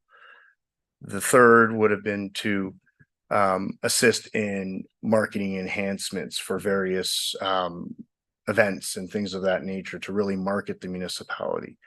And of course, the other would be to attract investment and attract business to create jobs. The key role of this position would be to implement the existing economic development strategy, but also to take a look at a review and to conduct a review to determine the relevance of the strategy in 2023. It's very important to determine whether or not the municipality has hit the goals within that strategy. And I think this position is important to do that. And also it's an important from a resource standpoint to have a more current and fresh document that reflects today's environment. That's not only from from a job creation perspective. That's from just what today looks like from an industry perspective. Things have changed significantly in the last 13 years, and a refresh of that strategy is definitely needed. An economic development officer would also assist with, or not assist, but implement any of the recommendations within the current marketing strategy, which would also probably need a refresh based on where we are today, where the township is today. The economic development officer would be the main conduit for any business who's looking to come into the municipality, but also the main contact for any existing business to determine what their needs are, to provide for contacts and networking to other businesses that might help them succeed. So the role is vast, and when taking a look at the community strategic plan, I couldn't find one objective within that plan that this role does not tick the box off on. And I think if there's one position that is important for building the community and meeting all of the objectives within that strategic plan, it's definitely this position, because it provides consistency and it provides a conduit where somebody who's oriented towards economic development can really build within the community. I'll just leave it at that, and I'm available to answer any questions that council may have. Questions? Councilor Alexander? Thank you, Mayor Coughlin, to Director Spragnell. So I do very much agree. A refresh of our strategy is probably needed if we are looking at 2010. That is quite a while ago. With respect, here's where I'm struggling a bit. So I agree with that piece of it. Have we thought of contracting that piece of it out? Because I think I'm looking at two things here. I'm looking at a refresh of our strategy and having a strategy to move forward, which I think is something probably needed. When I'm looking at the economic development officer, I'm not saying that we don't need it, but to be perfectly honest, I'm looking at the wage, and I don't think we're going to attract the type of economic development officer we are going to need in the next coming years at that salary. And not that I'm looking for you to give me a bigger salary, but that's where my worry is, that we're going to end up with a position that potentially is too junior for what I see we eventually need, and cart before the horse if we are still refreshing the strategy, if we have thought about doing a contract position to then kind of roll. Director Spagnell? Thank you, Mayor Coggins, through to Councilor Alexander. I think where I sit on this one is continuity and consistency of having a direct contact. I think when looking at contracting services out for this type of position, you're really losing the consistency and the continuity of the service, and you're losing the ability of that specific individual to understand the nuances of the municipality as a whole. So for example, we're dealing with just recently in the media about the discussions with the city of Barrie and industrial lands. To have somebody who's been involved in the process within other development and other discussions related to industrial lands within the township and has that history and that background is invaluable. And when you go with a contract position, you lose that consistency, because the ability to keep that individual in the municipality is very difficult to do. So, and I would say that from a contractual perspective, if it's a consultant or whoever it is like that, it's very difficult to maintain that continuity and that knowledge base that is required and the history that's required in order to serve the municipality as best as possible from an economic development perspective, because it's not just one aspect of it. It's considering everything. It's knowing what makes each community ticks, where some of the constraints are in the community, how those constraints or how those weaknesses can be strengthened and what that is. And it's trying to pull everything together to try to provide for those community improvements. So for example, when looking at Elmville, the downtown core for Elmville, it's knowing the ins and outs of the businesses that are in Elmville and knowing what is needed in order to try to bring businesses into that main street.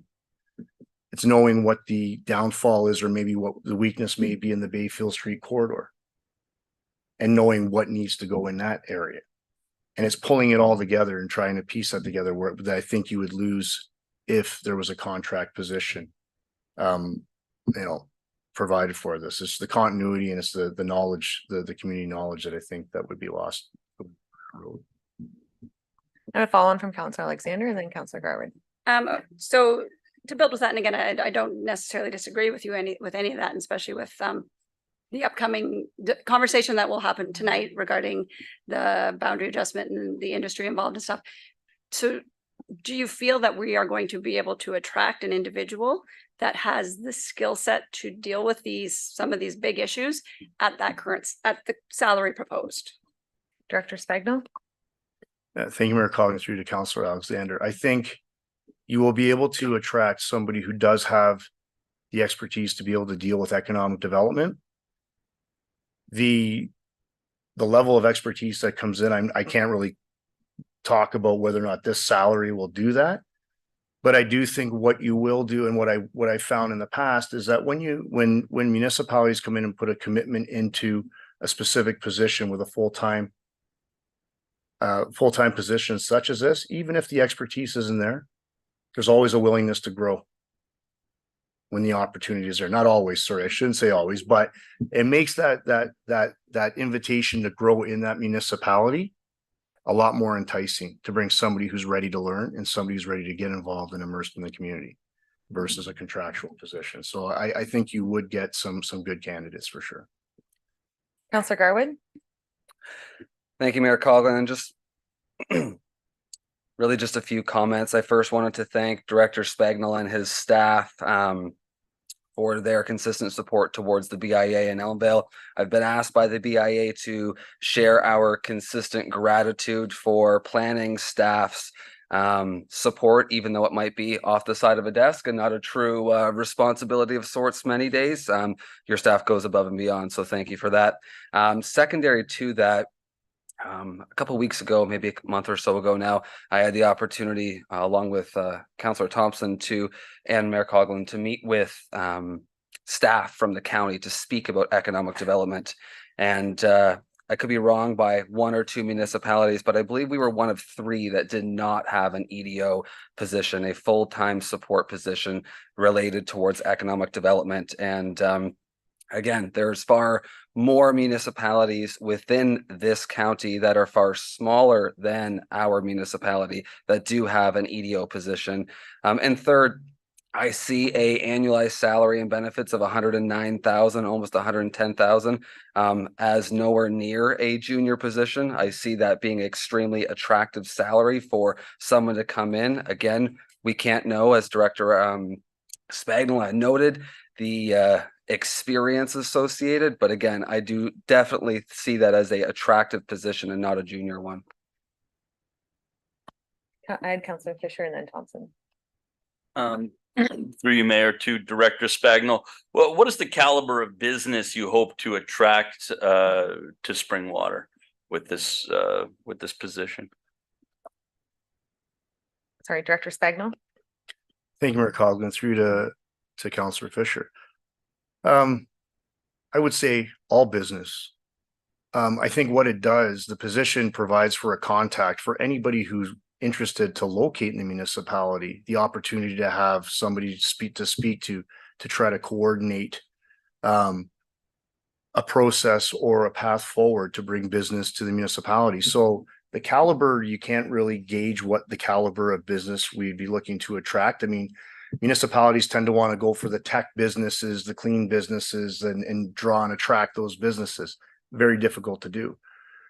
If you don't have a presence, of the mass, or you don't have the resources to go and attract even the smaller businesses, you're going to find it very difficult to attract those bigger high-tech businesses and those types of things. So I can't answer about the caliber.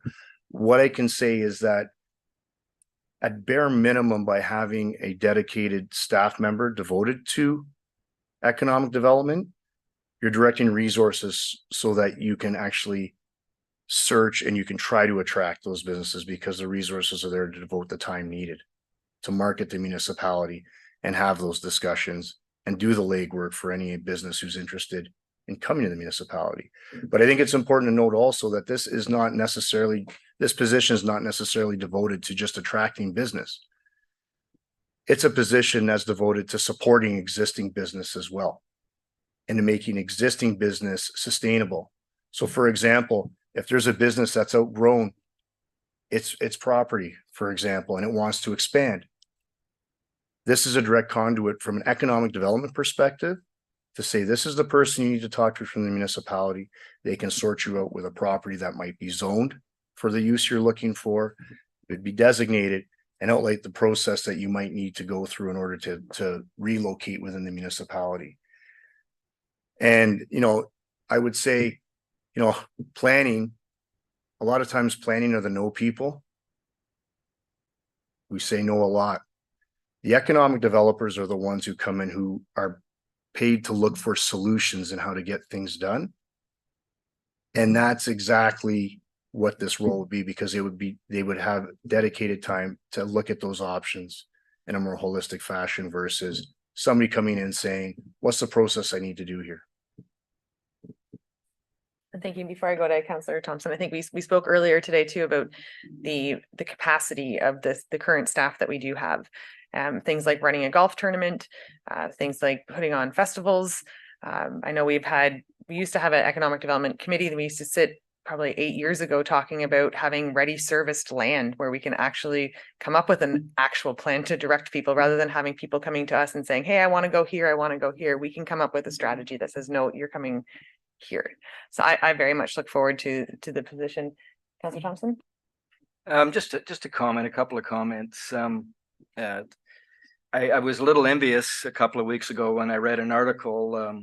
It was actually a press release about TNR Doors relocating to Oro-Mondonte, our neighbor, and with the help of their economic officer or their EDO, they were able to bring this business into their community, a $40 million investment, which significantly is going to help their residential tax base.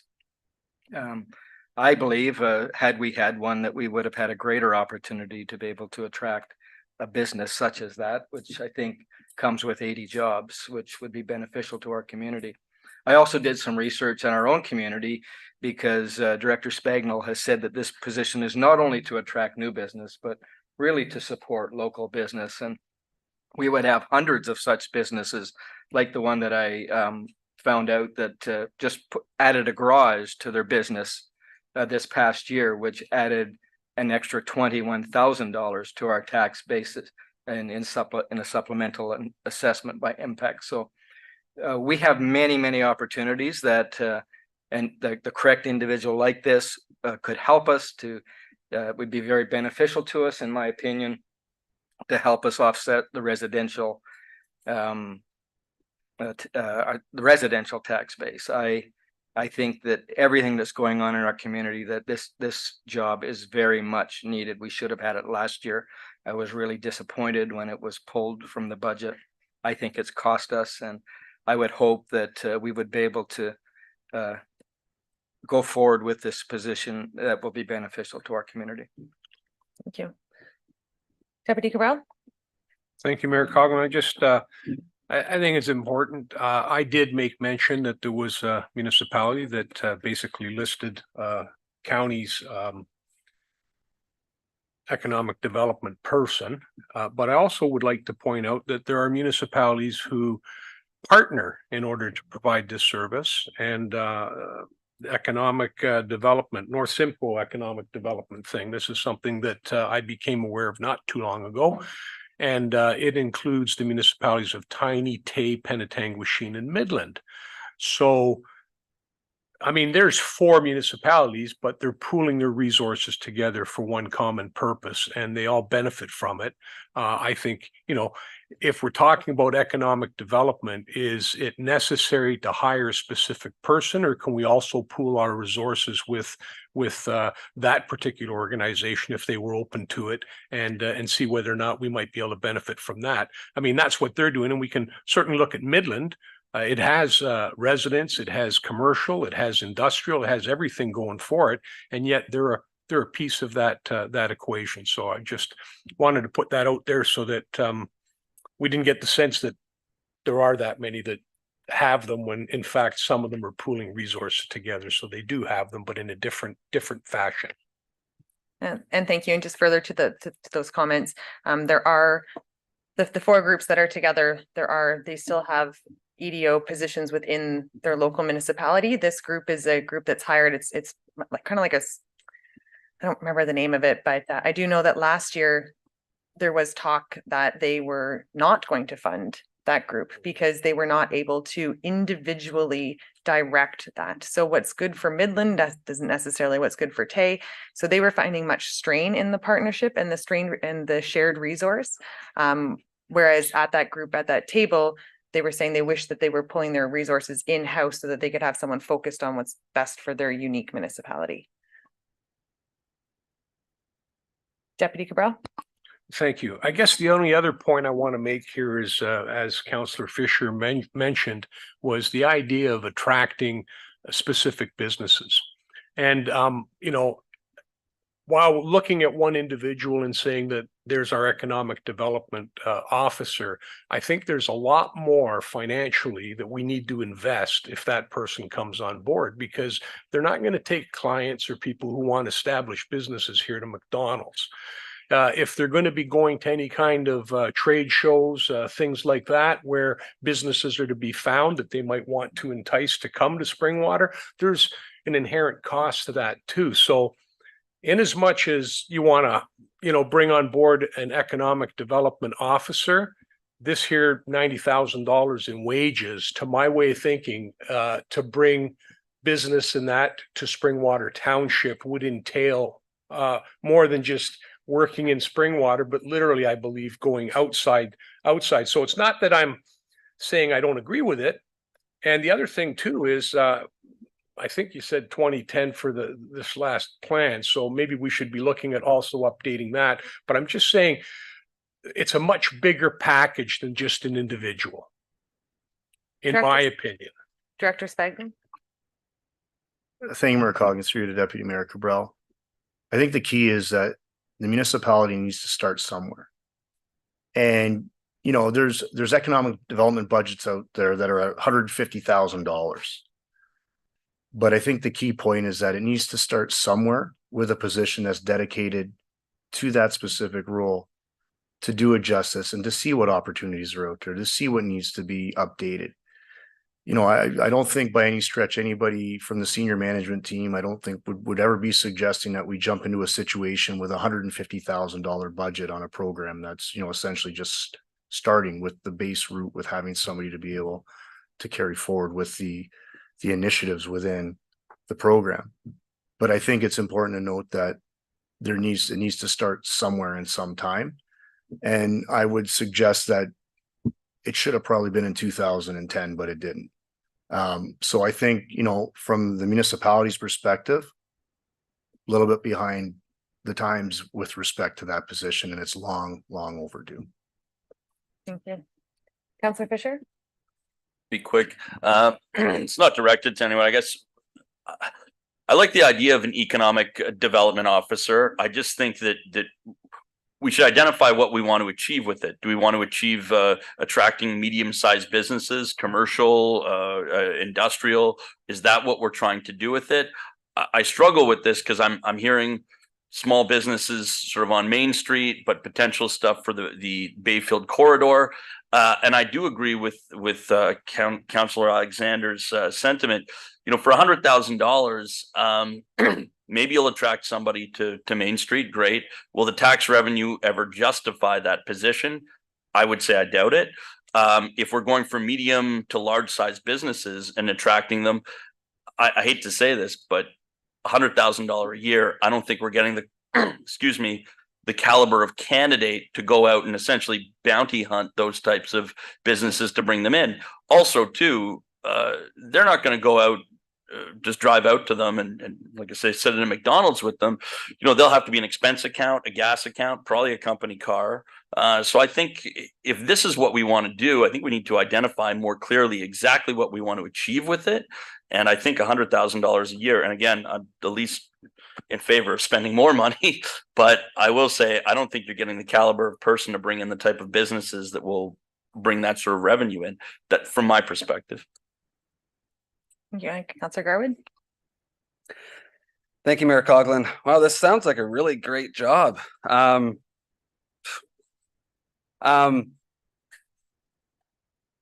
With all due respect, I completely disagree. I think that, again, back to my comments before, we're not paying anyone $300,000 to do jobs.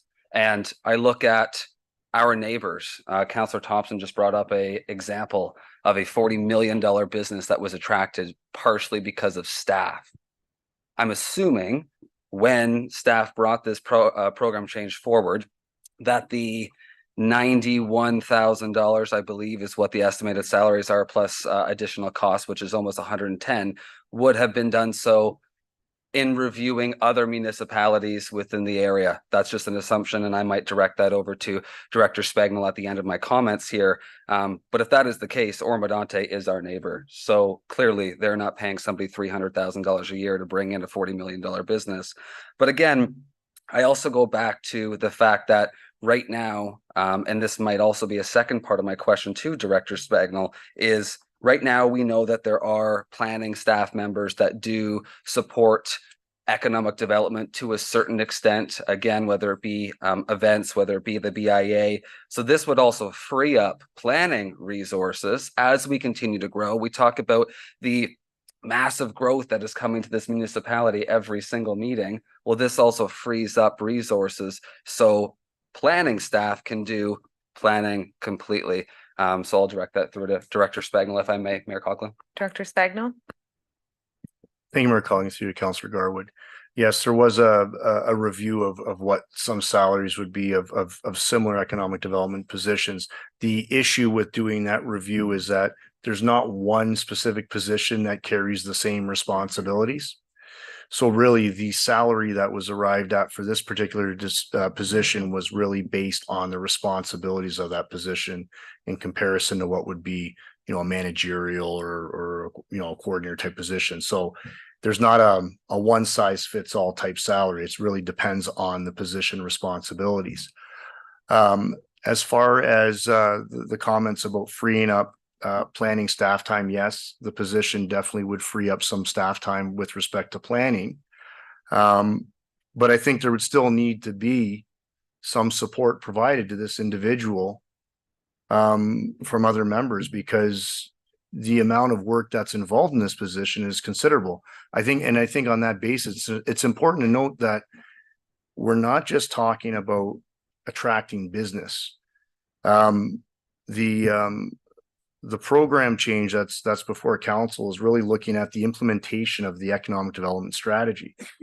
That deals with establishing a marketing plan. That deals with maintaining a business inventory. That is continuing to liaise with the Elmville Business Improvement Area. That's looking at workforce development and potential career opportunities that might be out there for individuals that require that. That would be other ways to provide for networking and whatnot of existing business. So for example, you've got business breakfasts, you've got agricultural forums. In addition to that, you've got a dedicated resource that can look at funding options to various industries. So the agricultural industry, it's not just about attracting business, it's about supporting business through all these other avenues to make them more sustainable within the municipality. So it's not just one aspect.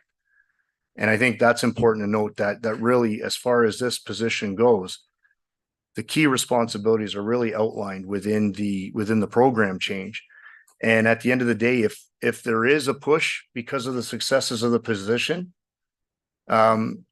if there is a push from council to enhance the budget towards this particular position, well, that's something that could be considered at a later date at a different, budgetary consideration or budgetary meeting. But I think it's important to note that there are a number of different aspects that this position is outlined to try to achieve and to try to complete. Thank you. And before I continue on, we are now at 6 o'clock. I don't think that this conversation, we will be finished before 6 o'clock if we continue now. So I would like to propose that we go to Director Radigan for an update as to where we are, and then have a break and we'll pick back up. I was hoping to finish off each individual one, but I don't see that possible this evening. So what I will need to, right now, we have that this discussion be moved to November 22nd. I would like it to go back to the 20th. So I'm just going to change the date. So I'm just going to use the same mover and seconder that we had to put it on the table. And it's going to go to the 20th instead, so that the draft 2024-25, oh, no, that's the wrong one. That the program change for economic development officer be referred to the November 20th budget session for further consideration. All those in favor? And that has carried. Thank you very much, council. Thank you, staff. I apologize to those that we didn't get around to. Oh, and I was going to go to Director Radigan. Thank you. Sorry, for an update as to where we sit currently. Thank you, Mayor Coughlin. I'll be quick. So we have updated based on the 2 additional volunteer firefighter compensation and benefit options. In total, we are adding an additional $213,781, which adds an additional 1.14% to the tax base. We've also updated the county's approved amount. So we are looking at a municipal increase of 2.96%, which equates to $63.59 on an annual basis. In total, the blended tax increase, we're looking at $2.69% blended tax increase, which equates to $116.69. Now that's assuming all the program changes are included, including the ones that have not been approved. Thank you. Need a clarification. Oh, Deputy Cabral. Thank you. And that's based on the medium household at $400,000. Is that the number that we use? Sorry, Director Radigan. Thank you, Mayor Coughlin. Through you to Deputy Mayor Cabral. It's actually the average household dwelling that's at 497. 497. That's Okay, correct. thank you. Yeah, and that Very figure's much. provided by MPAC. Appreciate that. Thanks. Council, may I have a mover and seconder for the confirmation bylaw, please? I have Deputy Cabral and Councillor Garwood. That bylaw 2023-107 to confirm and adopt the proceedings of council at the special meeting held on November 15th, 2023, listed herein, be signed and sealed by the mayor and clerk. All those in favor? That is carried. And may I have a mover and seconder for adjournment, please? Councillors Fisher and Thompson, that the special meeting of the Township of Springwater does now adjourn at 5:58 p.m. to meet again in regular meeting on November 15th, 2023 at 6:30 p.m. Thank you very much.